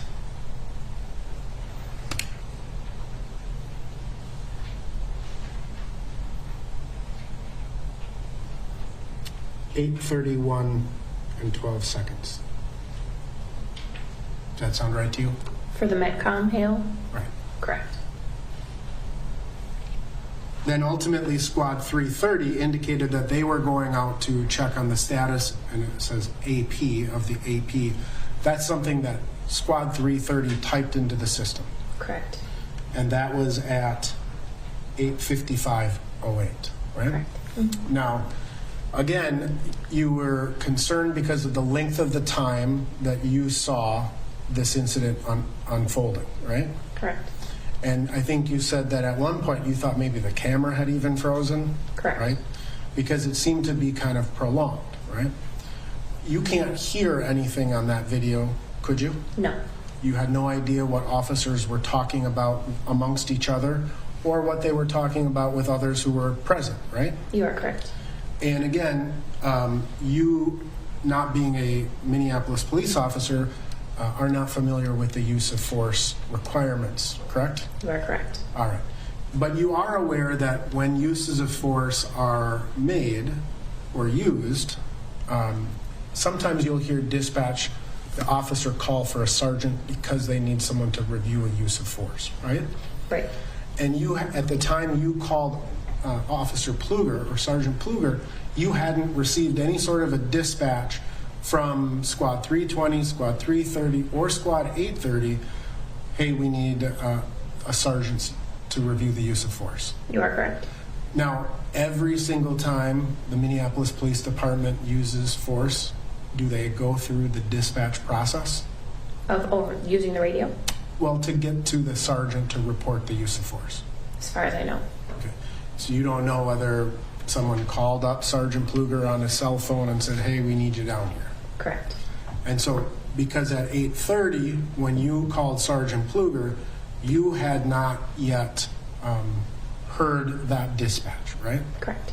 And sometimes when a use of force incident occurs, that call may be to the sergeant to review the use of force, may be fairly quick, and sometimes it may take a few minutes, right? That's true. And yes. It just depends on the circumstances and the situation, right? Correct. All right.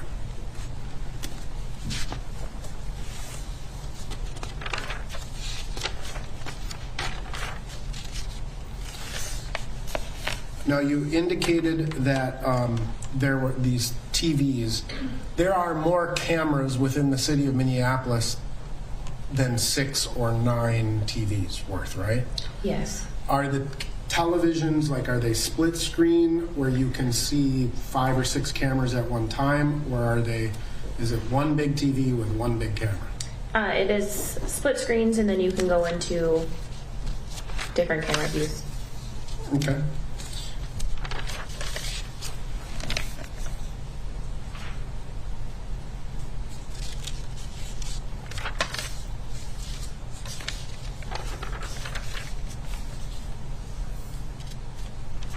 Looking back through my notes, when you watched the video here in court, you said that it was similar to the video that you had watched previously, right? Yes. Would you agree with me that the video that we just watched in court seemed to be moving very slowly in terms of kind of choppy? Pace. Yes. Right. So an incident that you watched it in real time, subject to a few seconds of delay for the signal to get through, right? Correct. So I'm going to see if it makes a difference if we look at it on my computer.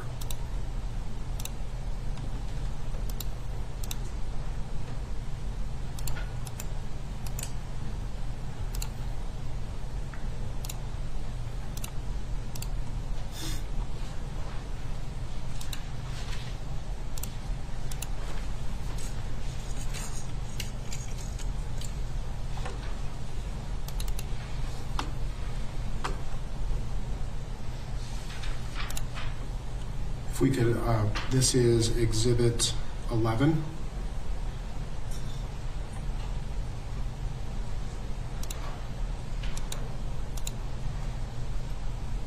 Yep, it should be plugged in. Can we put it up? Ready.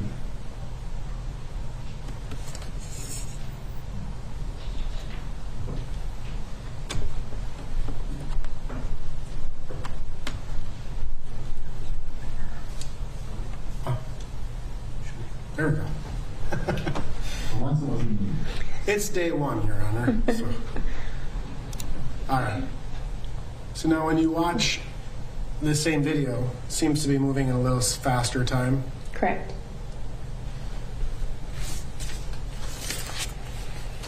Because these cameras actually transmit real-time occurrences. Correct. And you said that you first kind of took notice based on your estimate at 8:17. So I'm going to just Skip forward here a little. This is 8:17 and 38 seconds. Back it up here a little.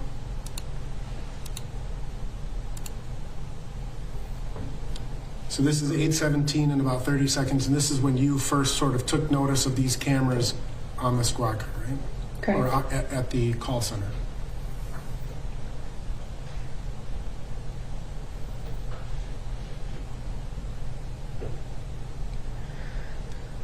Now, in terms of the pacing of this, is this more consistent with real time? Yes. And one of the things you ultimately told Agent Peterson was how you noticed how the squad car was rocking back and forth during the struggle. Correct. And if you could just watch this and tell me when you start to see that happen. Well, it's currently shaking.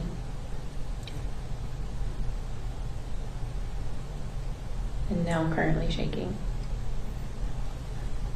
And by rocking back and forth, the car is actually going forward, a little backwards, and it's happening over and over and over again, right? Correct.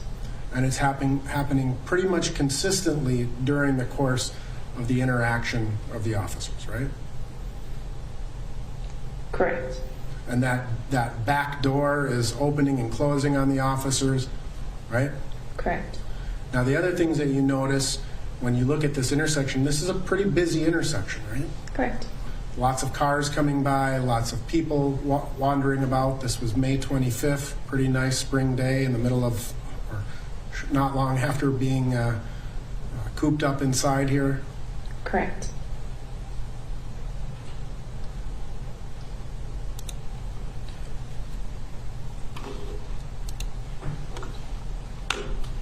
So now, ultimately, you observed and you saw these officers using force, right? Or what you believe to be force. What, taking him out of the squad? Right. Or putting him in the squad. Yes. And there was, what you observed was a struggle between officers and the person they were arresting, right? Correct. And that the struggle ultimately resulted in that squad shaking back and forth. Correct.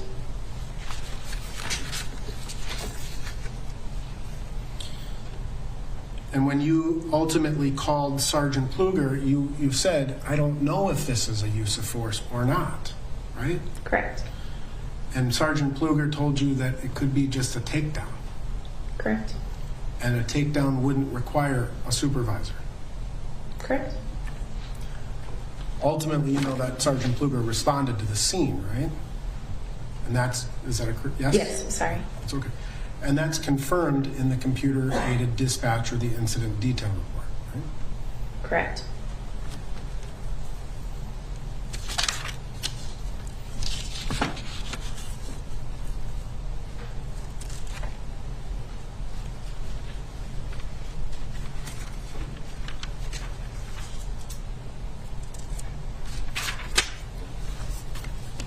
Your Honor, I have no further questions at this time.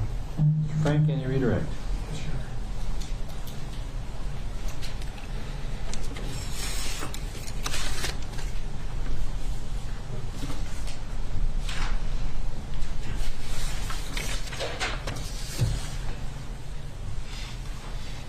That's great. Just a few follow-up questions.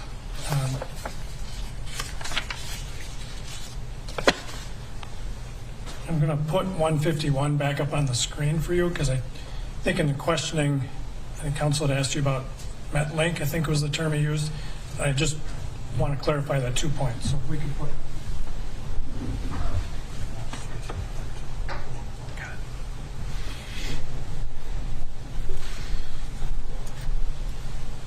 And I want to just clarify those times as well. So if we go down to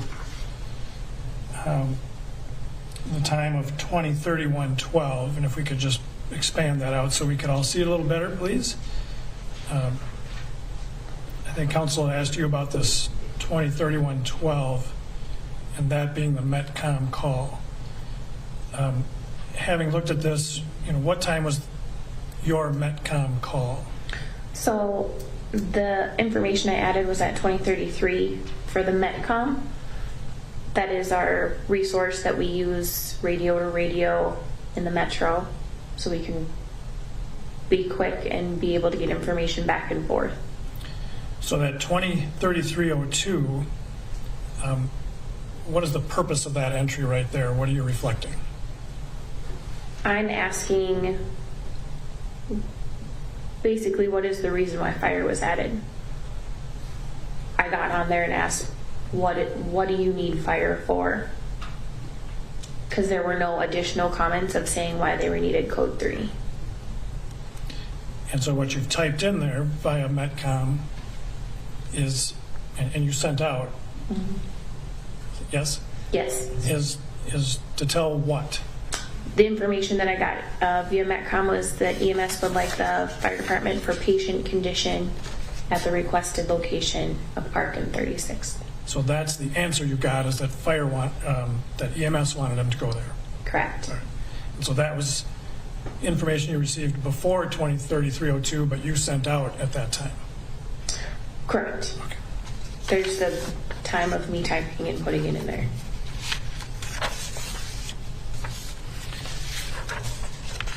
When you have referred to your work duties that day, you can take it down, thank you, as Channel 1, how does that signify you from other dispatchers?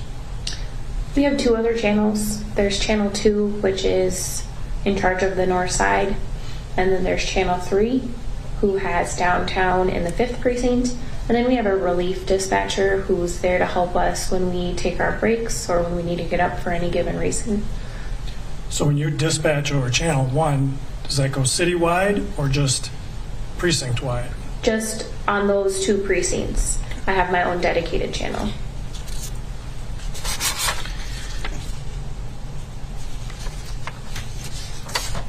Having been questioned by opposing counsel about your call, as you sit here today, have you changed your mind about the reasons why you called Sergeant Pleeger when you did? No. You were asked about the number of screens that you have up, looking at all this, and still being able to see what was going on in this call from the city camera. That's been your work setup for about 7 years, correct? Correct. Something you do on a daily basis is keep track of all these moving parts. Yes.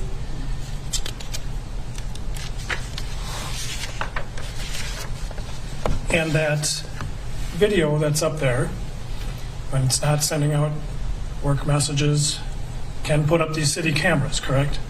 Correct. But you don't control that. Correct. Do you know who or what office controls that? It could change. Sometimes the supervisors at our center can pull up cameras. Like I said, sometimes we put them on there just to see what the weather is. Especially if we have inclement weather, if there's storms coming through, we can see actually how severe they are when people are calling in. Sometimes they put them up for incidences if we can see anything. And those cameras can be taken away from us. To the fact that the base, which is the precinct desk, has control over them and can move them to wherever they need to when they need to.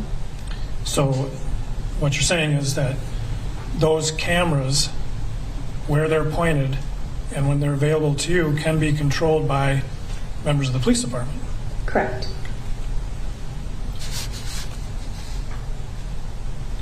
And in your 6 years by this date and 7 years now, it's a rare incident for somebody to put an incident up on the screen like that. Correct. I have nothing further, Your Honor. All right, thank you, Ms. Gurry. You may step down. Thank you, sir.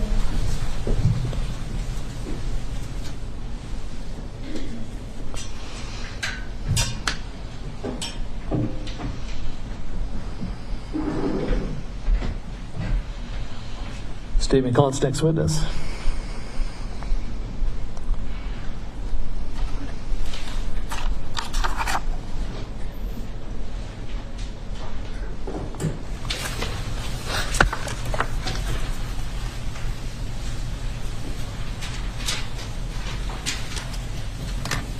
Thank you, Your Honor. Your Honor, the state calls Alicia Euler.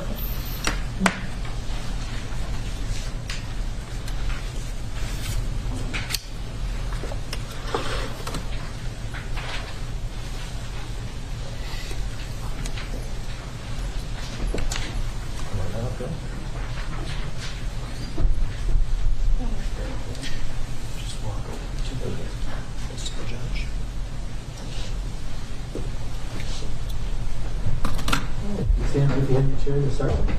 Raise your right hand. You swear or affirm under penalty of perjury that the testimony you're about to give will be the truth and nothing but the truth. Yeah. All right, have a seat.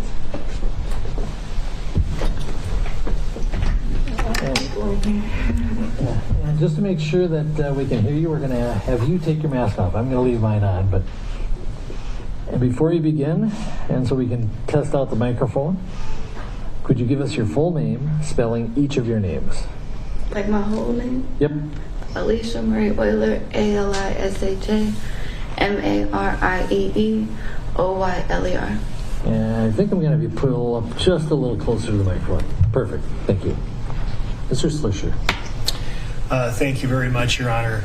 And Ms. Euler, the key I'm going to give you is that when you speak, you should be able to hear your own voice over the speakers, all right? So just lean close enough to the microphone to be able to do that, all right? So first, I'm going to ask you a few questions so we can get to know you a little better. How old are you? 23. 23. And are you originally from Minnesota? No. Where did you grow up? No, I'm from Arizona. You can kind of pull back. You're actually speaking. I'm sorry. I don't like this. Okay. Yeah, I just need you to speak towards me. Okay, are we good? All right. Thank you. And you can even pretend you're yelling at me if you want to, or make your voice hit the back of the room, all right? Okay. So you said that you grew up in Arizona, is that right? Yep. What part of Arizona? Just Arizona. The whole state? Yep. Okay. When did you make your way over to Minnesota? I don't know. A while ago. Were you still in high school? Yeah. Did you attend any schools when you moved to Minnesota? Yeah. Where did you go to school? Red Wing. In Red Wing, Minnesota. Where else did you go? St. Paul. St. Paul. Okay. What's the last grade you completed through high school? 11th. Okay. Can you tell the jury the different cities or towns that you've lived in since coming to Minnesota? I guess Minneapolis. Okay. Minneapolis, and I assume Red Wing for one? Yeah, St. Paul. And St. Paul. Okay. Are you currently employed? No. Can you tell the jury a little bit about the types of jobs that you've held? I used to work at Speedway. And which Speedway do you recall the location? 38th in Chicago. Right. What did you do at Speedway at 38th in Chicago? I'm a shift lead. Shift lead? What does that mean? Not like a regular employee, but not a manager, like kind of in the middle. Okay. So not a lot of us have had the experience of working as a shift lead at Speedway, so I'd like you to just tell the jury a little bit of what's your day-to-day job like when you have that job? I work at a cash register. I do paperwork. If a customer has an issue, I handle the issues. Okay. You also work as a cashier? Mm-hmm.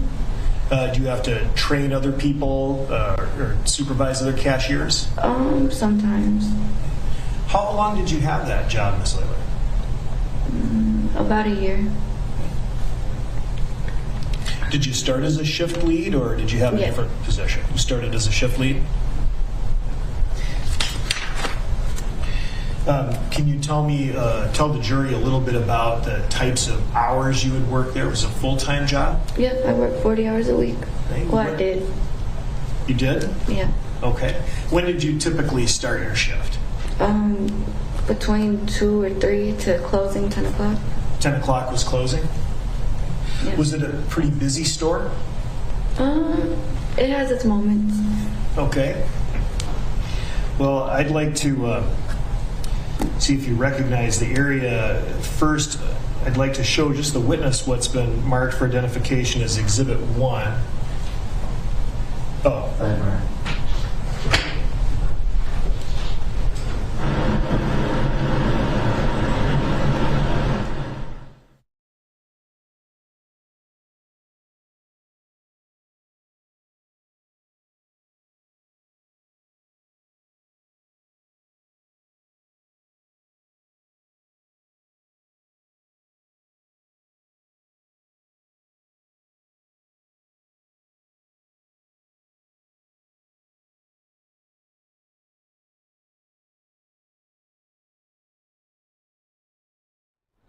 And just a reminder for our viewers, if they're in sidebars, we're not able to listen into those private conversations. So sometimes they do have their microphones muted during those times. Thank you.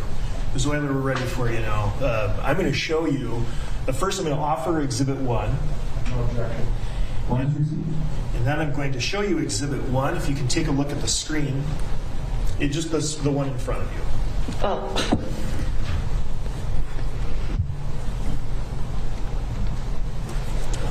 All right.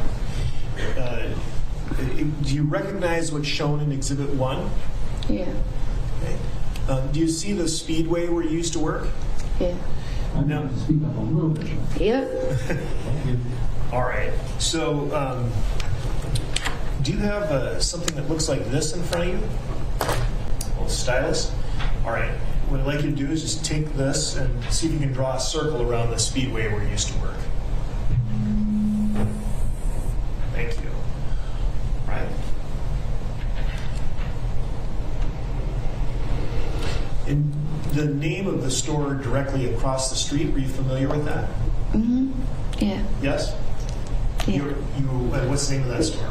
Cuff Foods. You ever go in that store? Were you a customer there?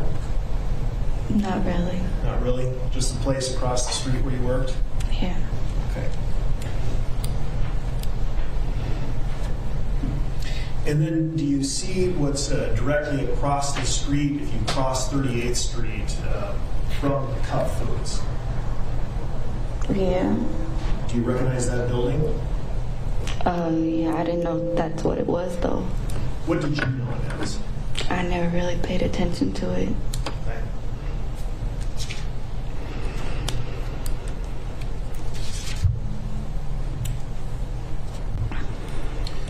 Well, do you recall whether or not you were working on May 25, 2020, Memorial Day? Yeah. And where were you working? At Speedway. At Speedway, all right. And do you recall when you began your shift? About 3 o'clock.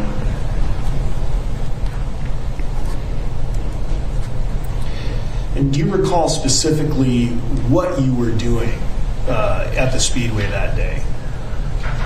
Ringing up customers. And at the cash register? Yeah. Can you just, again, using your stylus, point or maybe put a little X around the area in front of the store where the cash register would be? Like right here. Okay.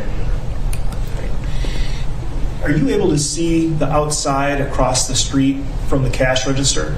Mm-hmm. Yeah. Yes?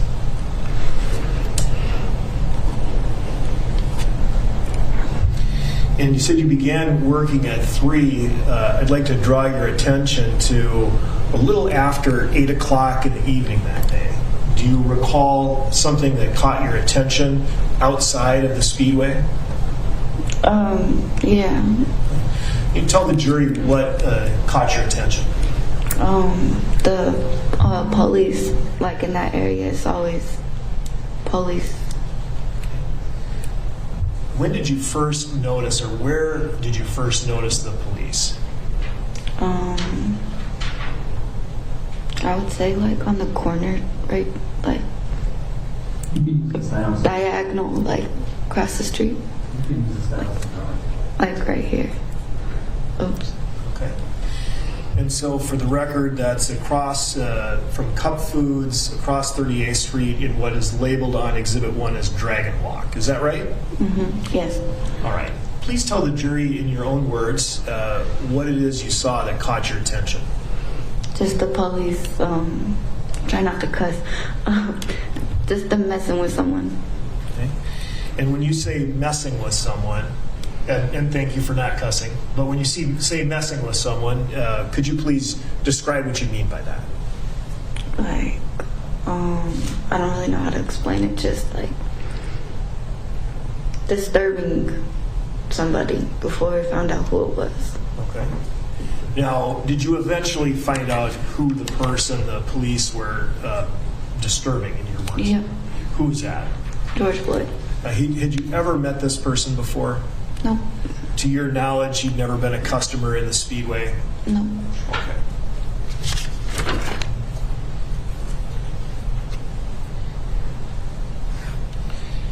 Can you please describe for the jury what you saw after you first noticed the police having this interaction with the person you now know to be Mr. Floyd? Can you say that again?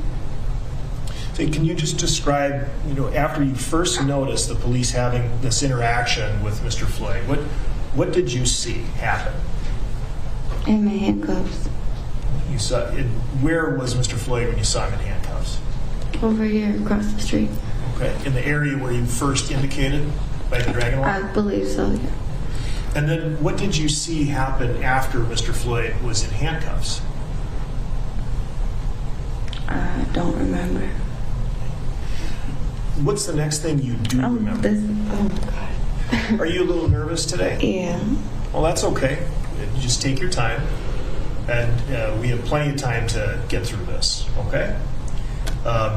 And so, just backing up, you'd indicated that Mr. Floyd was in handcuffs, and just think to yourself what you next remember seeing after you noticed he was in handcuffs. I think they ended up putting him in the police car thing. And which police car? Where was the police car that you saw? The one right across from Cut Foods. Okay. Now, before you saw that, did you see the police take Mr. Floyd across the street? Mm-hmm. Yeah. Yes? All right. So after you saw him in handcuffs, you saw him being taken across the street and then placed in the car right outside of Cut Foods. Is that right? Mm-hmm. Yeah. Yes? Yes. Yes. Okay.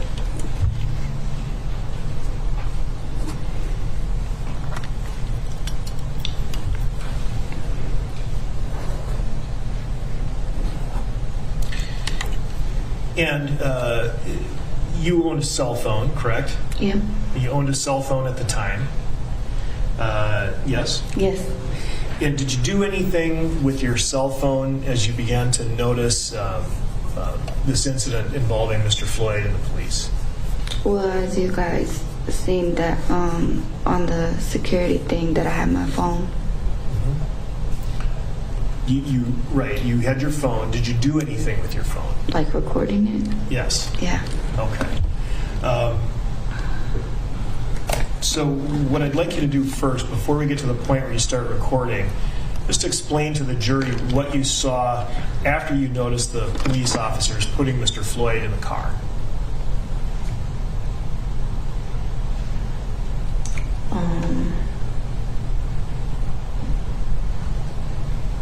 I don't remember.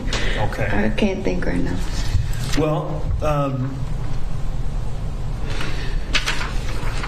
you indicated that you began recording with your cell phone. Is that right? Mm-hmm. And during the time that you've been speaking to the police about this, you've provided your cell phone recordings to law enforcement. Is that right? Mm-hmm. Yes. Yes. Yes. All right. And there were a total of 7 cell phone recordings that you personally took. Is that correct? Yes. You've reviewed each of those cell phone recordings, correct? Yeah. And those cell phone recordings, do they fairly and accurately depict what you saw on the street that day? Yeah. And 2 of those cell phone recordings were actually made from inside the store, correct? Yes. And then the rest were outside of the store. Yeah. Now, those cell phone recordings, the individual clips, have been marked and disclosed to counsel as exhibits 2 through 8. You wouldn't know that, but they have. And at this time, I'm going to offer exhibits 2 through 8. Okay.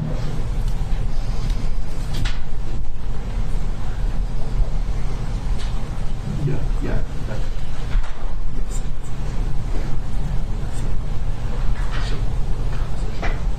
Any objection? No, Your Honor. 2 through 8 are received. And then, Ms. Euler, you also had an opportunity to review a surveillance video. Is that right? Yes. And the surveillance video, for the record, is Exhibit 11.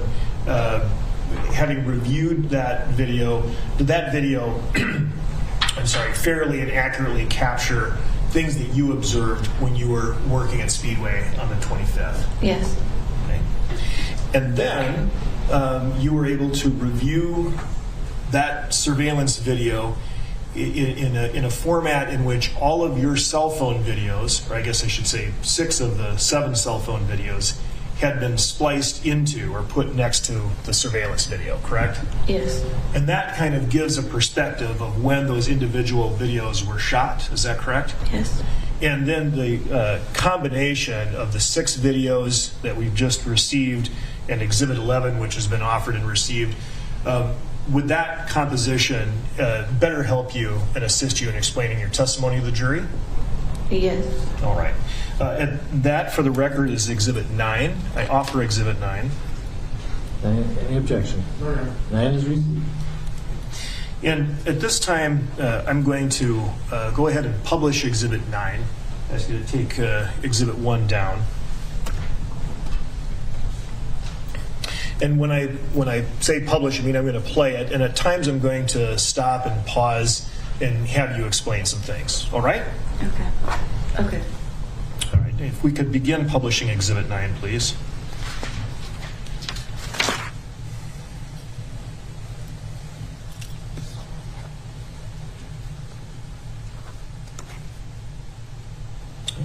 I believe we're paused at 7 seconds. At this point, you can see, and I'm going to place a circle around the officers. You see them there? Yes. And are those the people that you saw interacting with the person you now know to be Mr. Floyd? Yep. And your first interaction that you noticed was actually across the street by the Dragon Walk. Is that right? Yes. Now, as Mr. Floyd's being taken over the car, I think that we will soon hear your first recording. So if we could resume play. Always some shit going on over here.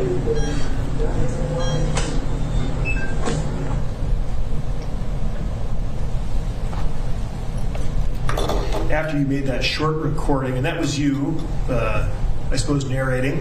Yes. Okay. After you were narrating that portion, you continued to watch? Yes.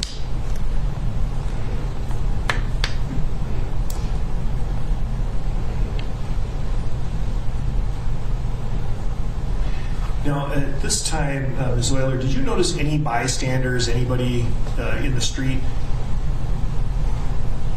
No.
approaching 8:16 and 30 seconds. Ms. Euler, were you continuing to watch the events as you were working the cash register at Speedway at this time? I believe so, yes.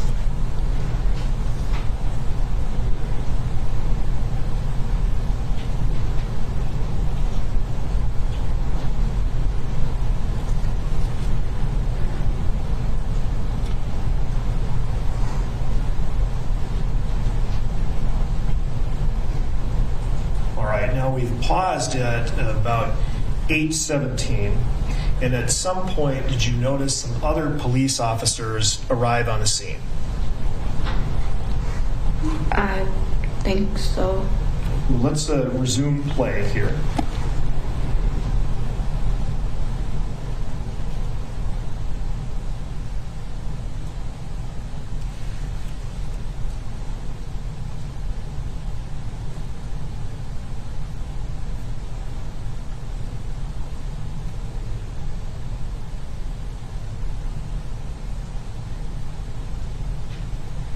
Okay, and let's pause. Now, at this time, I'm showing you two other individuals who are joining the first two officers that you saw. You noticed those? Yeah. And what did you see those two officers do after they arrived? I don't remember. Let's continue.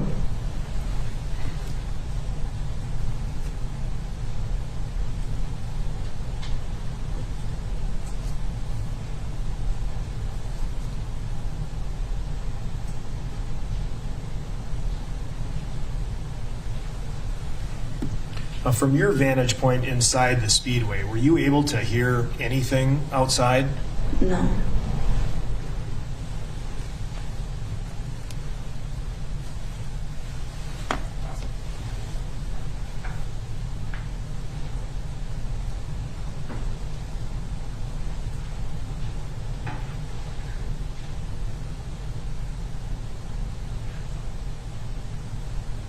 All right, let's pause here for a moment, and we're at 8:18 and 10 seconds. Now, as best you can, describe for the jury what you recall seeing the officers do with Mr. Floyd prior to getting to this point.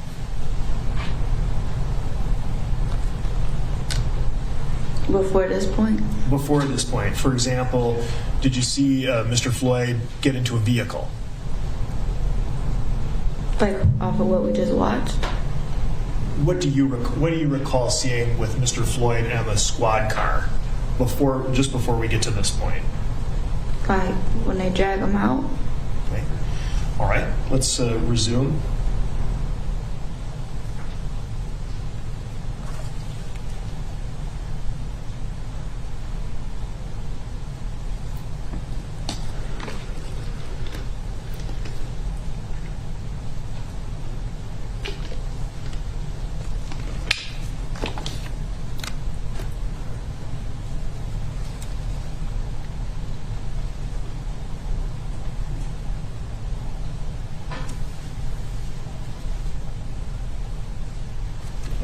Now, we're paused at about almost 8:19. I asked you previously about bystanders and noticing bystanders. At some point, as you made these observations, did you see a crowd of bystanders gather? Not till like after. After what? Like after they did yeah. Okay. So at this point, you're not seeing a crowd either in the immediate area or across the street at the Speedway?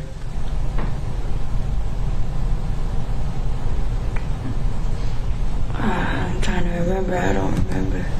Okay. Well, let's resume play.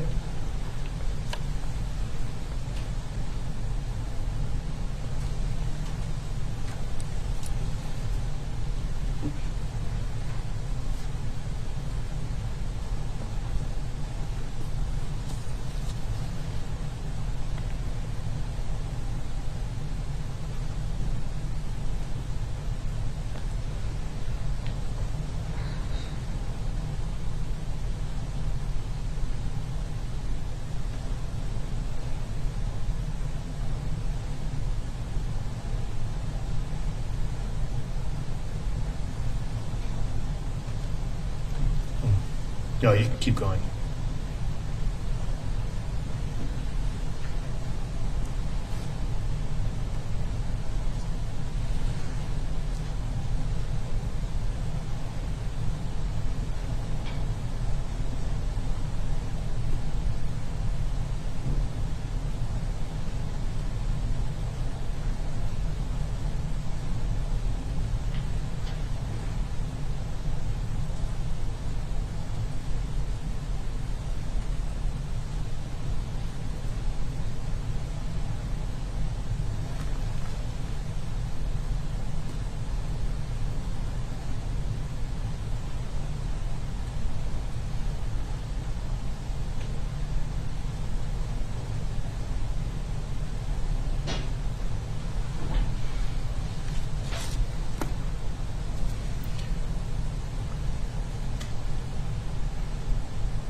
I'm going to pause here.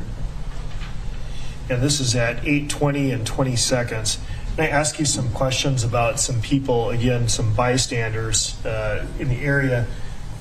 Do you know who this person in the lower left corner wearing sandals and shorts and a black shirt is?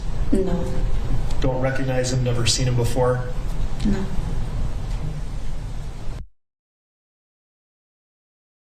The dark shirt, hooded sweatshirt, and the blue pants. No. You never met her before either? No. Okay. Or how about the child behind her in the green shirt? No. Not familiar with her either? No. Okay. If you please resume.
I'm going to pause for a moment here.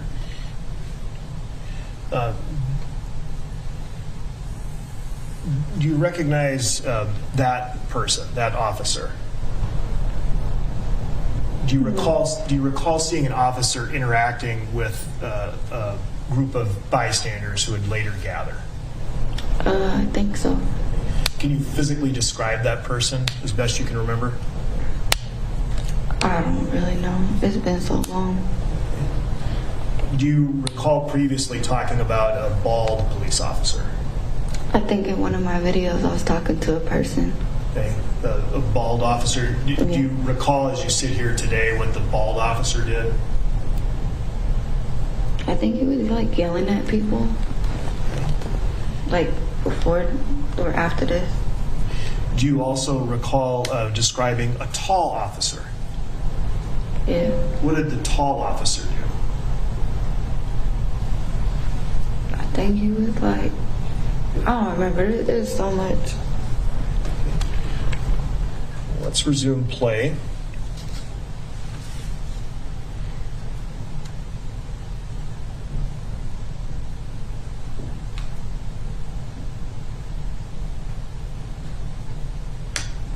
There's always some shit going on.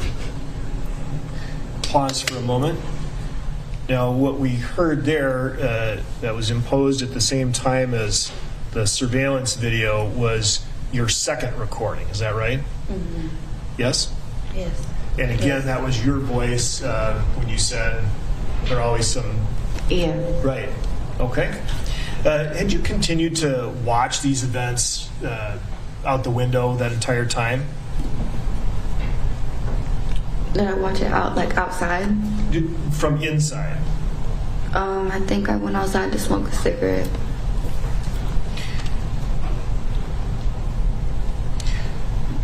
All right, I'm going to ask the play to resume and ask you to pay particular attention to your video on the right side, okay?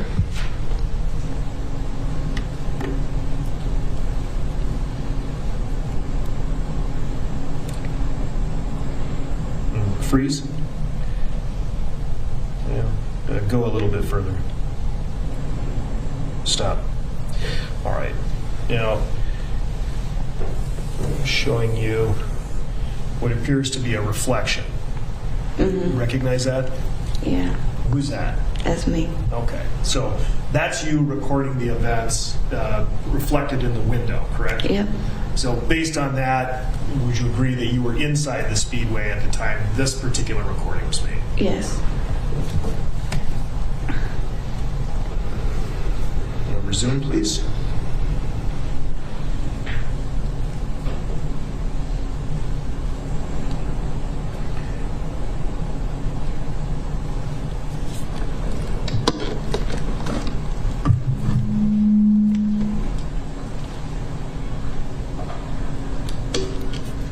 Pause. Now, can you please explain to the jury why did you continue to record what you were seeing here? Because I always see the police, they're always messing with people, and it's wrong and it's not right. I'm going to then direct your attention to the right side of the screen as well. You say that you briefly turned your camera away from the officers in the squad car towards the area that's right by the Dragon Walk. Is that right? Yeah. And can you tell the jury what you see here? I see people standing there, but that's not why I shifted the camera. Can you explain why you shifted the camera? Because that's where it started from.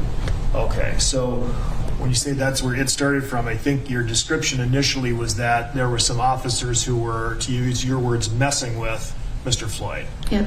Okay, and this is the area in which they were messing with Mr. Floyd? Yeah, when it started.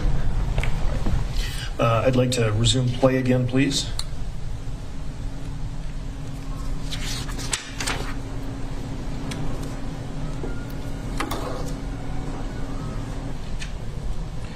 Let's pause for a moment, and you can see that that would have been your second recording has stopped. And at this point, we're continuing to watch the surveillance video. Please resume.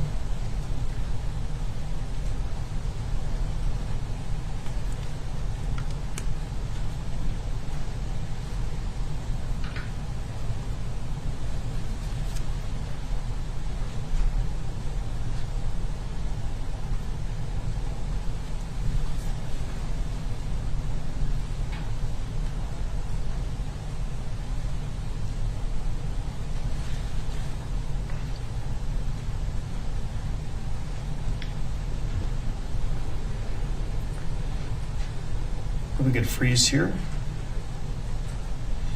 Let it go just a little further. Stop. All right. So again, I've already asked you about some of the people in the crowd, and you said you didn't know them. I want to add some of the folks. There's a person in a white T-shirt. Do you recognize that person? I don't know that person. You've never seen that young woman before? Not before like this. Okay. And then I think walking by, I don't know if you noticed, there was a couple with a child. Had you ever seen them before? No. Okay.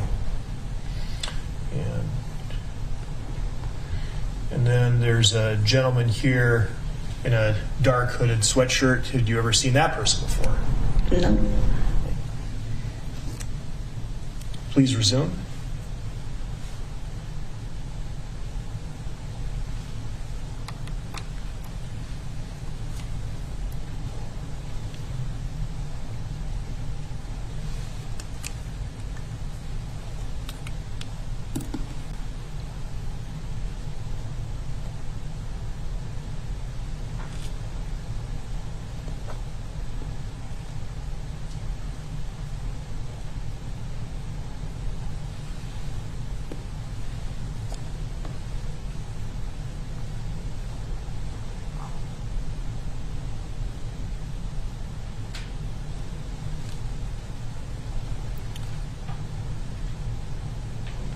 Now, at some point, you indicated that you'd gone outside of the store to smoke a cigarette. Is that right? Yep. You continue to watch these events unfold as you were outside of the store? Yep.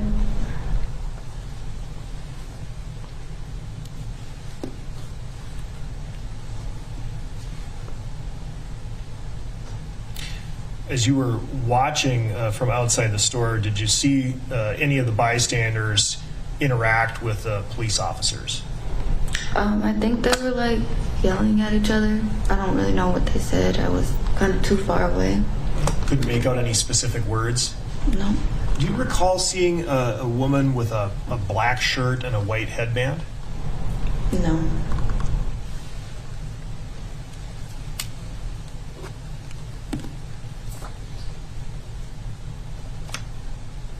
This was like a year ago, a long time ago.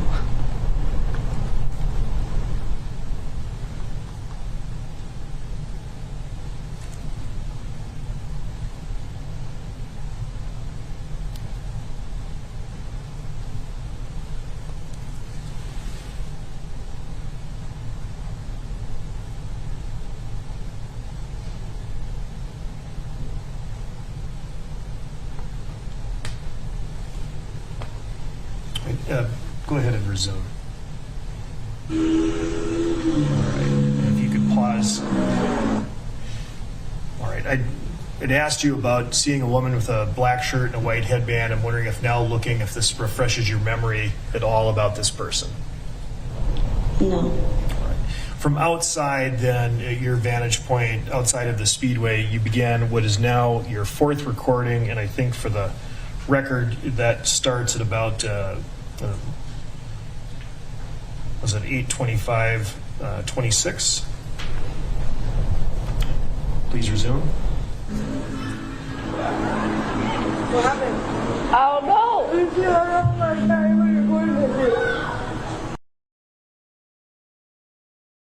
His feet, they had him in the other side of the car, and then he pulled him out on the ground. You could pause for a moment. Right. Whose voice was that? That was mine. Okay. And were you describing to someone who was standing next to you what you just witnessed earlier? Yeah. Okay. If you could resume, please.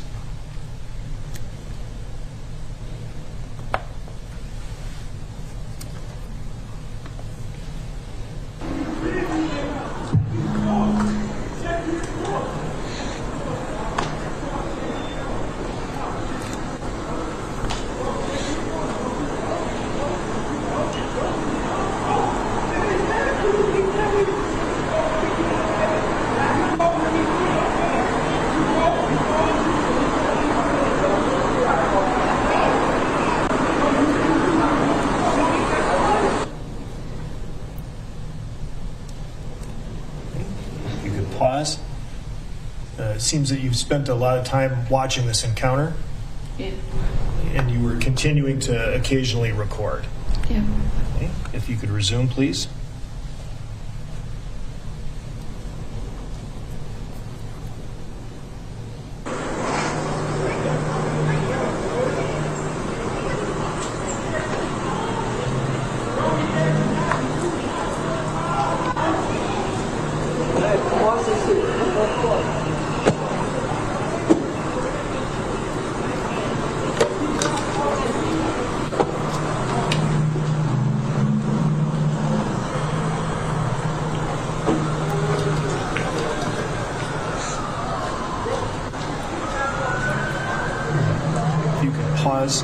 Did you hear that ambulance in the background? Mm-hmm. At some point, do you recall an ambulance actually arriving? I believe so, yeah. Okay. As best you can remember, can you describe what you saw after the ambulance got there? I think the person was going on a stretcher. If we can resume, please.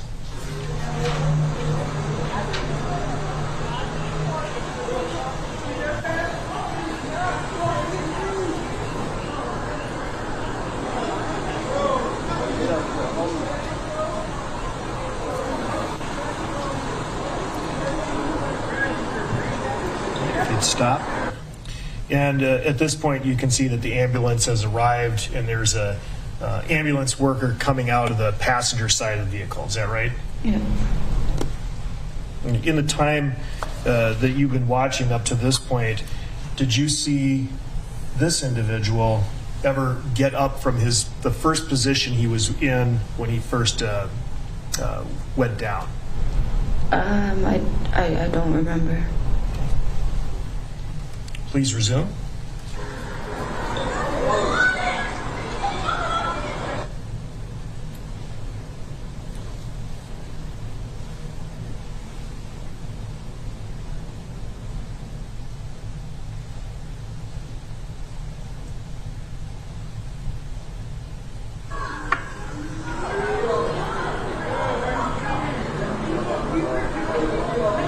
Stop. All right. So you see that the street camera has now changed positions. Is that right? Yeah. And yes. Do you recognize that person? That's me. That's you. Okay. So that's you, and you're holding your cell phone. Yep. And that's you recording, so we can give the jury a good idea of where you were at the time you were taking that footage. Right. And that's when the ambulance arrived. You continued to observe. Please resume.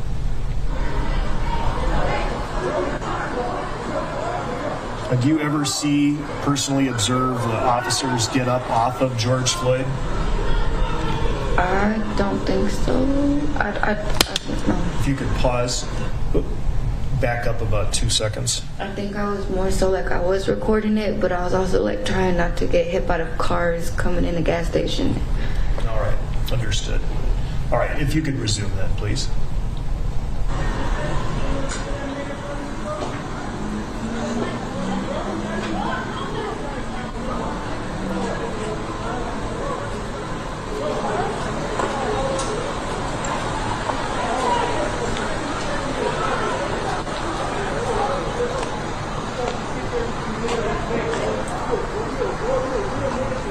If you can pause, you can see the stretcher is fully out here. Is that right?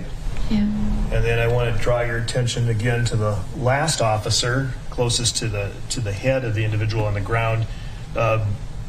Did you see him change position at this point? No. Okay, please resume.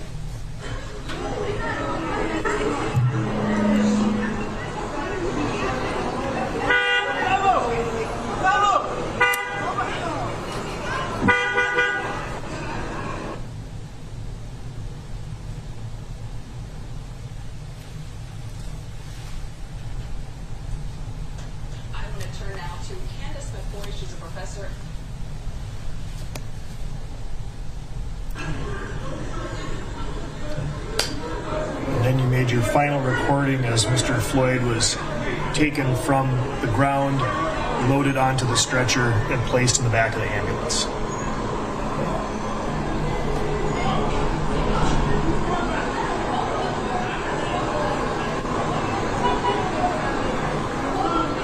If you could pause, please. And then you see that at approximately 8:29 and 29 seconds p.m., Mr. Floyd is fully placed into the back of the ambulance. Is that right? Yep. Okay. Please resume.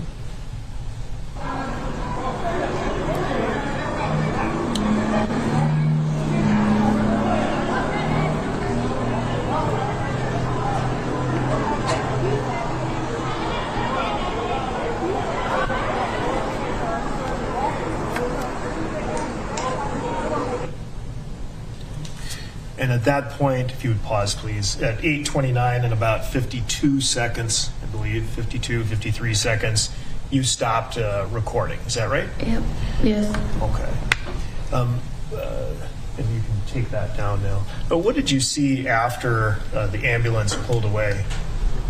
There was just a bunch of people yelling and fighting, and I didn't really understand why, but now obviously we know why. What did you do after you stopped watching outside? I went back to work. And that would have been around about 8:30? I don't remember. Do you remember when your shift ended? 10 o'clock. And so you worked up until 10 o'clock. Yep. Do you recall what you saw after you left work that day? Tape. There was a bunch of tape everywhere, and they made me like, instead of going down Chicago to go home, they made me like go around and like down the street, like all the way down, I think like 35th. Because the scene had crime scene tape around it, and you weren't able to access it. Did you make another recording of that crime scene tape? I think I did. At this time, I believe we've already received Exhibit 7, and I'd like to publish Exhibit 7, please.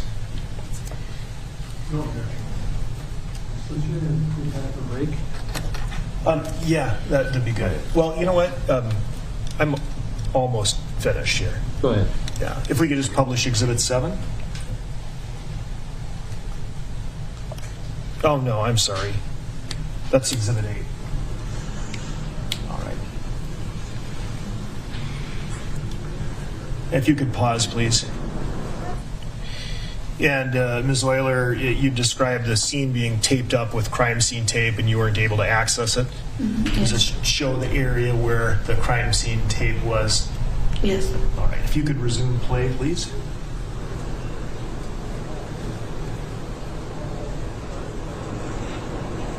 And stop. All right, and you can take that down. What did you do then after you made that recording? I went home. And at some point, you were contacted by police officers, is that right? Yeah. They talked to you about what happened, took a statement from you? Yeah. And you voluntarily provided the videos to them, is that right? Yeah. Okay. Well, thank you very much. Council's going to have some questions for you, but I think we're going to take a break first.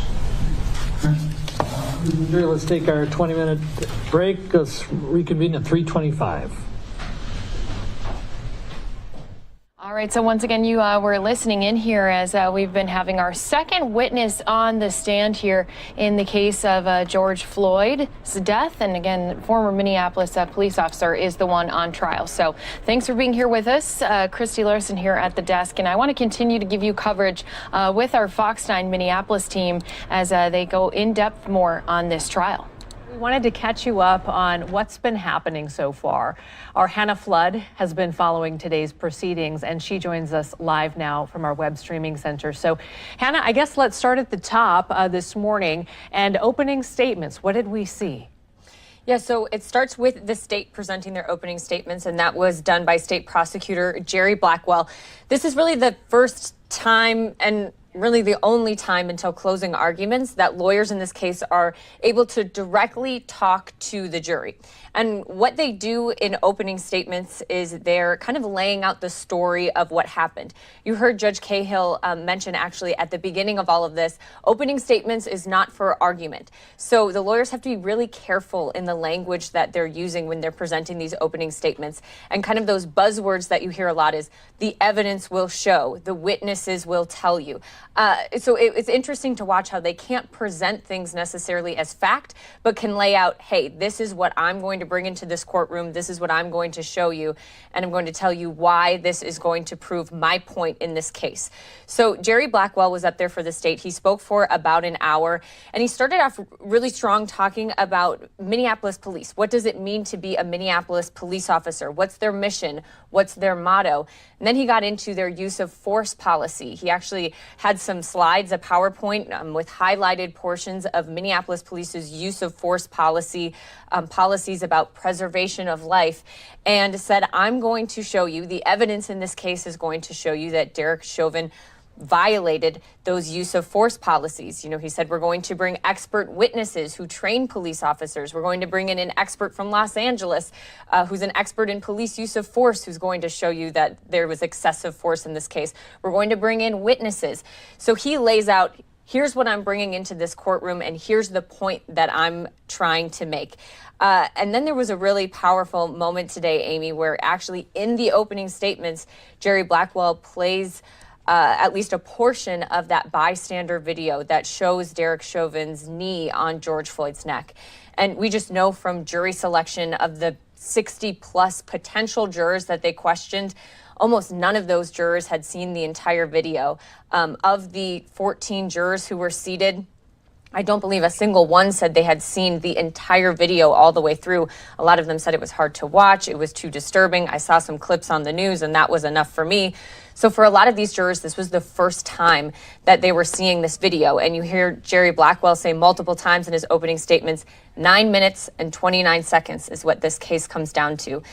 Because in the video, that's how long the video appears to show Derek Chauvin's knee on George Floyd's neck. So they dove right into that video evidence and made it very clear in opening statements. We're going to be relying a lot on this video evidence, whether it's body cam video, security cam video, bystander video. So kind of preparing the jury. This is what you're going to see. This is what our evidence is going to show. Then after about an hour that Jerry Blackwell presented that opening statement, Eric Nelson got up to the podium to present the defense's opening statement. Eric Nelson took about 25 minutes and had a much different approach. I think it's important to note that the defense doesn't necessarily have to prove anything. It's on the state to prove their point in this case, to prove that to prove guilt in this case. The defense doesn't have to prove innocence. Basically, Eric Nelson's role is to try and create some reasonable doubt with jurors. So that's what he really just harped on, was be critical of this evidence. He said there is a lot more to this case than that 9 minutes and 29 seconds. And he said we have, thousands of pages of documents and dozens of pieces of evidence that we're going to show you to try and plant that reasonable doubt with jurors. So he was just kind of challenging jurors, or saying, in his case, jurors, question every piece of evidence you see. If something's not making sense, that's reasonable doubt. He's trying to plant that into the jury right away. So it was interesting, Amy, to see kind of the different approaches that each side took. And it really gives us some insight in their plan in the next 4 weeks here to lay out their case. Yeah. And one thing that stuck out to me, and I don't know if you picked up on this too, but Eric Nelson in his opening statement said this is not about race and this is not about politics. But I know you'll remember during jury selection, some of the questioning of these potential jurors sort of flies in the face of that. Would you agree? Oh, yes. I mean, the 14-page questionnaire that jurors were given when they got their summons, a lot of questions, almost all of the questions are about race, about feelings of Black Lives Matter and Blue Lives Matter. So it was interesting to bring that up there when, in the last 3 weeks of jury selection, we've been talking about that so much.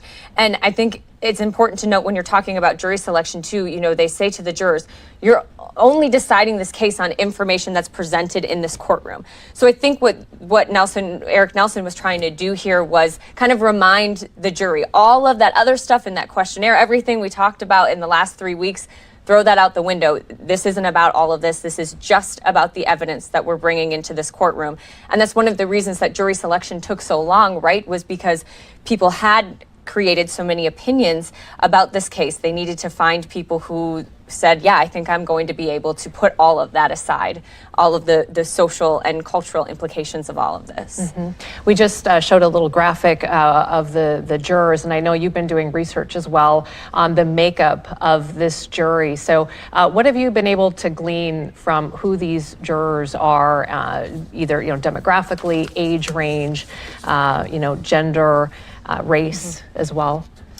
Yeah, so interesting to note, this is how jury selection works. It's only people in Hennepin County that are selected, right? And about 329 people were sent that jury summons in this questionnaire in this case. And then they start bringing people in for voir dire. It's called questioning, to see if they can sit on this trial. So they question more than 60 people to get down to these 14 jurors who are going to be involved. I know it can be a little confusing for people out there. There's 14 jurors. Only 12 of them are actually going to be deliberating this case when all is said and done. But you have those two alternates there just in case, one of those jurors has a family emergency, or, we're in a pandemic right now in case someone on the jury were to get sick. So we have our 14 jurors laid out, and we know that 9 of them are women, 5 of them are men. 4 of them identify as Black, 2 as multiracial, and 8 as white. And then we also know that 6 of them are younger than the age of 40, but members of this jury range all the way up to a woman in her 60s. and they have a really diverse background in their professions as well. We heard from a man who is a chemist. One of the alternates is a social worker, people who work in healthcare, people who work in clinical settings. There's a man on the jury who's a youth sports coach. So they're all kind of bringing in these different backgrounds and experiences, and you hear a lot in jury selection of, are you going to be able to put some of what you know aside when you get into that deliberation room? Take a woman who's on the jury, she's a nurse, for an example. They have to ask her, are you going to be able to put aside your own medical training and opinion and just listen to the medical training and opinion of the experts that we put up on the stand? So it's really interesting to see that diversity. You also had Eric Nelson. The defense always got the first shot at questioning the jury, and he always asked, hey, if I met you at a party, what are some things that I would learn about you? And so we kind of learned some of the personal information about these jurors as well. And now at this point in the trial, they disappear, and we won't hear from them again until verdict day. Right. As you pointed out, the state in its opening statements showed a video, several minutes of George Floyd being arrested, struggling, and ultimately going limp. The jurors were seeing that, some of them for the first time. How does that really set the tone for what the rest of us are going to be witnessing during the course of this trial? Right. Well, I think, right away, all of us, cameras have not been in the courtroom in Minnesota before. So a lot of us, this is our first time seeing something like this unfold. And at least for me this morning, when I saw that, that's an instant reminder that this is a murder trial. And just because this is, being broadcast, it doesn't mean that they're going to tame down of any of what they have to show. So I do think it's a good reminder for all of us out here that there are going to be some really uncomfortable times, some graphic images that we're going to see, because normally something like this wouldn't be on TV here in Minnesota. So I think it really was just a reminder to everyone watching of the gravity of this. This is someone's life that was lost, and because of this video evidence, it's something that we're going to see over and over again. I mean, Jerry Blackwell in opening statements made it very clear to the jury that they're going to be seeing quite a bit of video evidence. So Amy, I do think it's a good reminder for all of us who are watching, to be prepared for this throughout the next 4 weeks, to see these videos come up and be analyzed and be broken down. We already saw with this juror, Alicia, who's up on the stand right now, of a lot of pausing of the video, really breaking it down, zooming in and talking about things. So it's something for all of us to keep in mind as the trial moves forward. Yeah. It'll be interesting to see, Hannah, how the timeline of events as far as the trial goes plays out. Today, as you know, we heard from 2 witnesses, and it's coming up toward the end of the day here. So we'll have to see if this picks up pace or if this is sort of going to set the pace. What can you tell us briefly about the 2 women we heard from today? Sure. So the first was a 911 dispatcher. And it was interesting, Amy, because in our coverage, we had heard this call that she had made, this 911 dispatcher. We know that she was concerned about what she saw playing out in this police encounter. So she had taken the call about the counterfeit bill and then kind of described in the dispatch center, they have some televisions that are up on the wall and sometimes are able to take a, CCTV, a public security camera, and they were able to do that. And she kind of, from the dispatch center on this TV through the security camera, was kind of able to see what was happening. And she raised the point that she was concerned. She actually ended up calling a sergeant who was in charge of that shift, saying, I just saw some use of force. I just want you to know about it. She talked a lot on the stand about how she was watching, and she just had this gut feeling that something wasn't right. She said she thought at one point the screen was even frozen because no one was moving. She couldn't understand why all of those officers, were positioned outside of that police car. And there's strategy in the state in the order that they're calling up these witnesses. And this witness really kind of reiterated what Jerry Blackwell was saying in his opening statement, that, hey, I'm going to show you that what happened in this incident was not police policy. And I think when that 911 dispatcher got up there and talked about how her concern gave her that gut feeling so much that she called the sergeant in charge, something she says she really does not normally do, I think the state called her up intentionally to set the stage, right? This 911 dispatcher was so concerned that she called a sergeant, and they're trying to say, see, this wasn't a normal police incident. This wasn't normal policy when someone like a dispatcher is calling a sergeant with their concerns of what they're seeing. So that was the first witness, the 911 dispatcher.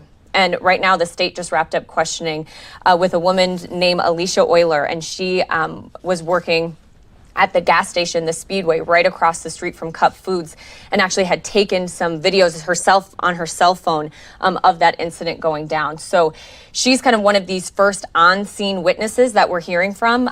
We do have access to the state's witness list, and they have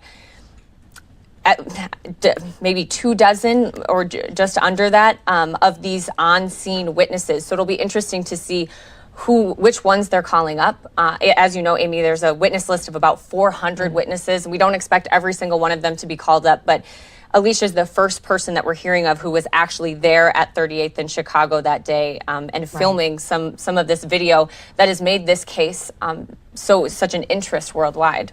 All right, Hannah. Thank you for that. As you pointed out, today was one of two opportunities that the state and the defense will have to talk directly to these jurors. So from here on out, they'll only hear from the judge and the witnesses until closing arguments. And remember, these 14 jurors are hearing the case. 12 ultimately will deliberate. So again, we are kind of nearing the end here of a 20-minute break until we're ready to go back into the courtroom. We want to bring you some sound from earlier this morning, the opening statement. We're going to start with the state, represented by Jerry Blackwell. May it please the court, counsel. Ladies and gentlemen of the jury, good morning. My name is Jerry Blackwell, and I apologize for talking to you through this plexiglass, but it's probably the least of the gifts that the pandemic has given us. You're going to learn in this case a lot about what it means to be a public servant and to have the honor of wearing this badge. It's a small badge that carries with it a large responsibility and a large accountability to the public. What does it stand for? It represents the very motto of the Minneapolis Police Department: to protect with courage, to serve with compassion, but it also represents the essence of the Minneapolis Police Department approach to the use of force against its citizens when appropriate. A sanctity of life and the protection of the public shall be the cornerstones of the Minneapolis Police Department's use of force. Compassion, sanctity of life, cornerstones, and that little badge is worn right over the officer's heart. But you're also going to learn that the officers take an oath when they become police officers. They take an oath that I will enforce the law courteously and appropriately, and as you will learn, as applies to this case, never employing unnecessary force or violence. And not only that, I recognize the badge of my office as a symbol of public faith, and I accept it as a public trust to be held so long as I am true to the ethics of police service.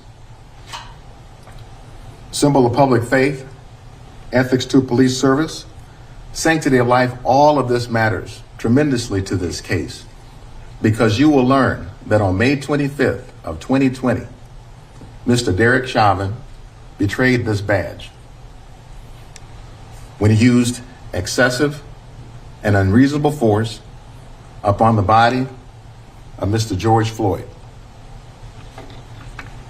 That he put his knees upon his neck and his back, grinding and crushing him until the very breath, no, ladies and gentlemen, until the very life were squeezed out of him.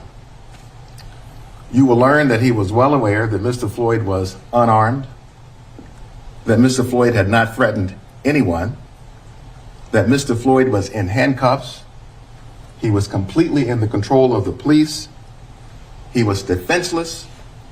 You will learn what happened in that 9 minutes and 29 seconds. The most important numbers you will hear in this trial are 929. What happened in those 9 minutes and 29 seconds when Mr. Derek Chauvin was applying this excessive force to the body of Mr. George Floyd. We have two objectives in this trial, ladies and gentlemen.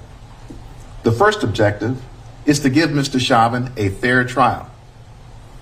Mr. Chauvin has a presumption of innocence, He is presumed to be innocent until proven guilty. We plan to prove to you, beyond a reasonable doubt, that Mr. Chauvin was anything other than innocent on May 25th of 2020. And our second objective, ladies and gentlemen, is to bring you the evidence, which I'm trying to preview this morning.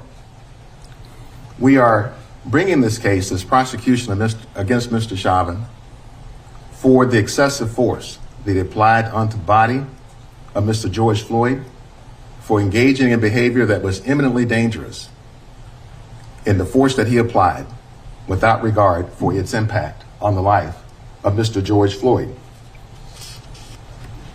So let's begin by focusing then on what we will learn about this 9 minutes and 29 seconds. And you will be able to hear Mr. Floyd saying, "Please, I can't breathe. Please, man, please," in this 9 minutes and 29 seconds. All right, that was Jerry Blackwell for the state. We want to take you back into the courtroom now because it looks like they are back and ready to go.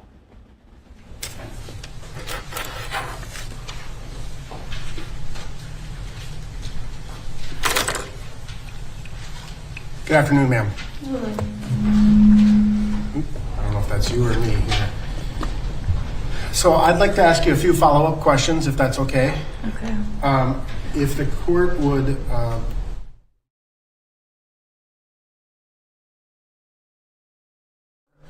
and I think that you indicated that you were about right there, right? When you first observed everything? Yeah.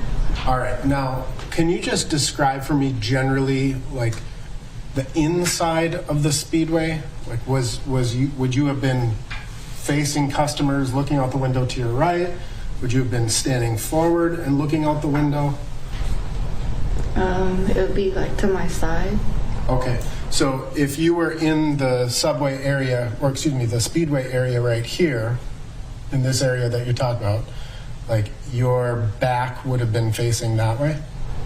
No. Yes. Yeah. And so when you observed what happened over in this area, you would have been looking back over your right shoulder? Yes. Okay. And that's when you first observed... Oops. That's when you first observed the police interacting with Mr. Floyd, right? Yes. And you observed him get handcuffed or put in, he was in handcuffs at that point, right? Yes. And you observed them walk him back across the street towards the area here where the squad car was. Yes. Correct? Now, again, you said that you were working, you were taking care of customers, things of that nature, right? Yep. And obviously we know that you didn't film the entirety of the incident from the beginning to the end, right? Right. And that's because you were working, right? Yeah. In part, at least. And I think as we saw from your video, there were cars coming in to get gas, there were people coming into the store, that type of thing was happening, right? Yeah. All right. And you ultimately, you remember that you gave a statement to an agent with the Minnesota Bureau of Criminal Apprehension. Yeah. His name was Brent Peterson. Would you disagree if I told you that that was on May 28th of 2020? Okay. I don't remember this. Sure. Yeah. We have no reason to, it was within a couple of days of this incident, right? Yeah. And do you recall telling Agent Peterson, one of the things that you didn't understand was why they took him back out of the car? Yeah. Because based on what you observed Mr. Floyd get into the car, both doors were shut, correct? Yeah. And then all of a sudden, according to your video, the taller officer just pulled him out of the back of the squad car. Yeah. All right. Now, you also, do you recall testifying or telling Agent Peterson that the people in this area here, there was a female cop? I don't remember. All right. Yeah, sorry. Do you remember a female police officer being there? I don't remember. This was so long ago. Okay. Would it refresh your recollection to review, well, did you ever have an opportunity to review a transcript or an audio recording of your interview with Agent Peterson? Say that again? Prior to coming in and testifying, were you ever given a copy of your transcript? I seen it or heard it. Did you read it? No. Okay. Would it help refresh your recollection to look at a copy of your transcript? Not really. Okay. So you don't remember ever telling Agent Peterson that there was a female officer on scene? It could have been, yeah. Okay. There's a lot of officers. All right.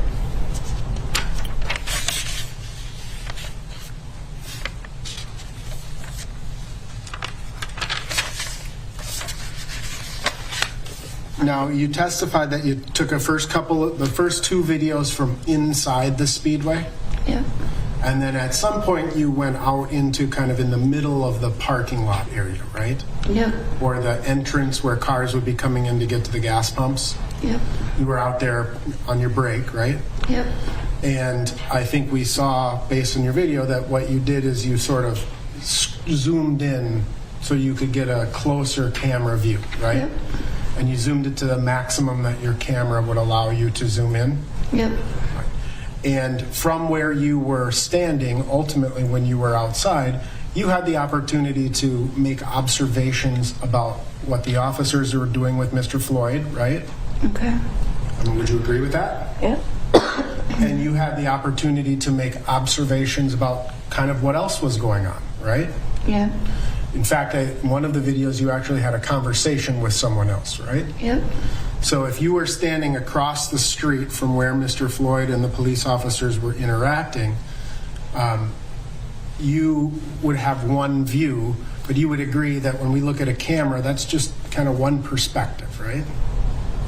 I mean, I guess, but there's multiple cameras though. I understand. I guess what I'm saying is that when you're recording, your camera is only going to capture what's out in front, right? Yeah. But when you're recording, you said you were, looking, making sure you didn't get hit by a car, right? So you have the ability to turn your head from left to right. You can look up, you can look down, you can talk to people, and you can look around, right? Okay, yeah. But your camera's still in that one fixed position. Yeah. All right. So you were able to make observations. As this incident progressed, would you agree that more and more people started stopping and watching what was going on? Yes. There were some people standing in front of you. There were some people standing to your right. Recall that? Yep. And then obviously there were the people that were closer over by where the officers were as well, right? Yeah. And then even on the kitty corner from where you were, right? There were people standing there watching. Yeah. And if you went to your right on the other side, there were people standing there watching, right? I think so. Right. And cars were driving by and buses were driving by, right? Mm-hmm. And sometimes cars, we see in your video, they would stop for quite some period of time and then drive off, right? Yeah. And would you also agree that as this incident progressed, the crowd of people started becoming more and more vocal? Like, what do you mean? Well, they started yelling more. I think so. Right. So, like that first video when you step outside and there's fewer people, there's not as many people yelling, right? Yeah. But by the end, when the ambulance takes Mr. Floyd away, there's a fairly large crowd out there, right? Right. And there's a lot of people yelling. Okay. I mean, would you agree with that? Yeah. And those people, some of those people, you could tell were upset, right? Yeah. I think you said that a lot of people were yelling and fighting, right? Yeah. So you can get a sense that people were angry. Okay. Would you agree with that? Yeah. And that feeling of anger is different when you're there and watching it than when it is when you're here talking about it in the courtroom. I don't think so. You don't think so? I think if you're still upset about the situation, you're still going to be upset about it. Understood. But in that moment, you would agree when there's people yelling and there's people driving by and there's people honking, right? That's a different feeling than, you may still be upset here today in court, but it's a much different feeling now than it is then. Okay. Would you agree with that? Yeah. All right. And ultimately, again, you took these various cell phone videos, you provided them to law enforcement voluntarily, right? Yep. And then you went back inside, you finished your shift, and then when you left, the scene was taped off because it was a crime scene, right? Yep.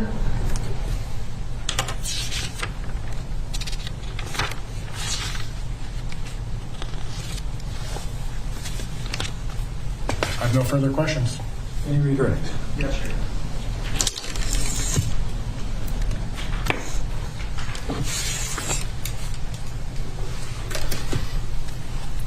Thank you. So when you saw the officers bring Mr. Floyd across the street, did you see Mr. Floyd struggle with or resist the officers? No.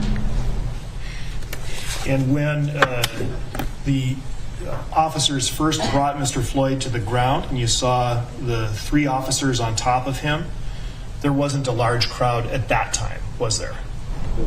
I don't think so, no.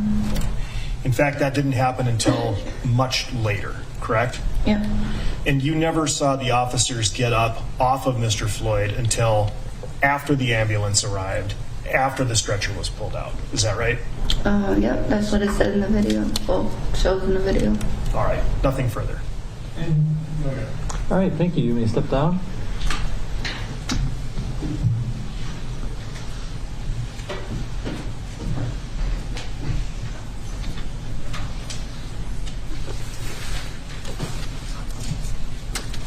Mr. Frank.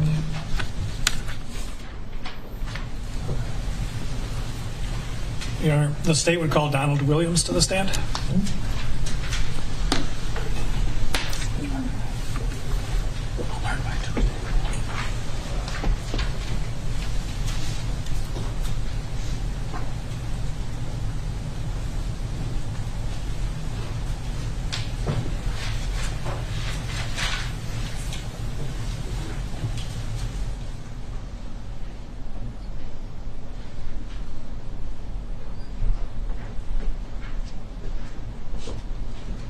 You can stand behind the chair for a second. Yes, sir.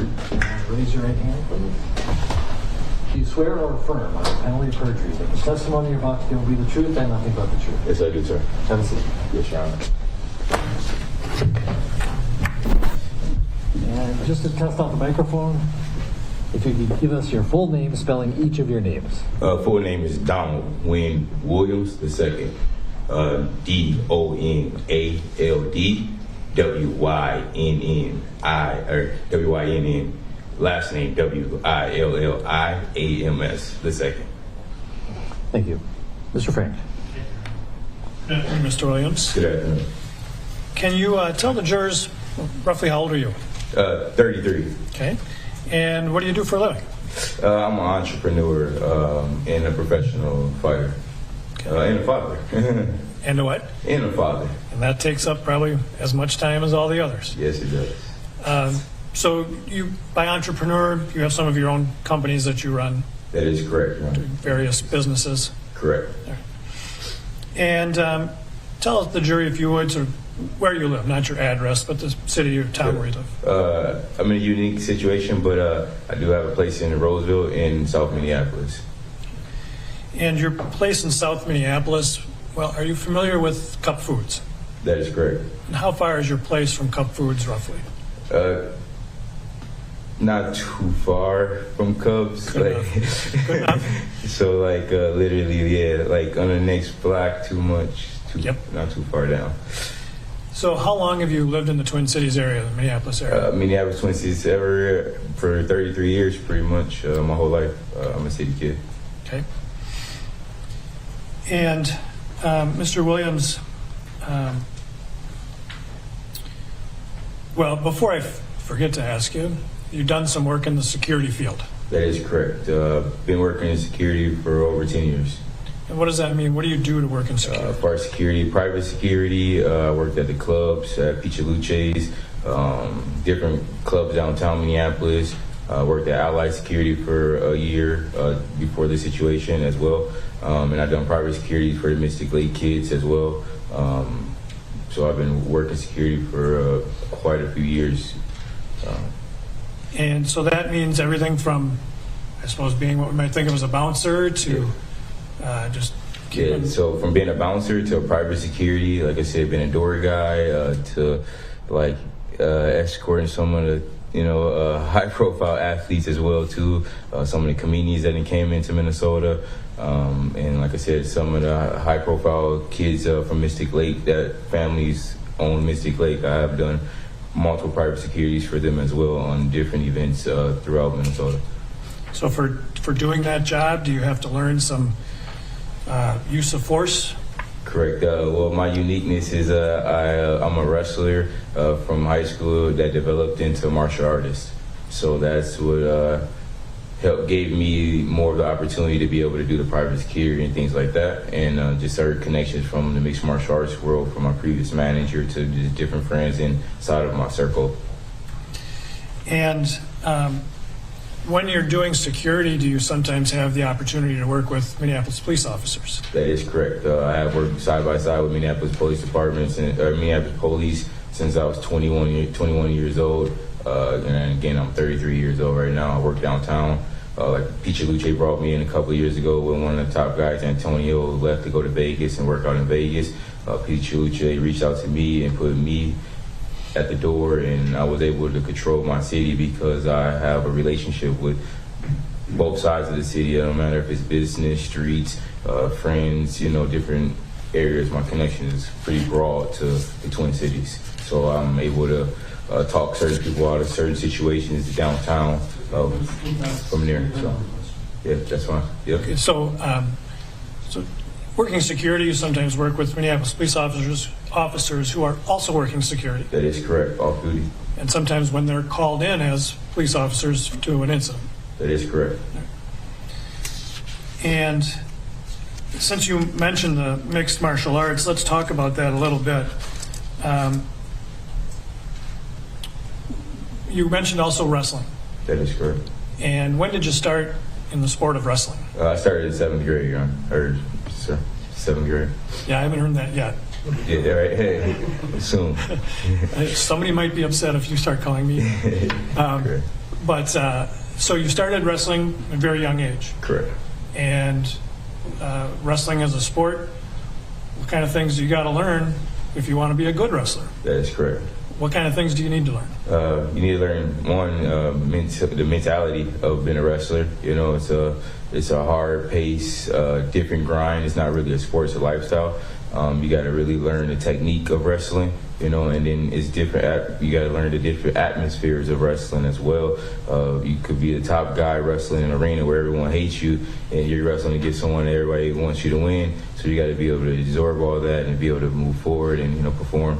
So those three things. And how about the physical aspects of it? What kind of things do you need to do to be a good wrestler physically and to beat your opponent? Yeah, you have to be able to condition your body. You have to be able to do different circuits, different workouts, running, just conditioning your body to be able to be an elite wrestler. Is there a lot of using your weight to control the other person? That is right, correct. When you first start wrestling, you don't really understand the weight shifting. You're kind of like falling all over the place. But then eventually you learn how to control your weight off of someone else's movement and body movement and things like that. So you know the different pressures and different just movement. And it's called flow wrestling. You eventually learn how to flow wrestle when it comes to that, and it's just like not being so resistant to everything. And so you're saying flow, F-L-O-W, not.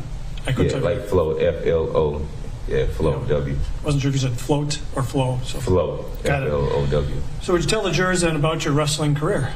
I wrestled Minneapolis Edison in high school. Again, I started in 7th grade, so I had to fast track and catch up to all the kids that was already better than me, because most kids started at 4 years old.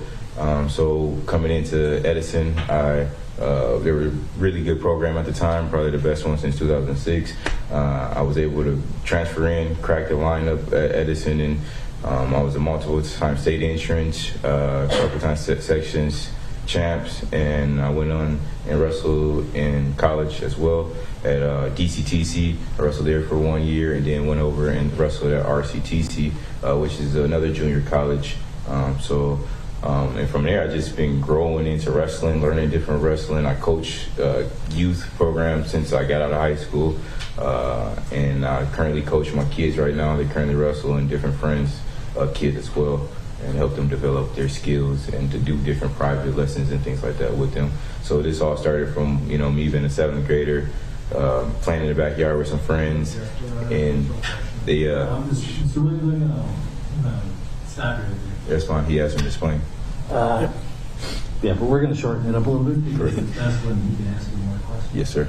It also helps a court reporter who is taking everything down on a stenographic machine. Correct. That way she can get a break between. So, yes, Your Honor. Thank you. So I'm going to back you up a little bit. Yes, sir. Just to ask you a couple specific questions. You mentioned DCTC. Correct. Can you describe for us what that is? Dakota County Technical College. Okay, so it's like a junior college It's a wrestling. junior college, correct. And the other was RCTC? Yep, Rochester Community College. Okay. And so you wrestled at the college level? Correct. And at some point, did you take up mixed martial arts? Yes, about sophomore year at Rochester. I'm in a unique situation. I have my kid with me, so we kind of shifted towards getting our grades together and trying to create a plan to be able to wrestle in college eligibility-wise. I end up finding martial arts from different friends like Marcus Levesters, Jack Zusila, Javari Veneer, and Carey, and things like that were my coaches that wrestled. And they wrestled and coached me, and they ended up jumping into martial arts. And I came back to visit and kind of fell into the martial arts world with them. So let me just cut you off.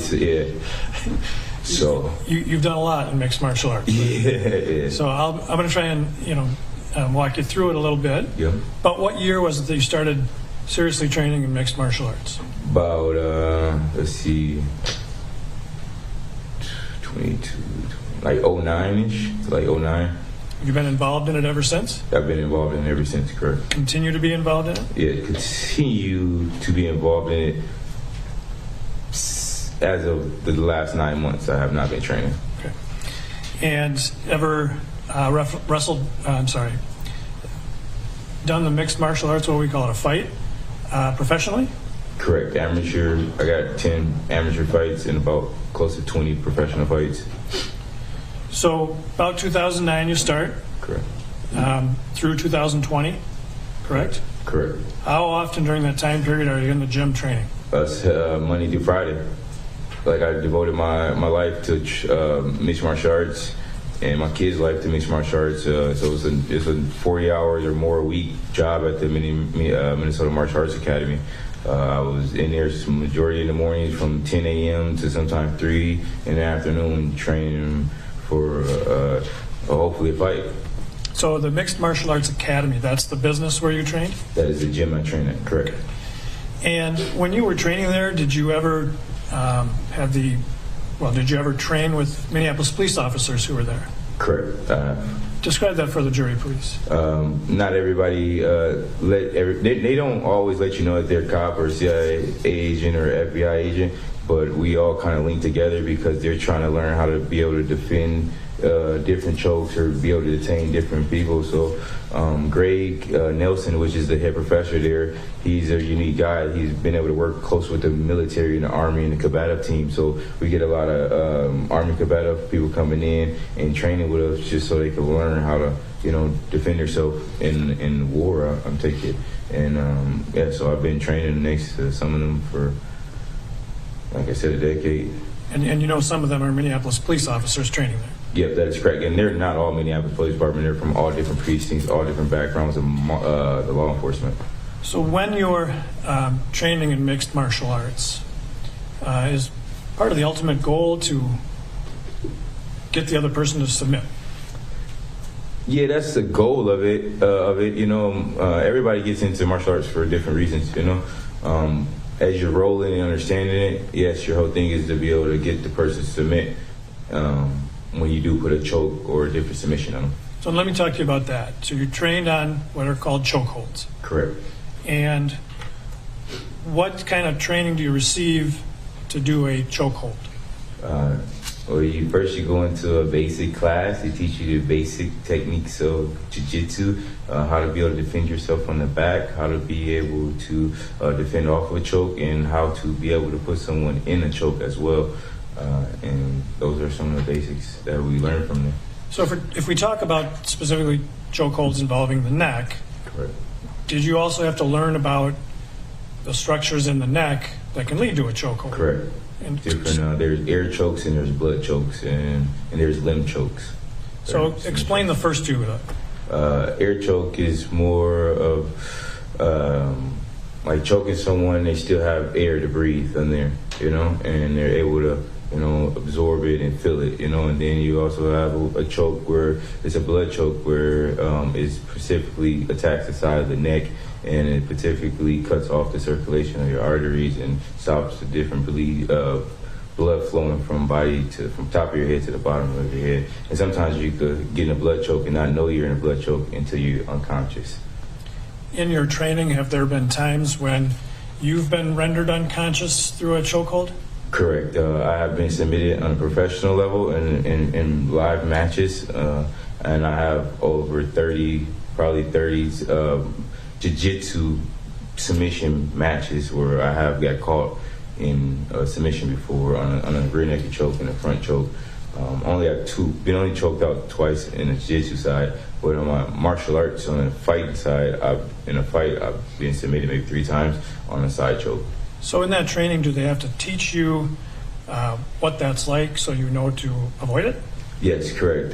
So it's a uniqueness. You have to kind of like be acceptable to being choked. You can't just it's not normal people can just really get choked. You gotta relax, you gotta be able to breathe, you gotta be able to let the choke happen, and you gotta be able to know when to actually tap out on the choke, because you're in practice, you're not trying to put this person to sleep, but you're trying to get them to understand how it feels to be choked. So we do go back and forth choking each other. Sometimes you'll see white stars when you get choked, and it kind of like helps you understand, when you went too far, and some people choke tolerance is higher than normal, some are really low, where when you do put a blood choke, they're tapping right away, and some people will be able to absorb it and actually meditate there because they want to be able to be comfortable in the choke and be able to get out of it in live action. So you use the term tap out, and what does that mean? So tap out would be, for instance, so if I have you in a submission and I feel like it's getting to a certain point where it's not comfortable for me, I just tap my opponent, and my opponent releases his choke, and then we're back to grappling again, and I catch him in a submission, and if he's not comfortable, he taps, and this goes for the neck, limbs, and all that, so you don't harm each other during practice. What can happen, have you learned through your training and experience, if you don't tap out, if a choke goes too far? If you don't tap out, you can lose consciousness, and you can develop different, I'm not a doctor, but somnies from your brain to your body because of lack of oxygen and things like that. So we talked about that a lot, but I appreciate you sharing that with us. Correct. We'll come back to that in a little bit. Yes, sir. I want to take your attention back to May 25th of 2020. You remember that day? Correct, I do. And on that day, at some point, did you go to Cup Foods? Correct. And prior to going to Cup Foods that day, had you done any activities with, for instance, your son? Correct. Yeah, so earlier that day, I just went fishing with some wrestling friends, wrestling family, me and my son, and we caught maybe 3 bass throughout that whole day of fishing. It was a beautiful day during the day, so everybody was out on the lake, so we went fishing and caught 3 bass. After we got done fishing, rolled around a little bit, had to fish in a little bowl on the side, the boat swimming around the water, uncomfortableness. And once we got done fishing, we had to, drain the water, take our fish, and find somewhere to actually transport our fish back home on a, safe way, I guess, to their death. So we put them in a bag and tied them up, and we pretty much suffocated them on our way home for our ride. So that you could enjoy them later. Yeah, so we can actually cut them up, eat them, and freeze them, which are still in the freezer for And so at some point then you decided to go to Cup Foods. Why did you decide to go there that day? So I went to Cup Foods because I haven't cut a fish up in since I was about 23, working at a butcher at Solo grocery store. So me and the fish had we were going through some things of watching this fish actually die and watching him lose his air and watching his eyes actually roll back in the back of his head. So after we got done cutting them up, me and my son was actually watching on a YouTube channel trying to figure out how to actually cut the fish the proper way and make sure that we're doing it right, cutting the fins off, chopping the side of the head off, filleting the fish. So after I got done doing that, I just needed air for myself. So I went to the store to go get something to drink at the time, and I kind of just snuck out from the family once I got done cutting the fish. So did you drive there? That is correct, I did drive. Okay, I'm going to show you something we've already received as Exhibit 1 on the screen. Can you show Exhibit 1, please? Do you recognize what's depicted in that photograph? Correct. All right. And this is the intersection of 38th and Chicago where Cup Foods is, correct? Correct. And you will notice on the bench in front of you one of these little styluses, hopefully. Correct.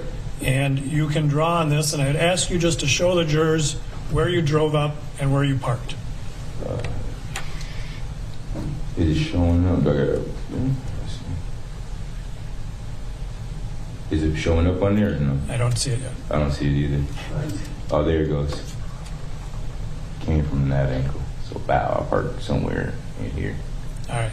So for the record, you drove down 38th Street towards Cup Foods and parked on 38th next to Cup Foods. That is correct. All right.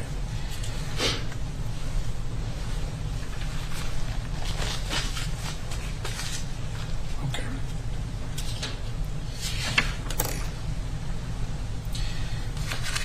And I'm going to show you some photographs to sort of help illustrate what you did that day. All right. And I'm going to first, Your Honor, offer Exhibit 18.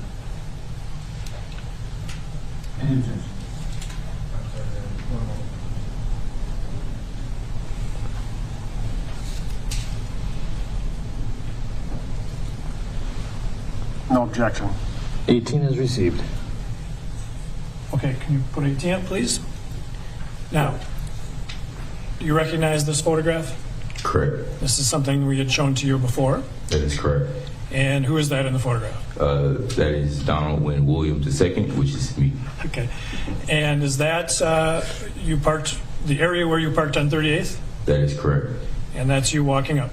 That is correct. And can you describe for us what you're wearing, the sweatshirt that you're wearing? Northside Boxing Club. Okay. So that's not the academy where you train, that's just another club? No, that is not. It's a youth gym for boxing. And so when you decided to go to Cup Foods, did you get all dressed up and get ready for going out? No, not at all. Okay. This is just an outfit you threw on? That is correct. All right. When you were on your way to Cup Foods, did you grab your cell phone and take it with you? That is correct. You had it with you? Yes, that is correct. All right. And so after you got out of your car, as you walked up towards Cup Foods, did you notice any police cars in the area? That is correct, I did. Okay, and describe for the jurors and kind of what you saw as you're walking up. As you can tell by my face expression, I was kind of like, oh, the police is here. And I noticed that there was 2 police squad cars out there. And I just had a look on my face like, oh, we're in the city, something else is going on. Should I get back to my car or not? Okay. And what did you decide to do? My energy just kept pushing me forward, and I kept walking. Okay. And so you kept walking towards the store? That is correct. I started walking towards Cup Foods entrance. And did you end up going into Cup Foods? No, I did not make it into Cup Foods. Why not? What stopped you? My energy stopped me, the surroundings stopped me, the energy of the air, just me as a person, if people know me personally. It's just the energy was off. I couldn't get in the door for some reason, and then once I realized why. So when you came around, so Cup Foods sits on the corner, correct? That is correct. So 18 shows you walking up on the 38th Street side. Correct. When you get around the corner, what is it that starts to affect your energy and your decision to go in the store or not? Yeah, so I was just sitting at the door, just like, man, there's so much going over here. Do I involve myself? Because I'm usually, I pay attention to my city. So I was contemplating with myself, do I involve myself or do I go inside the store? I started hearing different voices from people that they know, telling someone that they just calm down, everything's gonna be okay. And then I heard, some people saying that, I'm looking for some point for their mother. And I heard another voice just saying that, you should let him up and that he's not resisting arrest. And there's just certain things that just kept boop, boop, boop, hitting me while I was standing there, like, should I go in the door or not? And did you go into the store then? I did not go into the store. All right. So now I'm going to show you, well, first I will offer Exhibit 19. Any objection? No. 19 is received. Put 19 up, please. And do you recognize what's depicted in this photograph? That is correct. And is that you then walking along Chicago? That is correct, walking on Chicago. All right. So when you get into this area, is this, well, what are you experiencing right here where you're walking along? Again, like I said, I was just hearing different emotions, different comments, and at this point I just was kind of like observing. So I kind of like slowly trotted over there. And we can see in Exhibit 19, there's a couple other people on the sidewalk here. Did you know any of those people as you walked up? No, I did not know no one out there at all. The first people that you see while you're there, well, you stayed at that area for quite a while, correct? That is correct. So the people that you first see as you're walking up, can you kind of describe how they looked or how they appeared to you, who they were? Correct. Again, I don't know none of them. I just remember off of certain visualization that it was 3 people outside. It was an older guy, a younger lady, and maybe one more other gentleman out there. And yeah. And then this photograph also shows in front of you a person with a green shirt. Do you remember seeing that person? Not at all. Okay. Like she wasn't like him, she was there, but I didn't see her. Okay. And so you, well, from where you are in this photograph, where did you go? What did you end up doing? I believe I ended up probably standing next to this little spot right here where she's standing at the point. I probably was standing somewhere in here after I came from this way, and I just sat there and chilled right in this area for a second, observing like security officers do. I observed the scene first before I spoke. And as you observed it, what are you seeing and hearing? Well, once I get there, I hear an older guy saying it's gonna be okay, quit resisting arrest. They're gonna get you up and put you in the car. And just hearing people, different people actually vocalizing their concerns to the officer, and hearing George on the ground pretty much pleading for his life, saying he's sorry, I can't breathe, I want my mom, just please let me up, and things like that. So, while we still have Exhibit 19 up, can you show the jury after you got done observing, where did you go from there? I ended up somewhere in this vicinity throughout the whole time. Okay. And so when you went over by the curb area there, what did you see happening on the ground behind the squad car? Well, before I walked up, I noticed that it was an officer standing right here, kind of pretty much dictating the crowd from only standing on this curb right here where they're at. Noticed that part right away. And then I finally noticed, it's going to be on the opposite side, but I noticed George's head was kind of sticking out from the side of the car. And then I noticed Officer Chavez right here with his knee circulated on George's neck. But this is all happening on this side of the car. All right, we'll get to that in just a second while we're still on this photograph. Correct. When you went over there initially, did you leave the curb and go onto the street? There is a possibility that I was battling with myself to stay on the curb and throughout the time, correct. We know later you went into the street area, but when you first got there, did you stay on the curb? Yeah, when I first got there, I stayed right here. I didn't move too much right there. I stayed here, and I might have stepped down once or twice back and forth, but I can't 100% remember. And you saw an officer standing in that area you showed us before. Yeah, he was about like somewhere. Did you learn later that officer's name? Yeah, I read his badge. I read his badge. Can I say his name right now? No.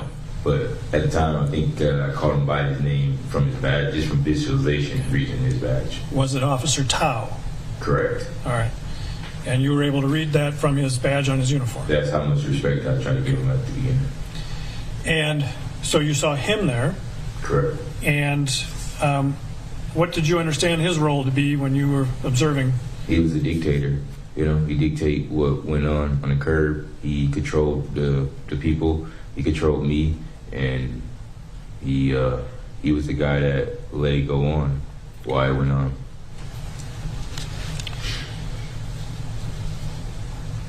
Now, you mentioned Mr. Floyd. Correct. Where was this individual you referred to as Mr. Floyd? Can you please repeat that? Sure. Where was this individual that you have referred to as Mr. Floyd? Mr. Floyd, again, was on this side of the car, angled down by the tire area in this area, but on this side of the car.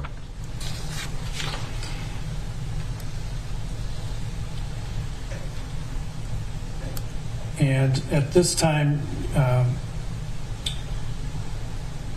prior to coming into court, did we show you a photograph of the officer with Mr. Floyd on the ground?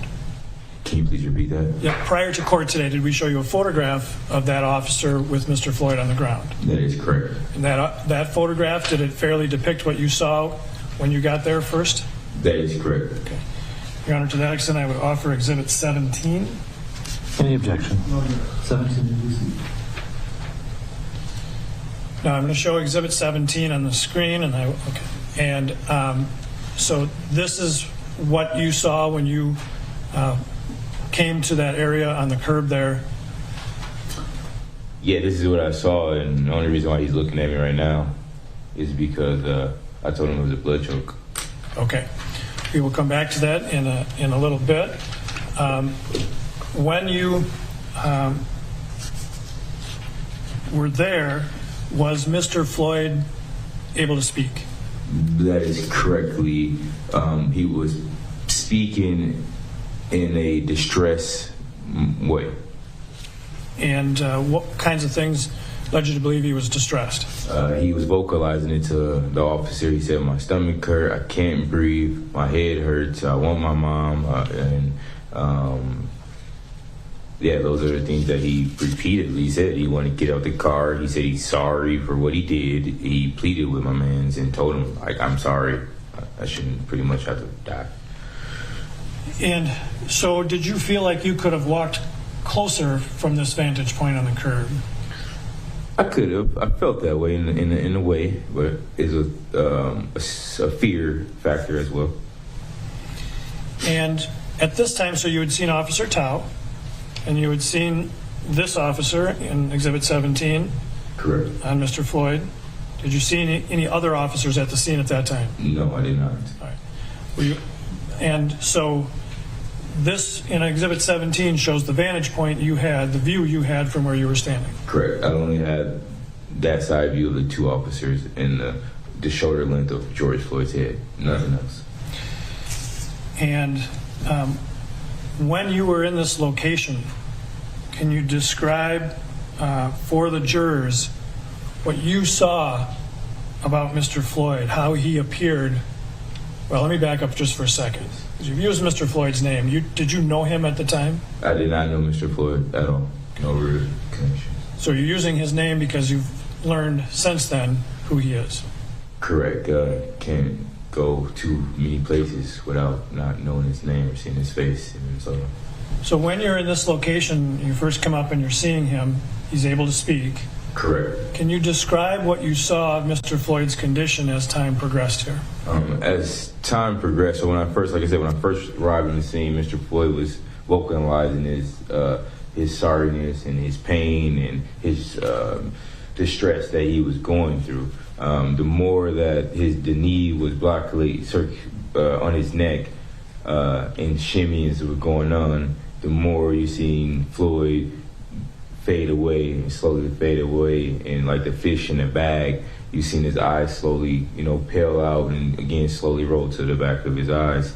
And so this is what I seen, this is what I heard, and that's how, what it was. Like, he was going through distress because of the knee, and he vocalized it, that I can't breathe, I need to get up, and I'm sorry. And his eyes slowly rolled to the back of his head. You seen the blood coming out of his nose.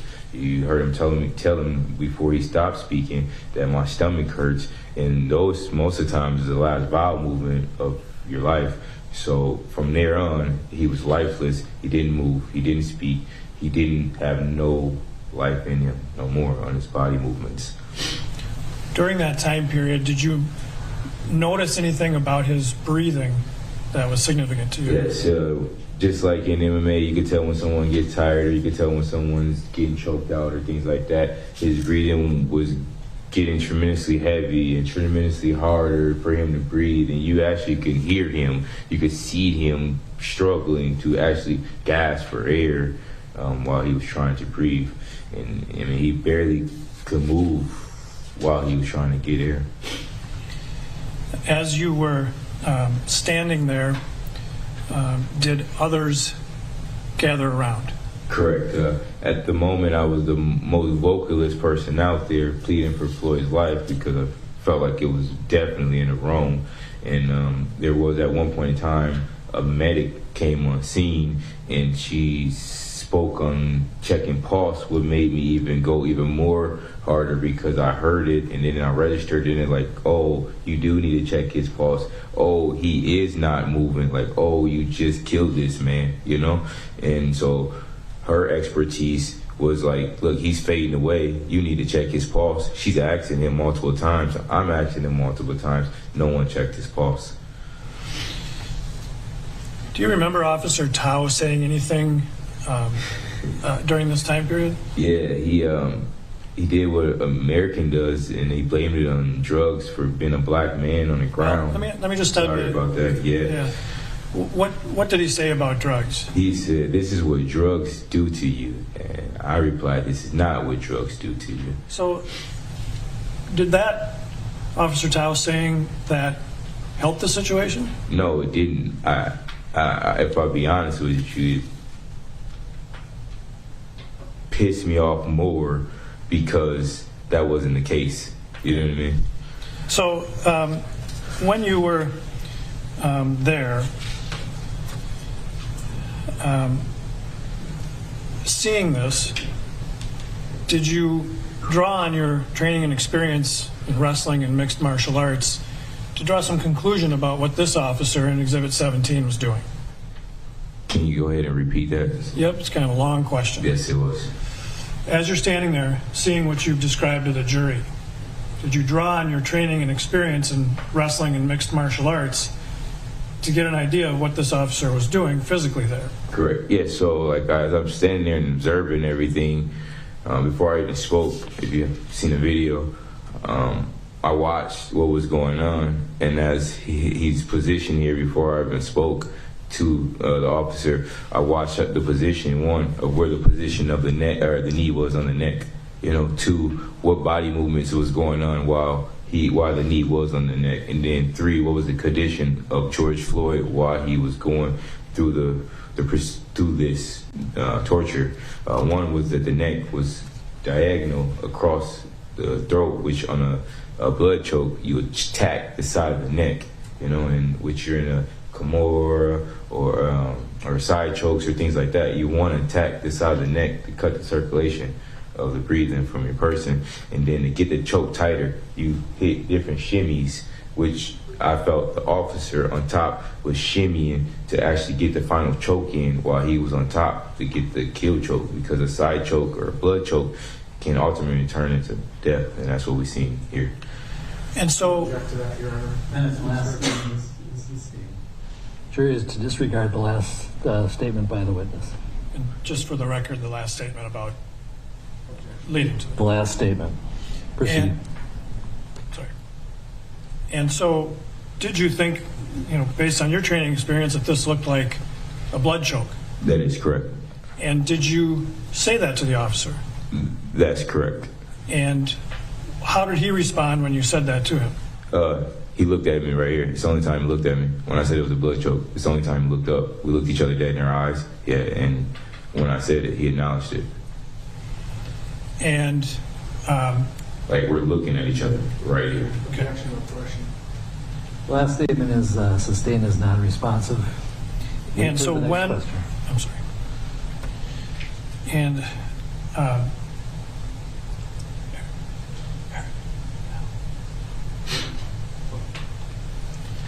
Mr. Williams, from that vantage point depicted in Exhibit 17, that officer, do you see that person present in the courtroom today? That's correct. He's standing right there.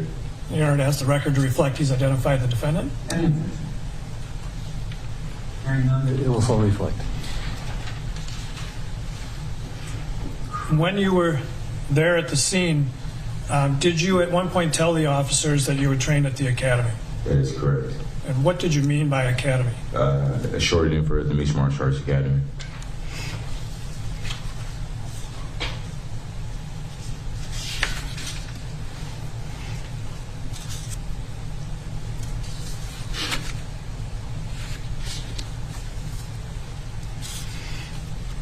Now, as this was happening, did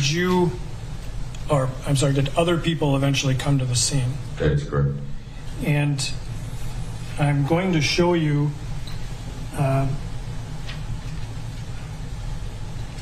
what's been marked as Exhibit 184. Before we put that up, Your Honor, I would offer Exhibit 184. It's not on there.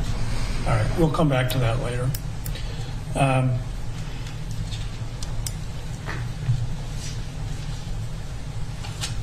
When this crowd was there, do you recall roughly how many people were there? No, I do not. At any time, did you hear anybody threaten to harm the officers? No. Well, I wouldn't say harm. I mean, some kid came, the kid that might have called the police, or I'm not sure exactly from when I talked to him after the situation, but he did come out once he realized what was going on, and he almost tried to rile the crowd back up, and I just kind of nah, just chill out. It's too late. You can't do that. Just go back inside. So that was the only incident I recall of. And when you did that to him, did he go back inside? Yeah, he went back inside crying. He was a younger kid. Okay. Now, earlier you mentioned the term shimmy. Correct. Which I've just been spelling S-H-I-M-M-Y. Good enough?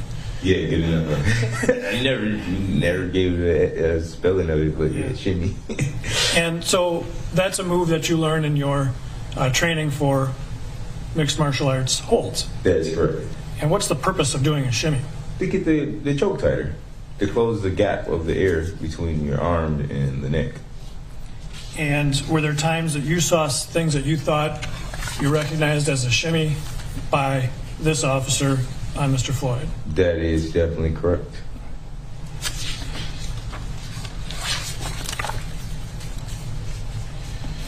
Your Honor, just for the record, we are going to show a portion of a video that I think counsel will stipulate to its admissibility.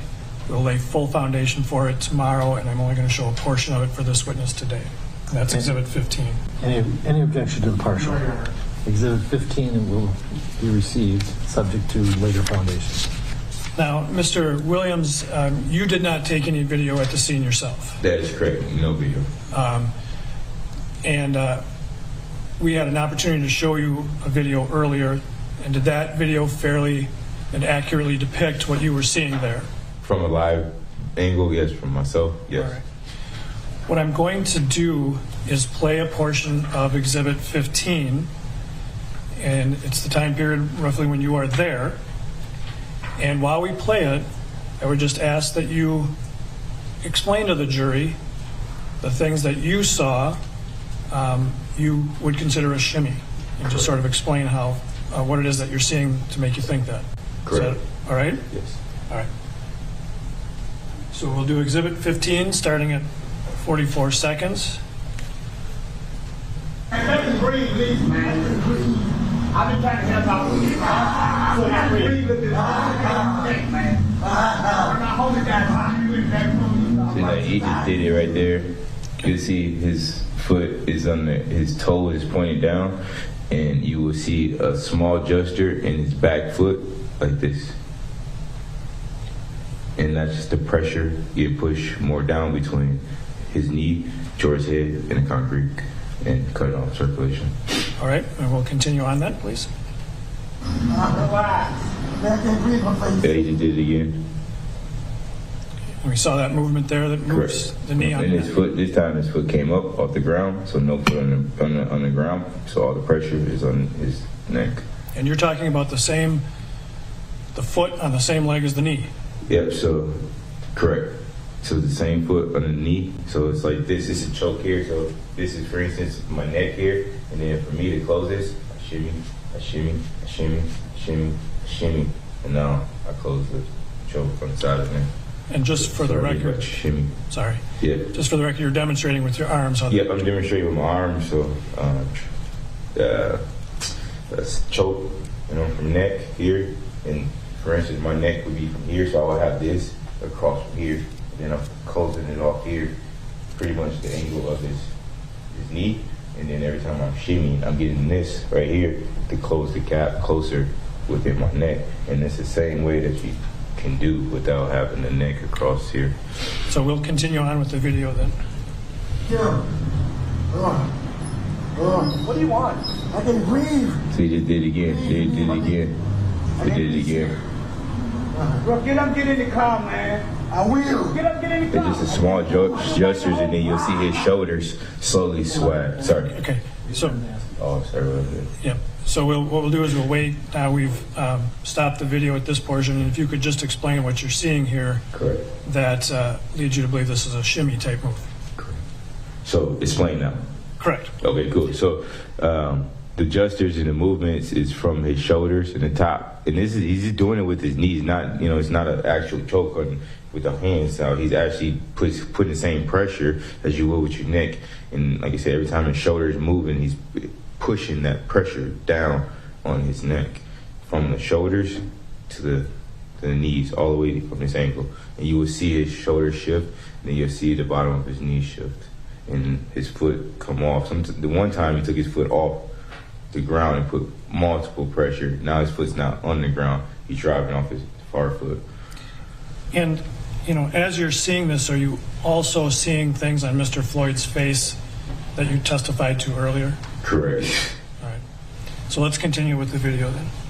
Get up, get in the car. Mama. Get up and get in the car right. I can't. Gave y'all the opportunity to get in, bro. I told you can't win. My knee. You can't win, man. I'm through. I know you didn't never you didn't listen. That's the movie. My stomach hurts. My neck hurts. Everything hurts.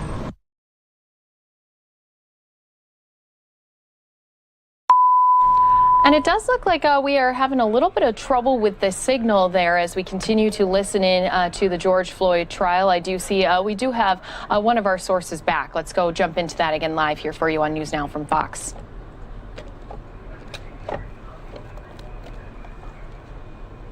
George wants to turn his face the other way to release the pressure, but he can't because he's putting the pressure on the way that he's trying to turn. Jury will disregard the last answer in its entirety. Calls for speculation. Ask it. Members of the jury, if you could go out and wait in the other courtroom for a second.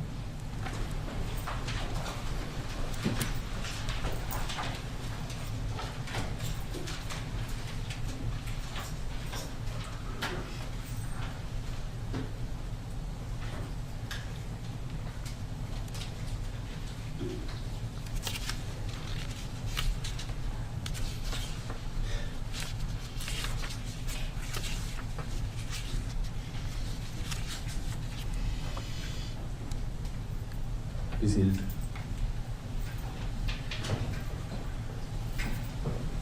Okay. Mr. Williams, I just want to advise you that we had a lot of discussion and motion hearings on how far your expertise can go. And it's very important that we stick to those restrictions that we put on it. You're kind of going beyond it when not being responsive to an answer by talking about killing him and things like that. What I'd like you to do. Explain in the video what I've seen. So Well, I'm explaining what I've seen. That's what I've seen in a visualization. This is what I need you to listen to. If you are explaining, you're explaining what you see, what inference or what opinions you're drawing from there. You need to wait for Mr. Frank to ask you an opinion, and he'll be specific and lead on that question. Because we don't want you unknowingly, I'm not saying you're trying to screw around with it. No, not at all. Because you weren't present for all the motions. Correct. He's going to lead you through some opinions. But generally, when you are talking about the video, it's what you observed. Correct. Not what conclusions you drew from there, or not what your opinion is about what's happening. So if he says explain... That's what I observed, him trying to turn his face away from the pressure. And that's fine. It started to get into more things. Right. I think it's very important that Mr. Frank's going to ask you probably maybe a little more specific questions so that we avoid these areas. This is not your fault in the least. It's just that there's certain things I'm allowing you to testify to, and that's fine. But we have to be very careful to make sure we don't go beyond those. And so otherwise I'll have to just be telling the jury to disregard. You're doing fine, but I just want you to know you got to be careful not to volunteer things that are not being asked. So say it a little bit better and different wording what you're saying. And I think Mr. Frank is going to be a little more it specific in his questions. Okay. So he can lead you kind of to where you need to be as opposed to explain, because explain means you went and explained to the best of your ability. I'd like Mr. Frank to be a little more specific on what did you observe and did you draw an opinion regarding, so that you can be a little more focused. Mr. Frank, could we do that? Yep, Mr. Williams, and we really want to draw on, your training, your experience in mixed martial arts, what you're seeing in this video that relates to that. So correct, and that's what I'm telling you. Even in jiu-jitsu, we would turn away from the pressure. That's how I was trying to explain it, but I said it the wrong way. Yep, and that's my fault for not asking you specifically, and I will do that. Just if you see something here based on your training experience that you would do to try and avoid that situation. Fair enough? Correct. And then after that, when we watch the rest of the video, I just want you to tell me if you see like a shimmy anymore. Okay, so we're just focusing on the shimmies, because you said what I observed. After I ask you the one specific question about Floyd's movement. Correct. All right. Yes, sir. And less is usually more. It sounds like everybody wants to go on a sidebar. Yes, Judge. Okay. Go on sidebar.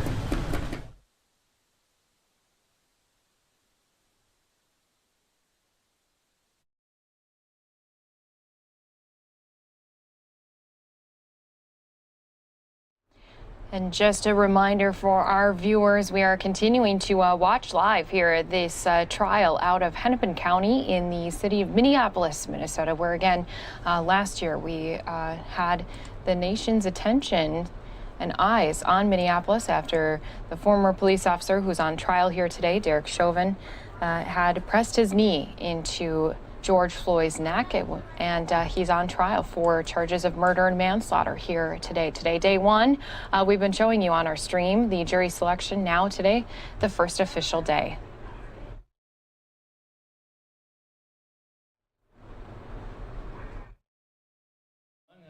Here we don't have a feed.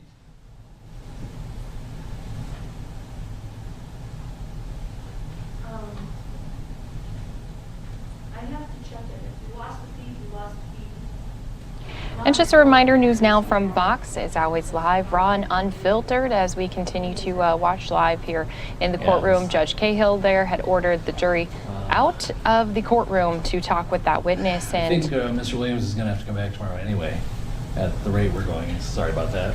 We tried to get everybody in one day. I think what we're going to do is tell the jury that they can go home for the day. So let's just do that. I'll bring them in to tell them that, and tell them that we lost the feed, and that's the whole point here. So because we'll have to figure out when we lost the feed, I suppose. Well, we'll try. All right, let's get the jury back. Almost. We almost did. Huh? We almost got you at that.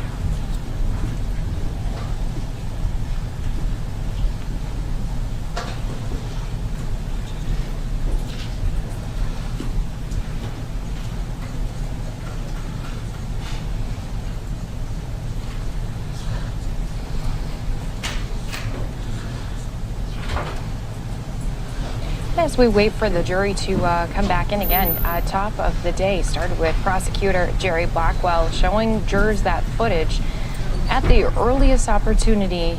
He did it during his opening statements, telling them the number to remember is 9 minutes, 29 seconds. That's the amount of time Seated. Chauvin had Floyd pinned to the pavement seated, last May. Members of the jury, we had a major technical glitch here. Part of the reason why we are televising the trial is because this is such a small courtroom that in order for it to truly be a public trial, we have some feeds that are going to other parts of the building where family members are at. And that has gone down. And we don't want the family members to be deprived of obviously being able to see because we don't have such limited seating here. So we are going to shut it down for today. We're going to let you go. It's almost about that time anyway. We're going to beg Mr. Williams' patience and have him come back tomorrow to finish his testimony. But for you, let's get back here. Hopefully follow the sheriff's deputy's instructions regarding reporting, and we will see tomorrow where we'll start up again with testimony at 9:30. So have a good night. Don't watch the news. And do what you can not to talk to people about the case. And thank you so much. Yeah, leave your notepads and we'll collect them. And counsel, let's go into chambers after. All right, so once again, guys, we've been listening in here to the trial of George Floyd live out of Minneapolis. You heard there, they're going to send the jury home for the day. And it's okay because we do also have someone who I want to join me here live. And so let's head on out to this special interview. I have Phoenix civil rights attorney Benjamin Taylor joining us. And so let's just kind of start with the top of the day as we had both teams coming out with their opening statements. What was kind of the tone that you saw here today? I mean, I think the tone was very humble.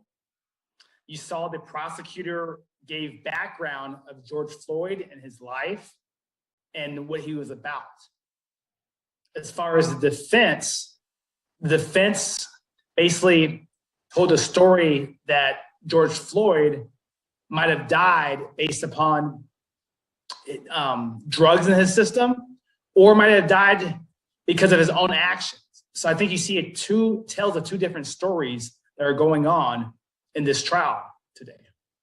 Now, let's just kind of start then with the state's opening statements. You know, right off the bat, they did show the video footage that some of the jurors said they'd never seen, they never watched in full. You know, was that a good tactic to have it right away in these opening statements?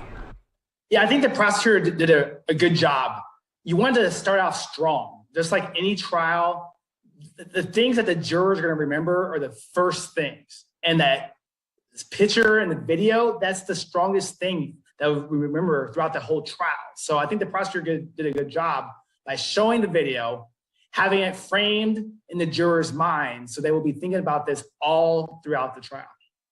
You know, one thing, though, that Eric Nelson, he's the defense attorney, had pointed out, and I had written it down, too. He said this is no social or political cause in case. It all comes down to the evidence. What did he kind of mean by that? Why was he putting that into the jurors' minds? Basically, because this has been the top of all media for the past year. And he wants to make sure the jurors are not tainted by watching news stories, by reading the newspaper. And he wants them to focus on the facts of the case and the evidence that's right there in trial, and to judge his client, Derek Chauvin, based upon the facts of the trial, and not to be swayed by media attention and not to be swayed by a public outcry, because this case became not just national, but worldwide. So he wants these jurors who are in the courtroom to focus on the evidence and the evidence alone to judge his client. And he's trying to get a not guilty, of course, for his client. You know, this morning outside of the courthouse, we did have people gathering together. They knelt for that over 8 minutes. But that's something that was emphasized, too, by the attorneys was 9 minutes, 29 seconds. They said Floyd said 27 times he can't breathe. I mean, there's no surprise that that was also added into that opening statement.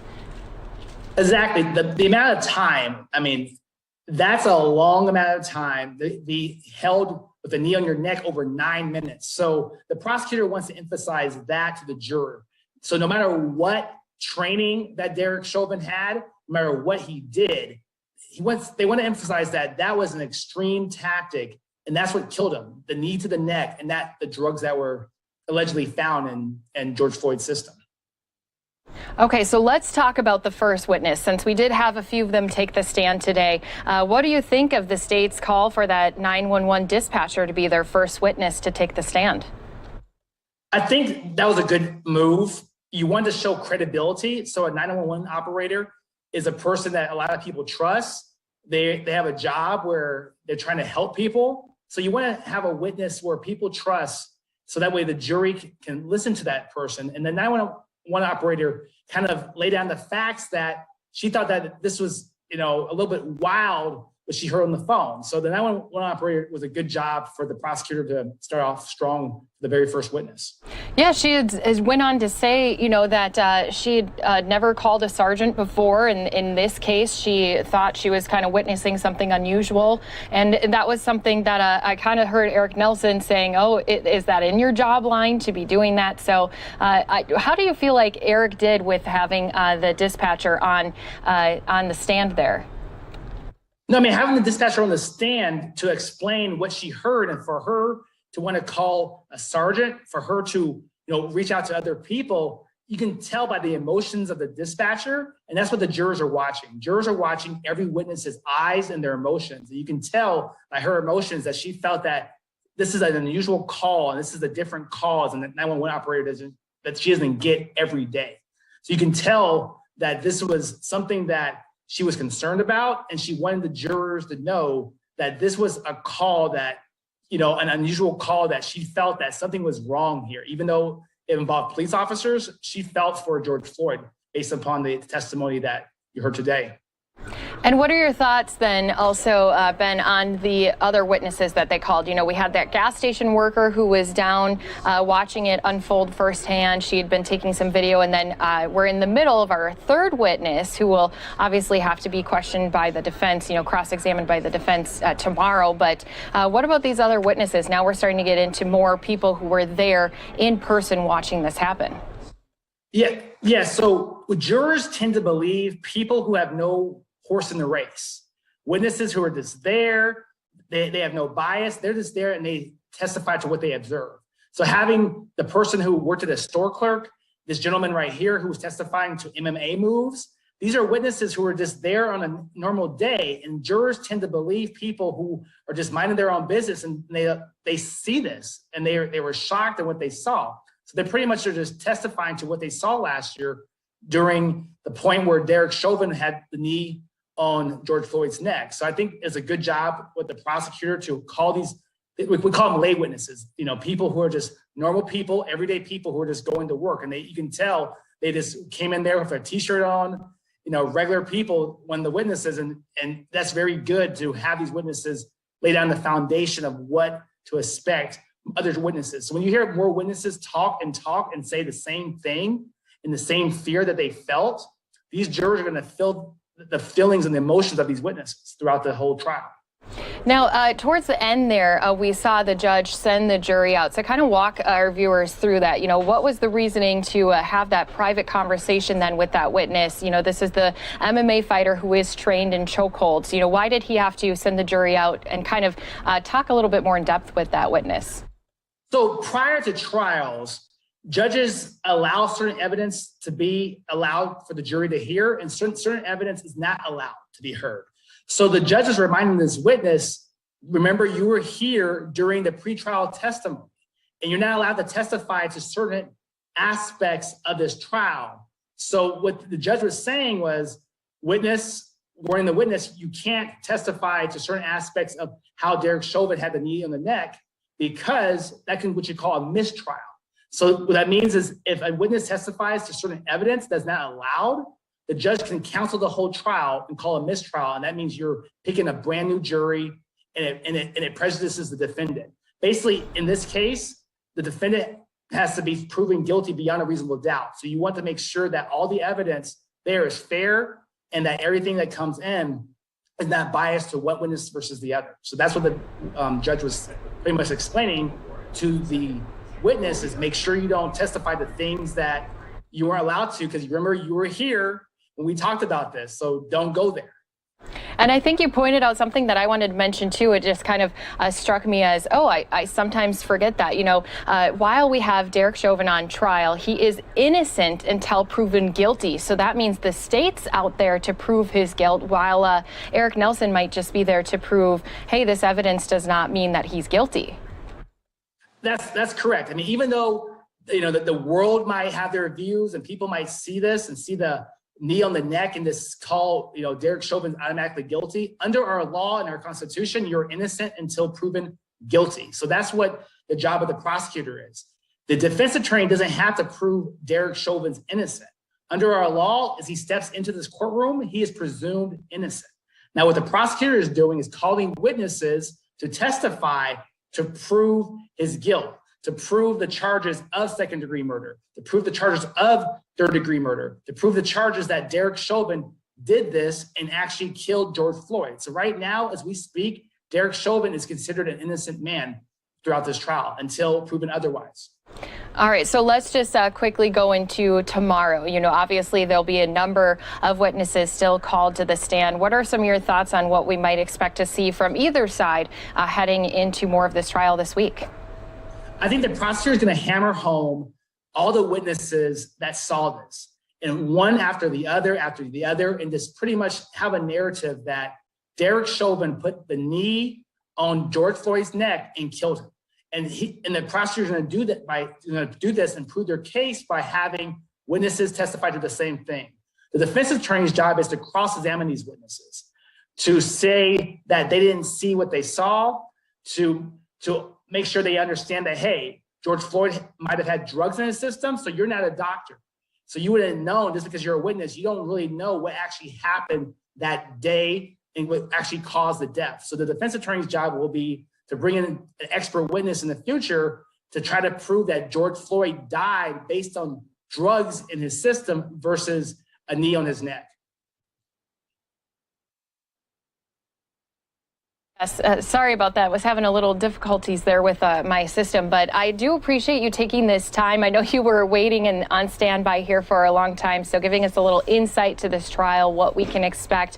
Benjamin Taylor, thanks again for joining us here on News Now from Fox. Good, thanks for having me. And we will, of course, continue to have you fully covered here on News Now from Fox in full, from gavel to gavel on this trial. So don't forget that you can continue to watch us here on NewsNowFox.com.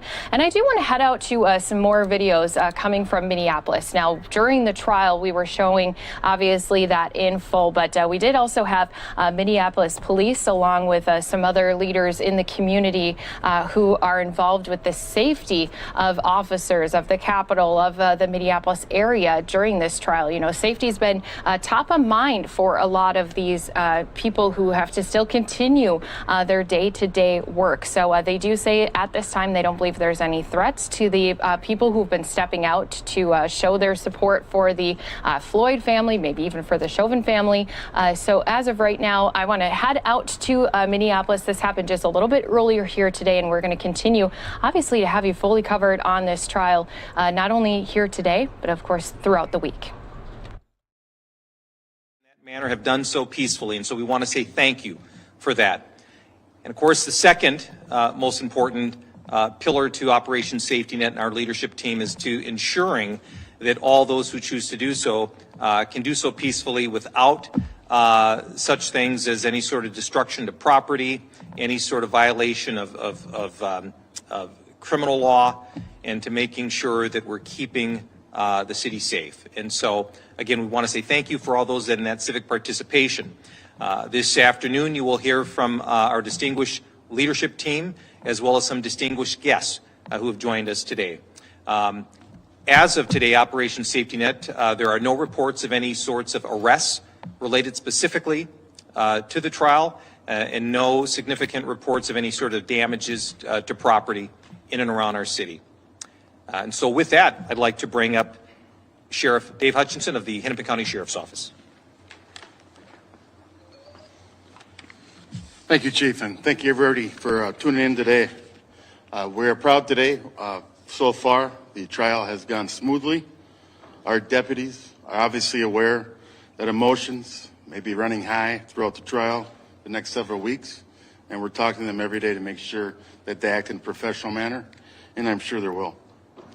Jury selection obviously is over. It was a methodical process. Opening statements are going to be a little different. Some of these are going to draw emotion, frustration, and anger throughout the trials and people presenting. We ask people to, again, make sure you fact check things you see on social media, make sure you know the truth, so we make sure that this trial goes peacefully as it can. As we all know, the protests and other demonstrations in Minneapolis so far have been peaceful. We ask the community to keep those peaceful.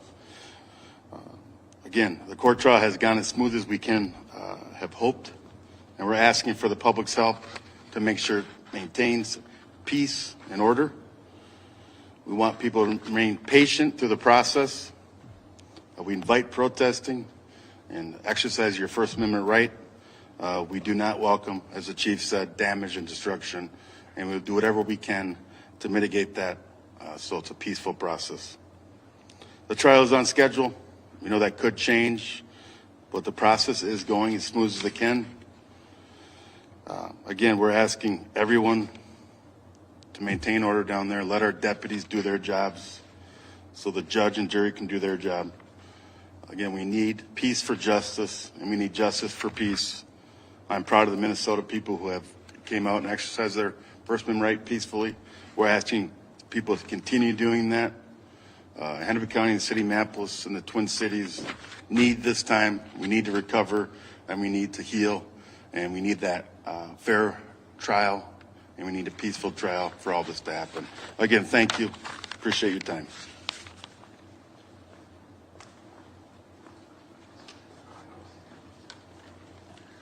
Good afternoon. My name is Matt Langer. I have the honor and privilege of serving as Chief of the Minnesota State Patrol. I want to thank everyone for coming. I won't be duplicative, but I also want to thank everyone who has participated in the continued peaceful assembly centered around the city of Minneapolis and the ongoing trial.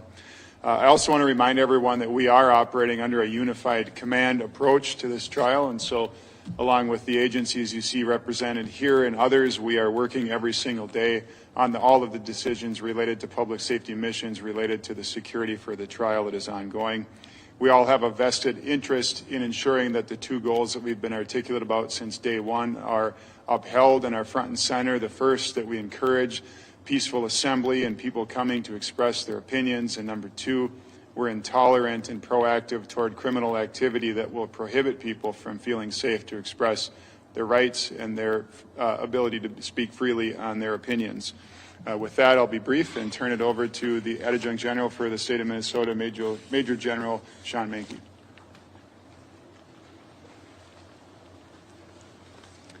Thank you, Colonel Langer. I'm Major General Sean Mankey, the Adjutant General of the Minnesota National Guard.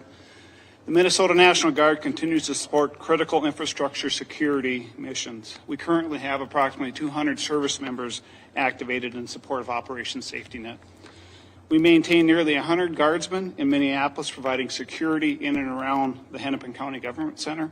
And this week we added an additional 100 soldiers supporting law enforcement activities in St. Paul, Minnesota. Today's event marks the joining of liberty and justice. The legal process and trial representing representing justice, and the lawful exercise of First Amendment rights representing liberty. It is our role to ensure the integrity of both liberty and justice be preserved. Our presence will remain agile and flexible to the conditions on the ground and the needs of our local law enforcement partners. I'll be brief and followed by Chief Frizzell, Metro Transit.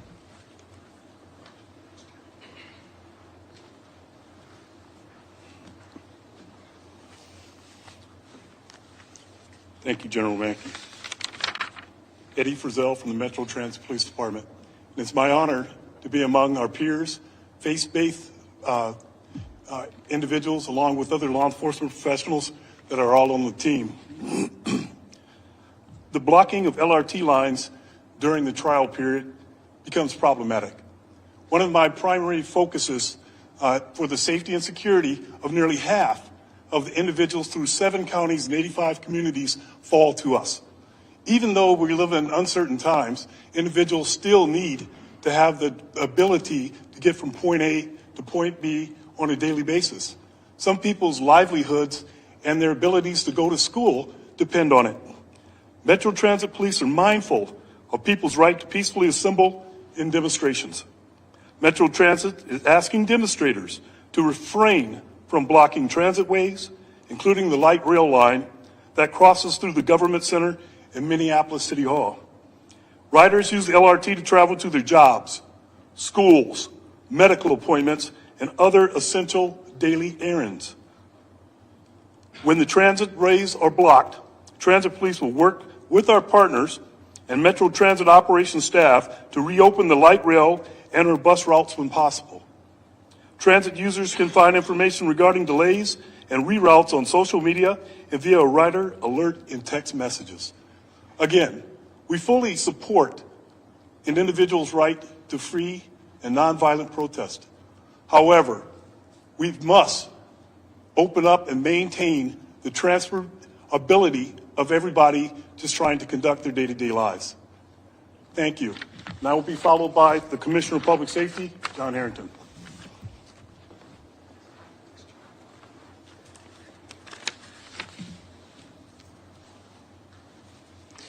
I'm John Harrington. I'm the Commissioner of the Department of Public Safety. I'm just happy to be here with you today and with some additional community guests that we've brought today, who I've been meeting with over the past several weeks as we got ready for Operation Safety Net, as we continue to move into what I really have described as sort of a community policing vehicle for protests. We really do believe that policing is best done when we do it with the community as partners, and one of those groups of partners that we've been working with is religious leaders, and today 3 religious leaders will join us shortly. I do want to say that from the intelligence side, there are no credible imminent threats to the court process or to Hennepin County Government Center, nor is there to the Capitol and to the St. Paul area, where we have Operation Safety Net and East Metro Command both ready and prepared to respond as necessary. But we are primarily there in a preventative mode. We are there to keep the peace and to ensure people that their First Amendment rights can be heard and that they will not be blocked by violent protests or by crime. The governor, in his yesterday's State of the State address, talked about practicing one's First Amendment rights. And he used a phrase that I am very fond of from Dr. Martin Luther King, where he talked about nonviolence as being the way to truly move the hearts and minds and to really, truly create change. We hope that that is, in fact, the model that the protesters and those who have come together today will heed. I found it impressive that last night before the trial started, there was a prayer service, in fact, and that family members from the Floyd family and others joined together in prayer to pray for peace and to pray for justice. And I think that's a really important step toward the Twin Cities area having a peaceful and just resolution to this trial.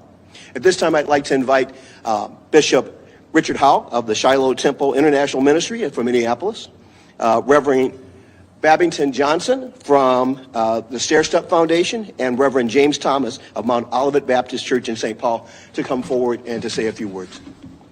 Reverends, Bishop.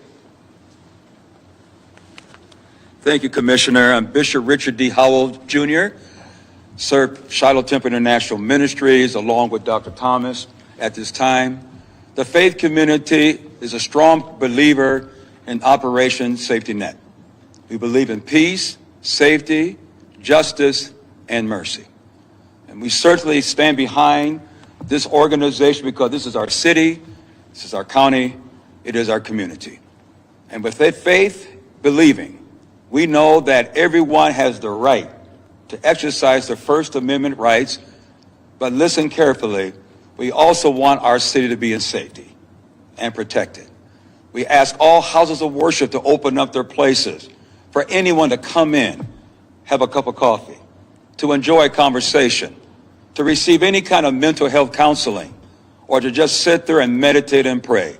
All houses of worship be behind this Operation Safety Net throughout the Twin City area so that we know that this is our community and we will be safe.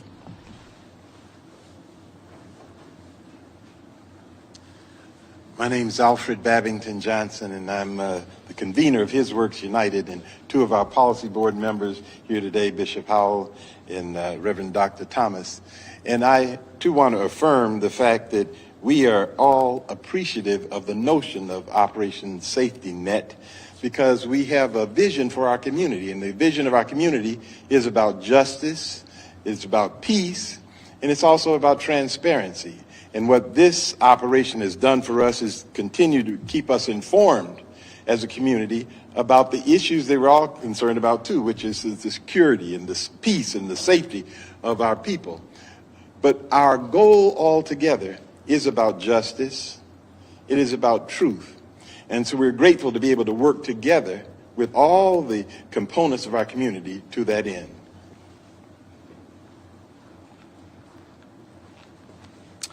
Thank you to our faith leaders who are joining us today. At this time, we'd like to open up questions for the leadership of Operation Safety Net.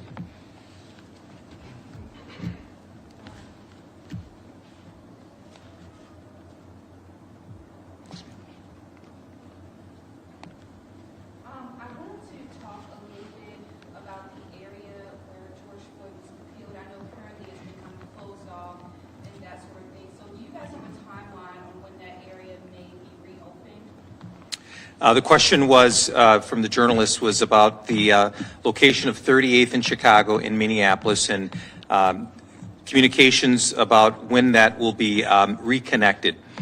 So there have been ongoing for the last several months. There's been conversations both from elected officials, community members, certainly our faith-based community members, but also the leadership of Operation Safety Net on when that needs to be reconnected. And so we continue to have those conversations. We continue to have those conversations not only as leadership team here of Operation Safety Net, we're continuing to meet regularly, I would actually even say weekly with community on when the timing of that is to occur. As I stand before you today, we do not have a definitive date yet, but those conversations and planning are ongoing.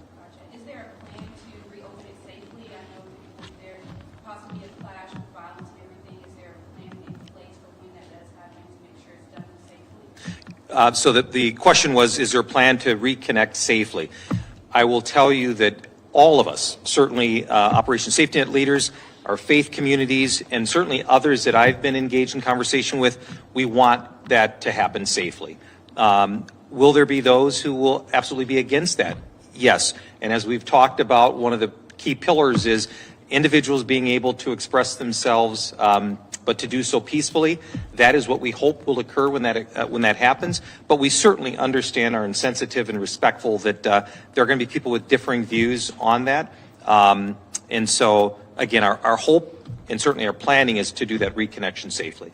Thank you for your question. Yes, sir. The Minnesota legislature is yet to pass a public safety emergency fund. I was wondering if you could describe possible implications should that not happen in session, perhaps certainly before the end of the trial. The question regarding the Minnesota Emergency Fund, I'm going to defer that to Commissioner Herring.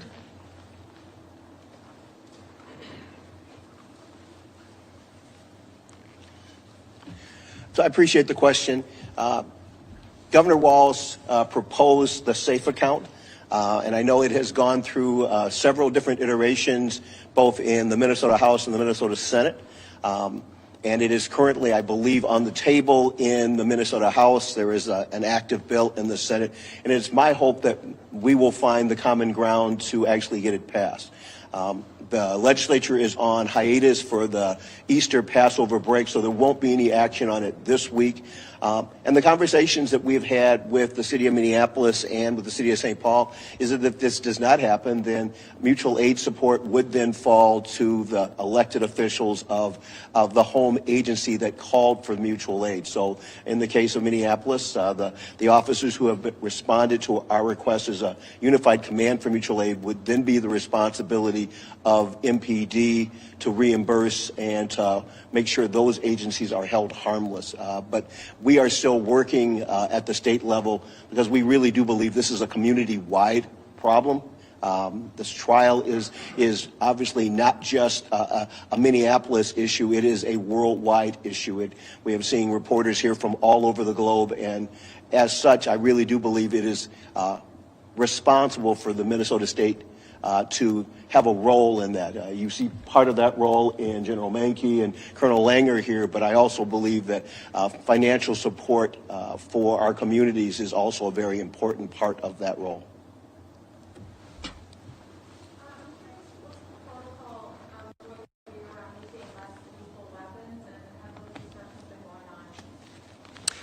The question from the journalist is, what are the protocols as it relates to the use of less lethal munitions? And so I will tell you that certainly for Minneapolis PD, there were some recent changes from last year that involves a Minnesota Department of Human Rights temporary restraining order. And so there are specifics that our protocols have changed as it relates to certain less lethal munitions. I will tell you that all of the public safety leadership here, we certainly have a very good understanding in terms of our statutory use of force requirements. And one of the things that our unified command has been very the advantage has been we've had a lot of time. We've had about 10 months to plan and prepare for this. Less lethal tools have certainly been those things that we've planned for and many of our team members have planned for.